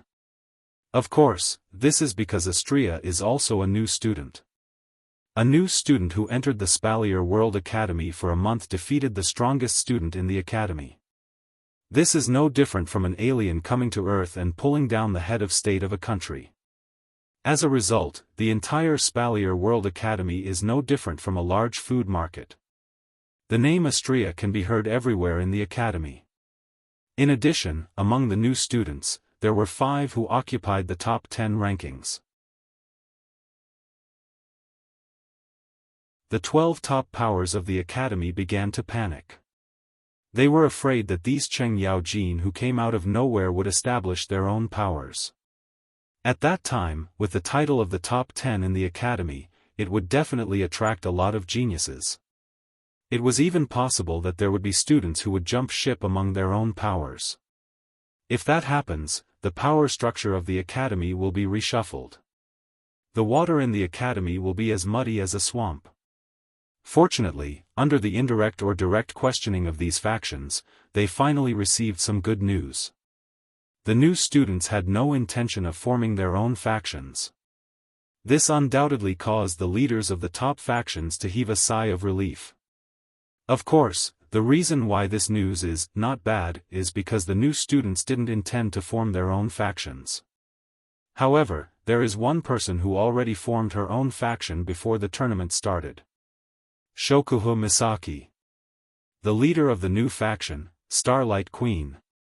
In less than a month, the popular Queen of Silveria World Institute became one of the top 10 rankers in the ranking. Not only that, her faction, Starlight Queen, also has the Dark Horse, the new strongest student, Astria. These 2 golden word signboards had already become the beehive of the academy, constantly attracting the students of the academy. Countless students came to join the Starlight Queen, allowing the Starlight Queen, who was born a month ago, to quickly grow up. Unfortunately, Starlight Queen only accepts female students. Many male students had no choice but to return empty-handed. Even so, in just a day, Starlight Queen already has the strength of a top faction. She has the strength to rival the other 12 factions of the academy. The 12 factions of the academy officially became the 13 factions of the academy.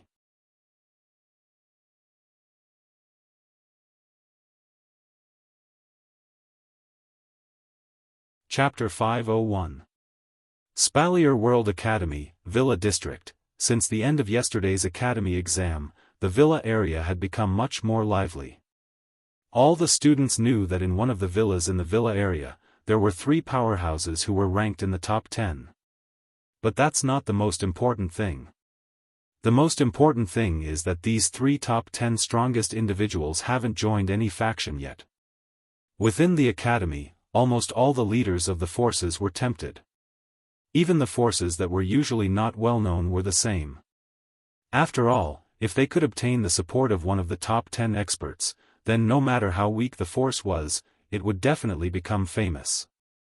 Moreover, it would be able to attract new members to join, not to mention 3 of them. Thus, after the event, the Villa District's entrance to Wu Yan's villa was almost broken by people.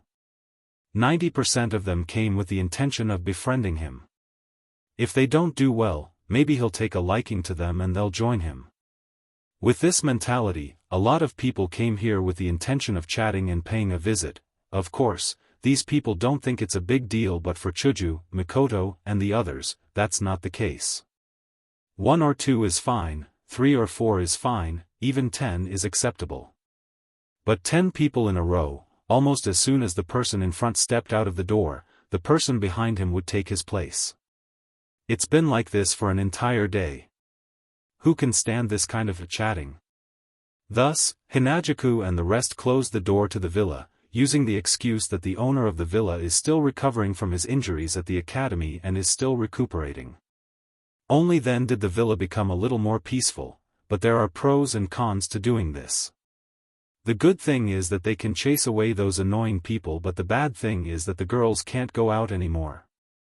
In the living room of the villa, Chuju and Mikoto are drinking the black tea that Ikaros brewed. They looked at each other for the umpteenth time and sighed at the same time. When is this going to end?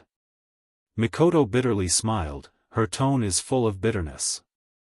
She's not the only one in the villa, but after staying here for so long, the active Mikoto is starting to feel bored.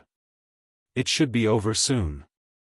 Chuju said uncertainly as she placed the cup in her hand on the table. Those people are just hot-headed for a moment. That's why they came here to try their luck and see if they can get us to join them. After some time, they will understand that we don't want to join any force at all. But this after a while, how long will it take?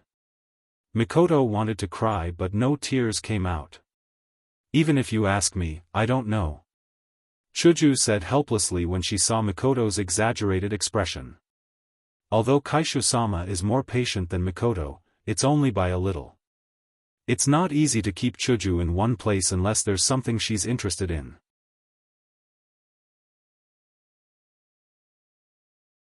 Mikoto sighed when she heard Chuju's words. You're fine, you just have to deal with those annoying people. Unlike me, I'm constantly being harassed. Chuju chuckled when she heard that.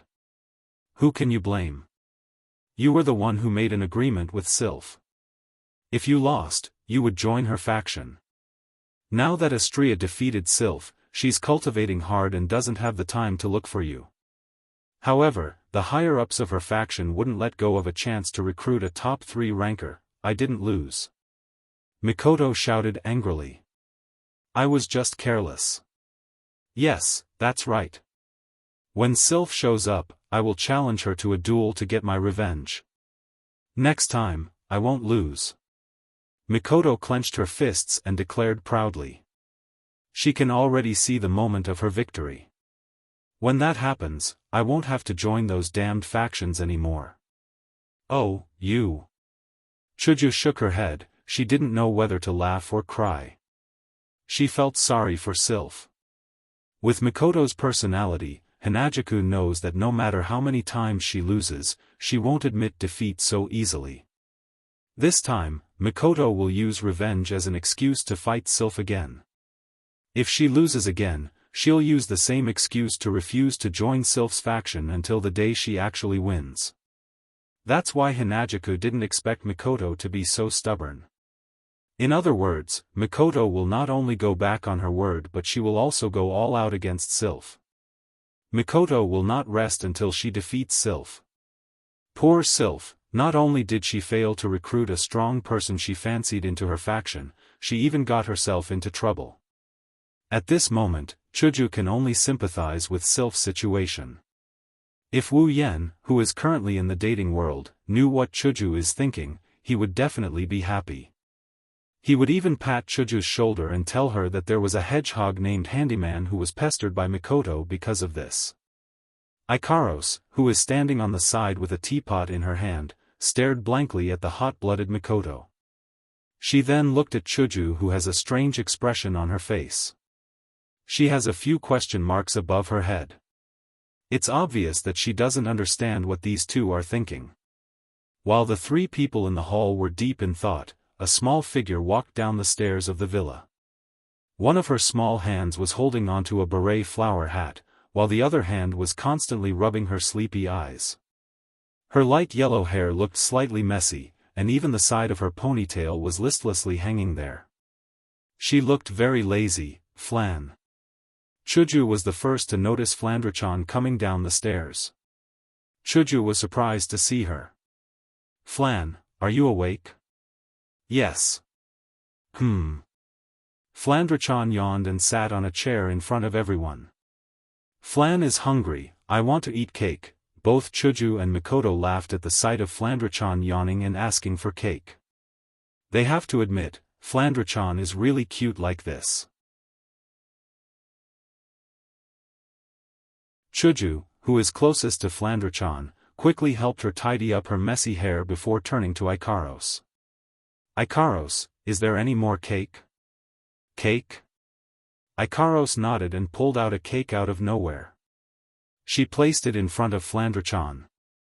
Flandre-chan couldn't help but smile sweetly at the sight of the cake.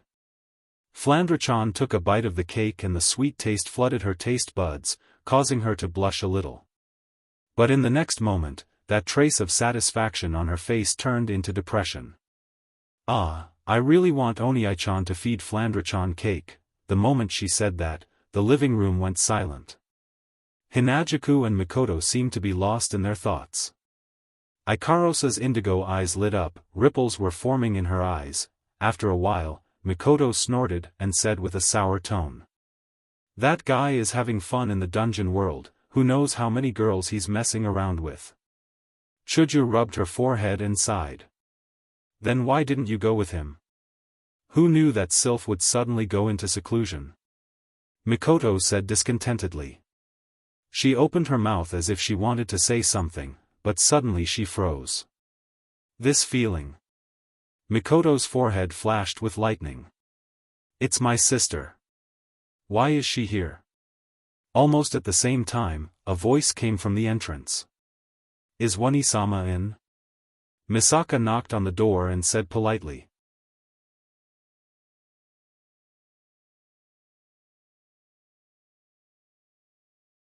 Chapter 502. Mikoto, Hanajuku, Mikoto, Flandre-chan, and Ikaros were all startled when they heard Misaka's sister's voice. Even Mikoto, who had a guess as to what was going on when she sensed Misaka's sister's electromagnetic field, was no exception. Misaka-chan? Hanajuku looked at the door in surprise and tilted her head in confusion. Didn't Shokuhu Misaki send them to the behemoth forest to farm experience for us? Why are they here? Mikoto didn't know how to react, so she nodded. When she did, she quickly ran to the door and opened it. In the next moment, a figure that looked exactly like Mikoto with a pair of military goggles on her head entered everyone's sight. Huh? Flandre-chan's jaw dropped. She pointed her finger at Misaka's sister. She looked at Mikoto, then back at Mikoto. It's to Mikoto-ne-san. Mikoto-ne-san. Mikoto was overjoyed. It's really you.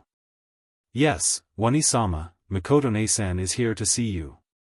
Mikoto-ne-san is very happy to see Wani-sama. The smile on Mikoto's face froze. She looked at Misaka's sister, who said she was happy to see her but didn't show any emotion on her face. A sense of helplessness crept into Mikoto's heart. She pulled herself together and said to Mikoto-ne-san. Anyways, come in. Mikoto was just about to turn her body to let Mikoto-ne-san in when a sweet voice came from behind her. Mikoto's expression froze for the second time. Era, Mikoto-ne-san, I'm standing right here and you didn't even notice me, how sad.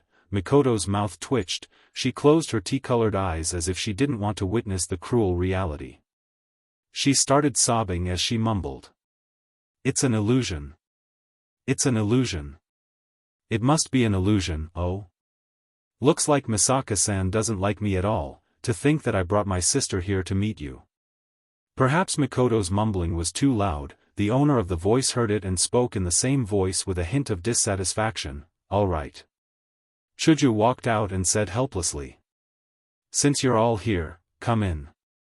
It'll be troublesome if those annoying bastards see you. Hee, Chuju, you're the best. Shokuhu Misaki giggled behind Misaka's sister. She was wearing a white uniform with golden edges. Her long golden hair made her look even more elegant. Her golden eyes twinkled with a hint of a smile. Behind Shokuhu Misaki, Astria, Kinohata Sayai, Frenda, and Takitsubu Riku stood facing each other. Their bodies were of different sizes and sizes under the sunlight. It was quite a sight to behold. Chuju, Mikoto, it looks like you guys didn't have a good time. Even the door is closed. Kinohata Sayai greeted Chuju and the others with a smile. She sounded like she's taking pleasure in their misfortune. It's hard to tell if she's actually making fun of them. Hanajuku rolled her eyes at Kinohata Sayai and ignored her as she walked into the villa. Mikoto pulled Misaka Meijin into the villa as well, making Kinohata Sayai feel bored. Thus, the 5 girls also walked into the villa. Mikoto-ne-san, are you doing well in the behemoth forest? How about the other sisters? Are they doing well as well? Mikoto said with concern. She glared at Shokuhu Misaki.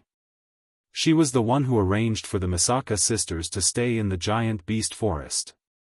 She was the one who arranged for the sisters to stay in the giant beast forest. Wani-sama, Mikoto-ne-san is doing well. The other sisters are doing well too. Mikoto-ne-san answered Wanisama's question. She started thinking if there's a good place for her to live, you're still the same as always. That's a really annoying way of speaking. Chuju laughed dryly. Mikoto also felt a little helpless about Mikoto-ne-san's way of speaking. However, she has a lot of questions for Mikoto-ne-san, so she didn't have the time to complain. Since you're back, are the other sisters back as well? No, only Misaka came back this time. The other Misaka are still in the giant beast forest. Misaka answered honestly. At the same time, she hesitated. How should I tell my sister that I came back to ask for help? Misaka's sister stood in front of everyone. Her face was as calm as an ancient well. She said something that shocked everyone. Help? Mikoto stood up abruptly. Anxiety flashed through her brown eyes. What do you mean?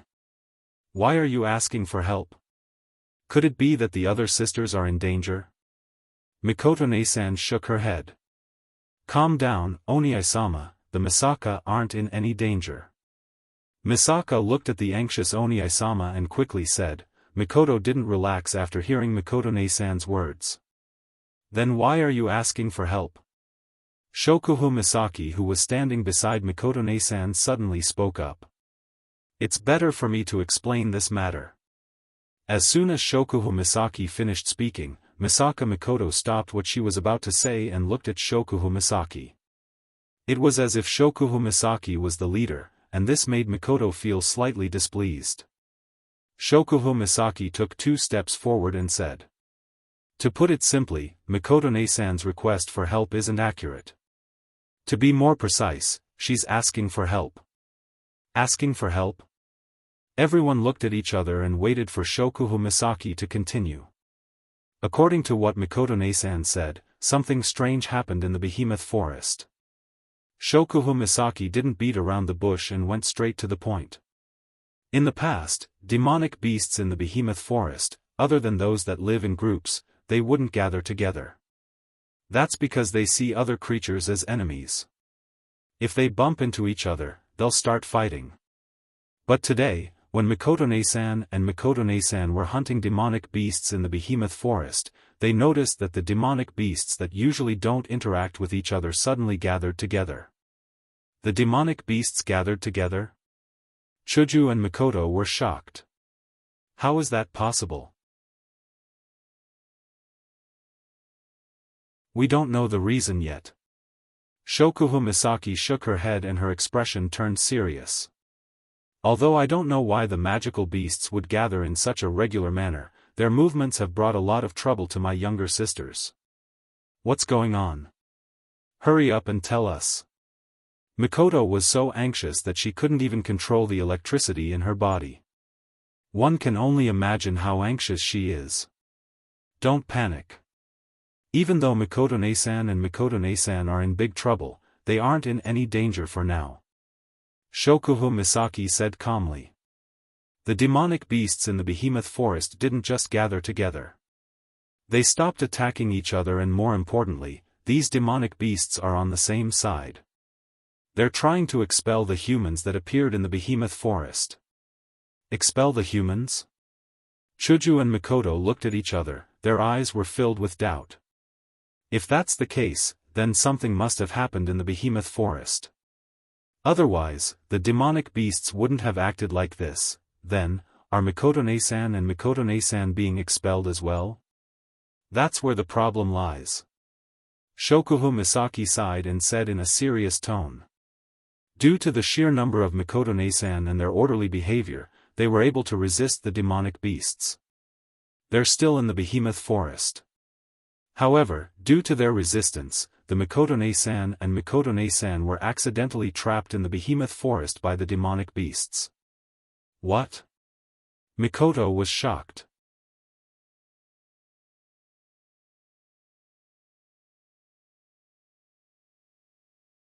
Chapter 503. Misaka sisters are trapped in the behemoth forest. Mikoto took 2 steps back, looked at Shokuhu Misaki, and then looked at the silent Misaka sister. Then she turned around and ran out the door. Wait! What are you doing? This time, it was Shokuhu Misaki's turn to be shocked. Astria, Kinohita Sayai, Frenda, and Takitsubu Riku quickly ran up to Mikoto and hugged her tightly. Let go of me! Mikoto screamed and struggled with all her might. The sisters are in danger, I have to save them. Calm down, Mikoto. Hinajuku also ran over and grabbed Mikoto's hand. Didn't Shokuhu Misaki say that? The sisters won't be in any danger. They won't be in any danger? Mikoto was fuming. They are surrounded by an army of demonic beasts and you say they won't be in any danger? Are you telling me that the demonic beasts will show mercy? Misaka-san, the sisters aren't in any danger at the moment. If you don't believe me, you can ask this sister yourself.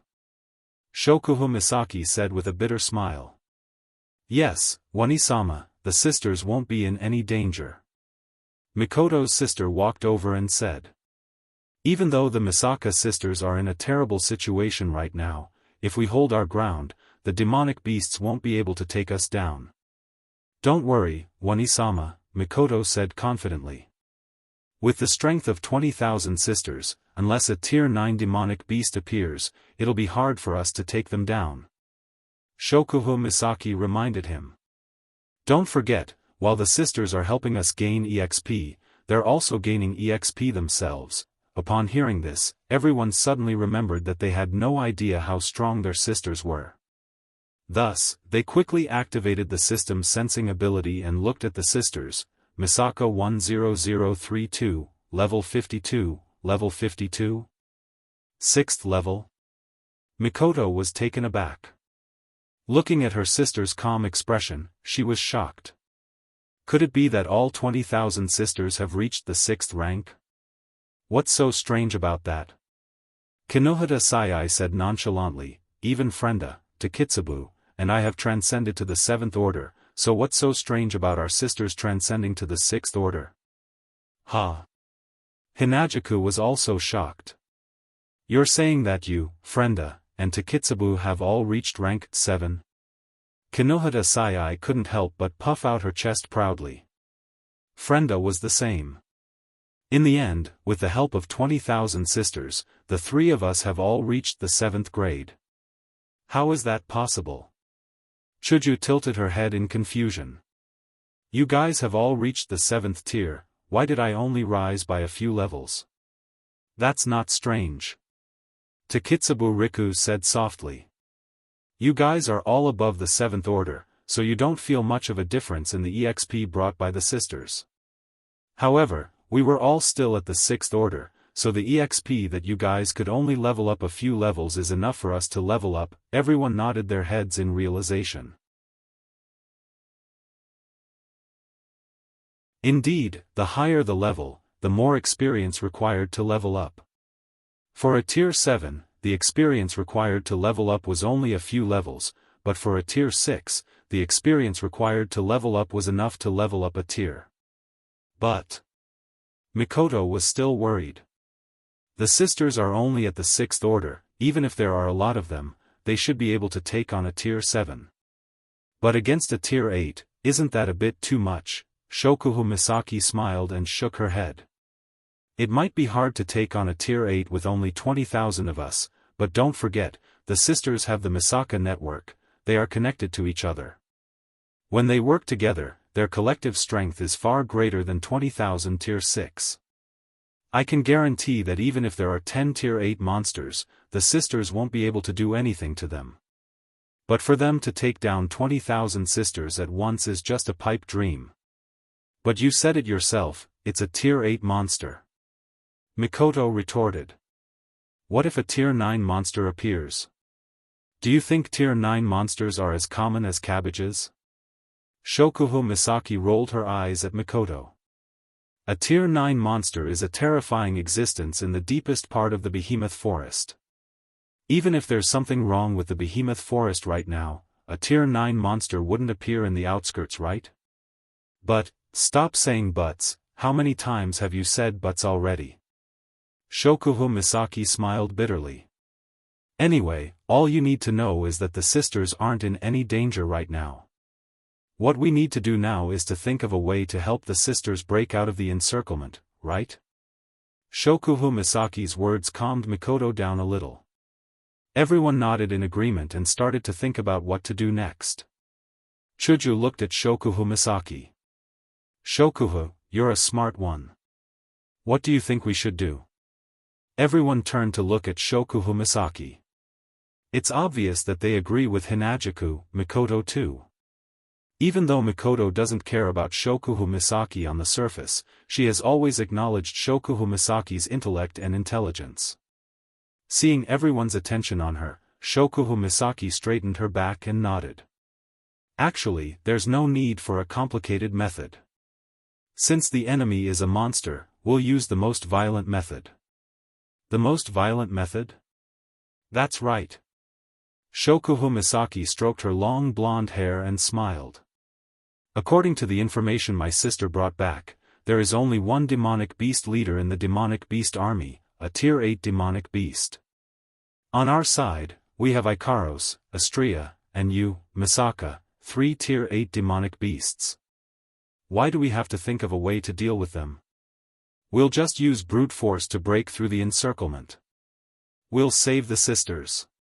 Everyone was stunned when they heard Shokuhu Misaki's words. Wow! When Kinohara Sayai finally reacted, she jumped up and clenched her fists tightly. With a face full of excitement, she exclaimed, I really like this explanation. Mikoto and Astria smiled as well. Their brown and crimson eyes flashed with eagerness. It's obvious they like this idea as well. If that's the case, what are we waiting for? Let's go to the behemoth forest.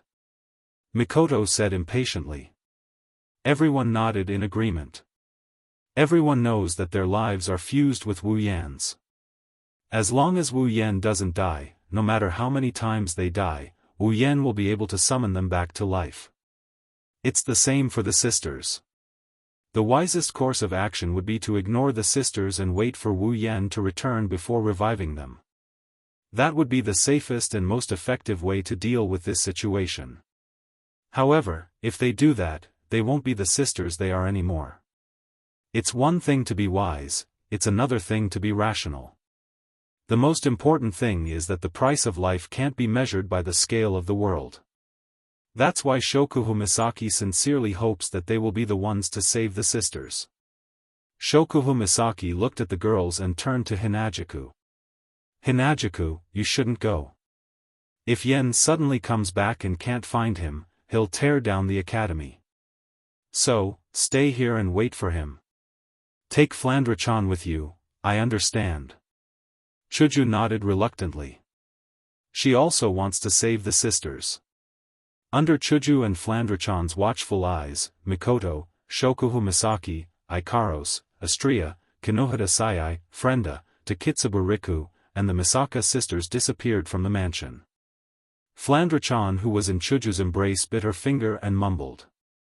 Flandre-chan also wants to save the sisters. Chuju chuckled and shook her head. She looked at the direction the girls disappeared. Yen, when will you be back?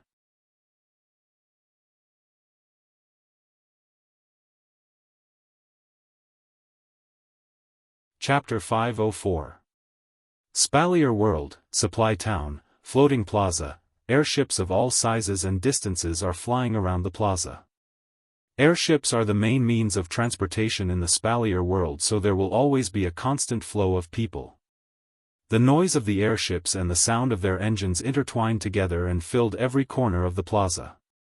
The floating plaza is as lively as ever. On the surface, the floating square didn't seem any different from usual. However, if one were to observe carefully, they would discover that the number of floating airships that came and went was much more than the number that left. Some observant people also began to discover that the floating square today was much livelier compared to the usual floating square. Most of the airships that arrived at the floating plaza are equipped with weapons and they emit a faint aura of presence. It's obvious that they aren't ordinary people. Groups of people would disembark from the airships and after organizing themselves, they would head towards the same direction. In the distant horizon, an airship slowly descended and landed on the floating plaza. It became one of the many airships parked on the floating plaza. The moment it landed, a group of beautiful girls disembarked from the airship. For a split second, the entire floating plaza went silent for a moment before returning to normal. It was as if nothing happened. If you ignore the gazes that were directed towards the same direction, it's Mikoto and the girls who are here to help the sisters. Mikoto, Shokuho Misaki, Ikaros, Astria, Kinohita Sayai, Frenda, Takitsubu Riku, and the Misaka sisters. 8 girls of different sizes disembarked from the airships.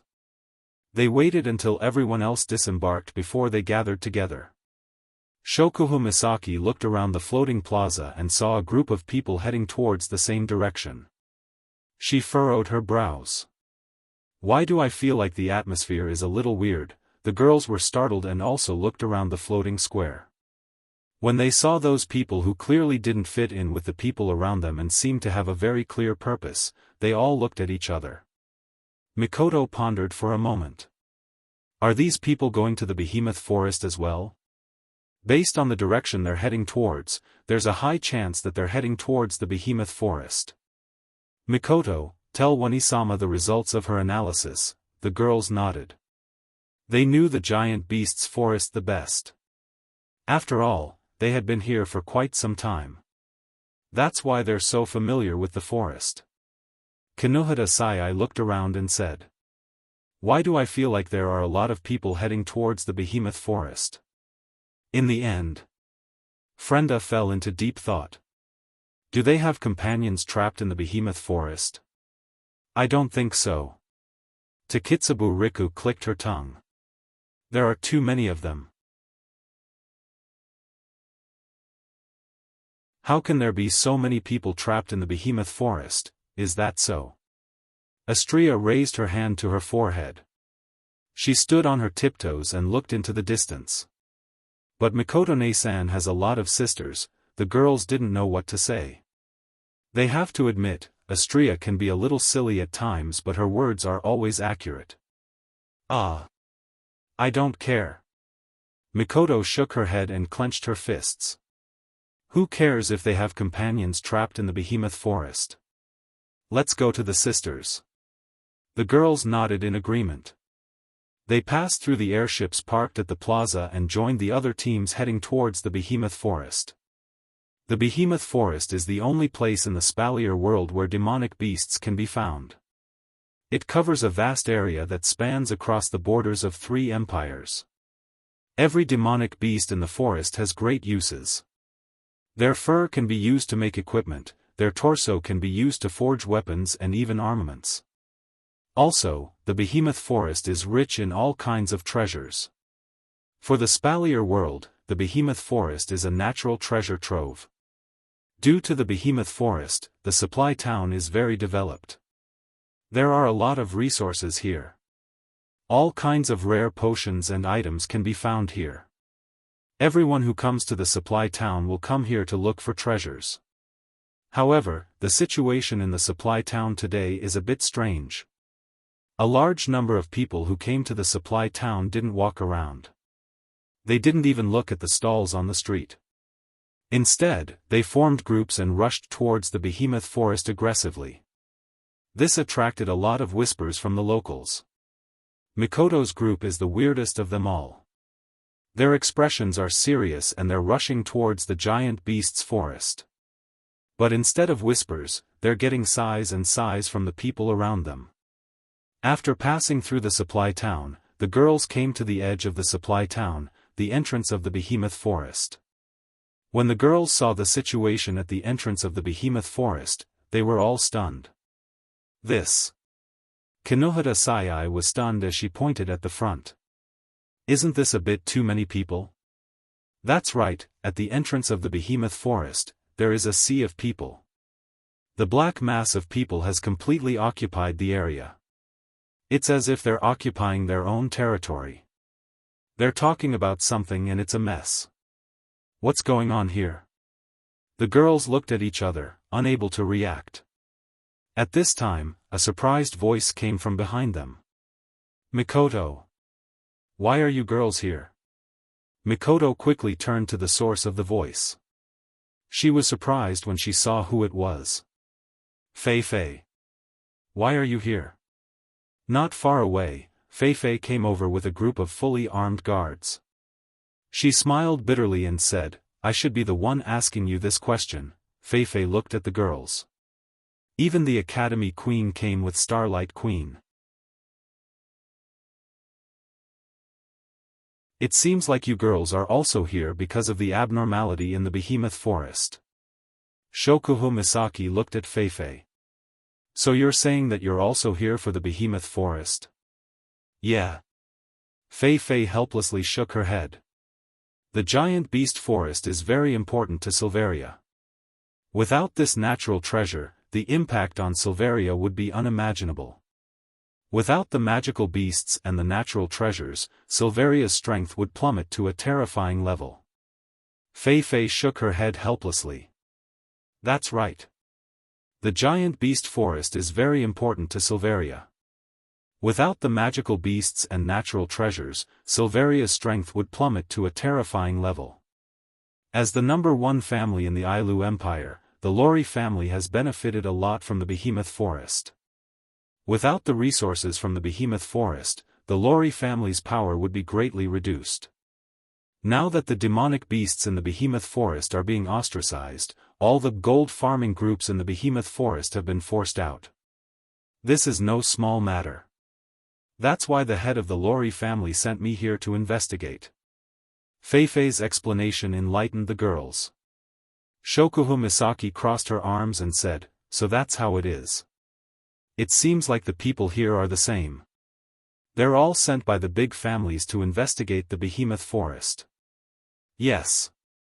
Fei nodded. What about you girls? Are you here for the same reason? No. Mikoto shook her head.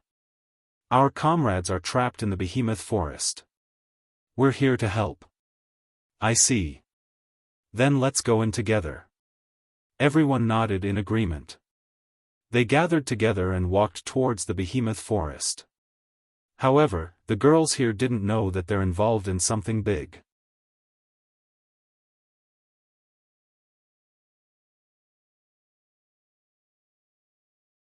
Chapter 505. Wu Yan, who was currently in the date battle world, didn't know what was happening in the Spalier world. Even if he did, he probably wouldn't be able to do anything about it because he was currently in an abyss of suffering. Wu Yan walked down the hallway of Duli Lai Chan High School with a smile on his face. He looked like a youthful and sunny teenager, causing the atmosphere around him to brighten up a bit. However, that cheerful smile on his face looked awkward no matter how you looked at it. His wine-red eyes glanced at Kurumi, who was hugging her left arm and leaning her head on it with a happy expression. Then, he glanced at Toka, who was hugging her right arm tightly and glaring at Kurumi. On the surface, Wu Yan's face was already covered in tears. Wu Yan's smile didn't change as he received the hostile stares from the surrounding students. His forehead was already covered in sweat. Shirji, who was walking behind Wu Yan, Kurumi, and Toka, couldn't help but cover her face when she saw this scene. Even though she didn't see Wu Yan's face and didn't see his current expression, Shirji could guess that Wu Yan was about to tear his face into a hard object. If she was in his shoes, she probably wouldn't feel happy being sandwiched by two such beautiful girls. After all, the gazes of those envious and jealous people made it hard for her to stay calm. At this moment, Shirori was incomparably thankful that she was not a man and did not have good luck with women. Otherwise, she was afraid that every day, rumors would be spread and she would be pointed at by others. Shirji didn't say this thought out loud.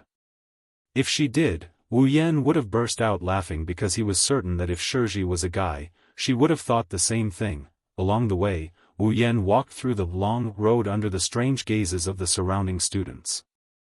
Looking at the class 2 to 4 notice board in front of him, Wu Yan heaved a sigh of relief in his heart. Logically speaking, Wu Yan had experienced such envious and jealous gazes in the past when he was in Academy City. He was even used to it. However, he didn't know if it was because the world was different, but Wu Yan felt that these gazes were much sharper than before. With a smile on his face, Wu Yan said to Kurumi and Toka with difficulty, we're in the classroom, it's about time, Sherdao, are you shy? Before Wu Yan could finish, Kwang-san interrupted him with a smile. What's wrong with letting everyone know about our relationship? Wu Yan was sweating in his heart. He didn't want everyone to know the relationship between them. It didn't matter if it was exposed or not. But the most important thing was that he wasn't the only one. What? What do you want everyone to know? Toka tightened her grip on Wu Yan's hand and shouted, don't just stand there and talk, I want to participate too. Then, Toka immediately looked at Wu Yan and said, Sherdao, you want everyone to know about your relationship? I want everyone to know about our relationship too. Wu Yan pursed his lips, the corner of his mouth pulled into a smile uglier than crying. Toka, do you know what we're talking about or not? Toka tilted her head and said, no matter what you say, don't push me out. Whatever she wants to do with you, I want to do it with you. Wu Yan froze. Not only him, even Shiori who was walking behind the trio with an, I don't know them, look on her face is the same. The entire corridor turned silent. Only Toka's last sentence, I want to do it with you, echoed throughout the entire space. The silence lasted for 10 seconds. Then, in the corridor, all the classrooms suddenly burst with a strange sound. After the sound, countless heads poked out from the classroom windows and doors, looking at Wu Yan and the others.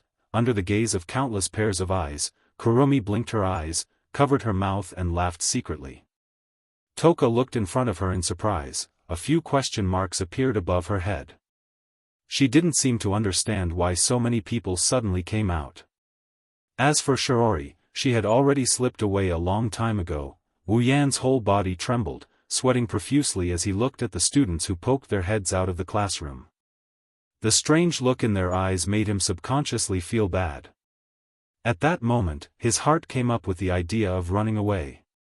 But before Wu Yan could make a move, a huge uproar sounded from the students who poked their heads out of the classroom. How dare you talk about doing things in the school? How bold, wow! Who is that boy? Don't stop me, I'm going to burn him. I'm so envious. The two girls hugging that boy are so cute. Could it be that they said they wanted to do with that boy? That's impossible. That boy looks so ordinary, only his eyes are a little better. How could he win the hearts of two cute girls? That's not the most important thing, the most important thing is that they want to do with him, no burn him. Cut him. For a moment, the whole corridor was noisy. Although the sound was noisy, it echoed in the space and into Wu Yan's ears. Listening to those deceptive and dangerous words, Wu Yan completely lost his calm. 2 kelp-like tears flowed down from Wu Yan's eyes, covering his face full of tragedy. Wu Yan screamed, with an incredible arc, he pulled his hand out of Kurumi and Toka's body and then ran into the classroom. Unfortunately, the classroom isn't a safe place. Those so-called classmates of his are also looking at him like he's some kind of scum. Wu Yan's heart kept getting hammered and the kelp-like tears on his face started flowing even more violently. Wu Yan finally understood how much pressure Itoka Shido and Toka Origami felt when they were showing off their love in the classroom in the original work. He seems to have gotten his hands on Tokasaki-san and Tokasaki-san, in other words, Itsuka has a foot in 2 boats? This is unbearable, the slanderous words continued to enter Wu Yan's mind. Wu Yan felt like he's about to collapse. He sat down in his seat, lowered his head and pretended to be dead. When the students saw Wu Yan's reaction, they stopped slandering him. They curled their lips and turned to look at Kurumi and Toka. One of the boys spoke, Tokasaki-san, Onishi Kami, are you really with Itsuka? The boy didn't finish his sentence but everyone knew what he meant, except for Toka, Allah. Kurumi tilted her head and tapped on her lips. Her eyes suddenly turned and she laughed. Yes, Shido is my boyfriend. The moment Kurumi finished her sentence, Wu Yan, who was playing dead on the table, heard the sound of arrows piercing through his heart. He also heard the howls and howls of wolves coming from the other side. The next moment, Wu Yan heard the howls of the wolves, the sound of teeth grinding and the sound of countless sharp gazes piercing through his body. Kurumi, you're killing me. Wu Yan coughed up a mouthful of blood in his heart and he started screaming hysterically. However, Toka's voice came from behind, and this time, the one mouthful of blood he coughed up turned into 2 mouthfuls. Toka pouted and yelled at Kurumi. Shido isn't your boyfriend. Shido is my boyfriend. You're just his fiancé. What? Everyone was stunned. What? Toka frowned. Did I say something wrong? Indeed, Toka was just stating the truth.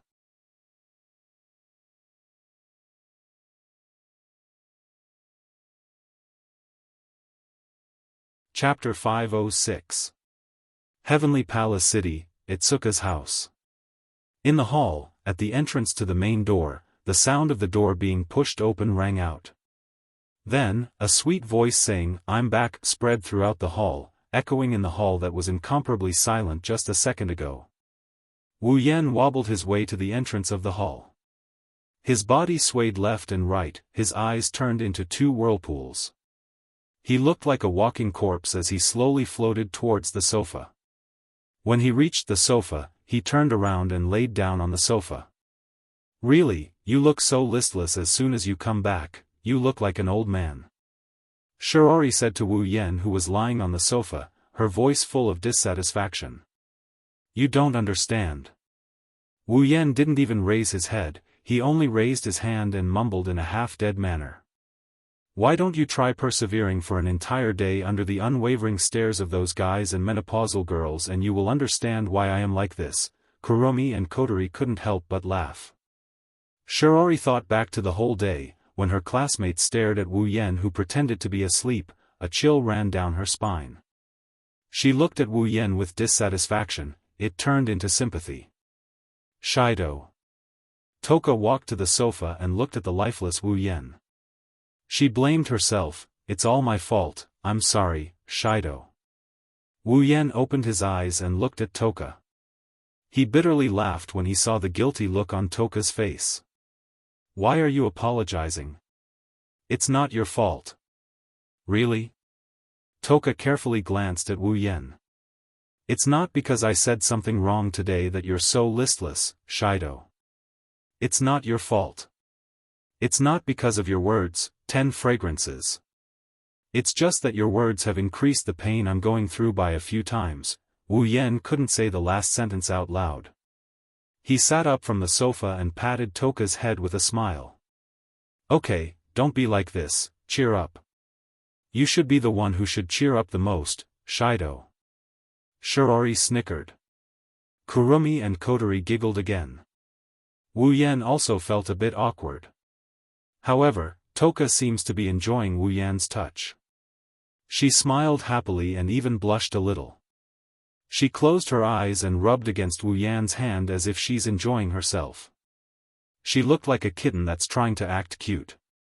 Not far away, Kwang-san touched her chin and tilted her head. She smiled. Sure Dao, I have a request. Kurumi's words attracted everyone's attention. Wu Yan looked at the smiling Kurumi and asked. What's wrong? Era. Kurumi held her cheeks and said to Wu Yan with an embarrassed tone. Let me cook tonight's dinner. Ha. Wu Yan, Kotori, Toka, and Shirori were stunned. Wu Yan stood up from the sofa. Kurumi, can you cook? A little. Kurumi blinked her eyes mischievously. I used to live alone. If I didn't know how to cook, I'd starve to death. Didn't you treat people like food in the past? Wu Yan and Kotori, who knew about Kurumi's dark past, couldn't help but ridicule her. They exchanged a look and they couldn't help but laugh when they saw the strange looks in each other's eyes. Kurumi narrowed her wine-red eye. She glanced at Wu Yan and Kotori, who are laughing out of the blue. Why do I feel like you're all thinking about something very rude? Wu Yan and Coterie turned pale with fright. They quickly shook their heads. No. Absolutely not. How could it be? Is that so? Kurumi turned sideways and stared at them for a while. Wu Yan and Coterie's expression became unnatural. She turned around with a smile. I thought all of you were digging up my dark history in your hearts. Wu Yan and Coterie's lips twitched. They looked at each other and they started suspecting that Kurumi's ability isn't time manipulation. Instead, she's using mind reading to cheat the rules. Suddenly, a ringtone came from Shiori's pocket. It attracted Kurumi's attention and saved Wu Yan and Coterie's lives. They sighed in relief. Shiji looked at her pocket in surprise. Shiji's circle of friends was not very wide. There were even fewer people who were close enough to call each other. Therefore, Shiji's phone was usually idle. It was rare for there to be a call. No wonder she reacted like this when she heard her phone ring. Shiori took out her phone and picked it up. Hello, I'm 5 Rivers. I'm Tabichi Origami. A very straightforward sentence rang out from Shiji's phone. It was abnormally clear. That calm voice caused Shiji's entire face to freeze. Tabichi Origami? The people present all had exceptional hearing, so they also heard the voice from Shiji's phone. That Tabichi Origami from AST? Coterie muttered. The Tabichi origami in this world is very different from the Tabichi origami in the original work. That's why Coterie's impression of Tabichi origami isn't as deep as the original work. She's only a member of AST. Why is she calling? Coterie wasn't the only one confused. Everyone except Wu Yan had a weird expression when he heard Tabichi origami's voice. Shiori, who reacted quickly, coughed and said with a smile, Student Taruchi, call me Origami. It was still the same emotionless voice. However, this time, there was a large degree of unquestionable authority in the voice, causing Shiji's expression to be a little resentful. She had no choice but to compromise. Origami, you're looking for me? Yes. On the other side of the phone, Yuichi Origami said straightforwardly, Tomorrow, I really want to go to the Heavenly Palace City, so I want to invite you. Invite me to go to the city? Shiori was confused. She didn't have a good relationship with Tabichi Origami, so why would she invite her to go to the city? Tabichi Origami invited Shiori to go to the city? Wu Yan is dumbfounded. Could it be that Tabichi Origami is planning to kill Shiori?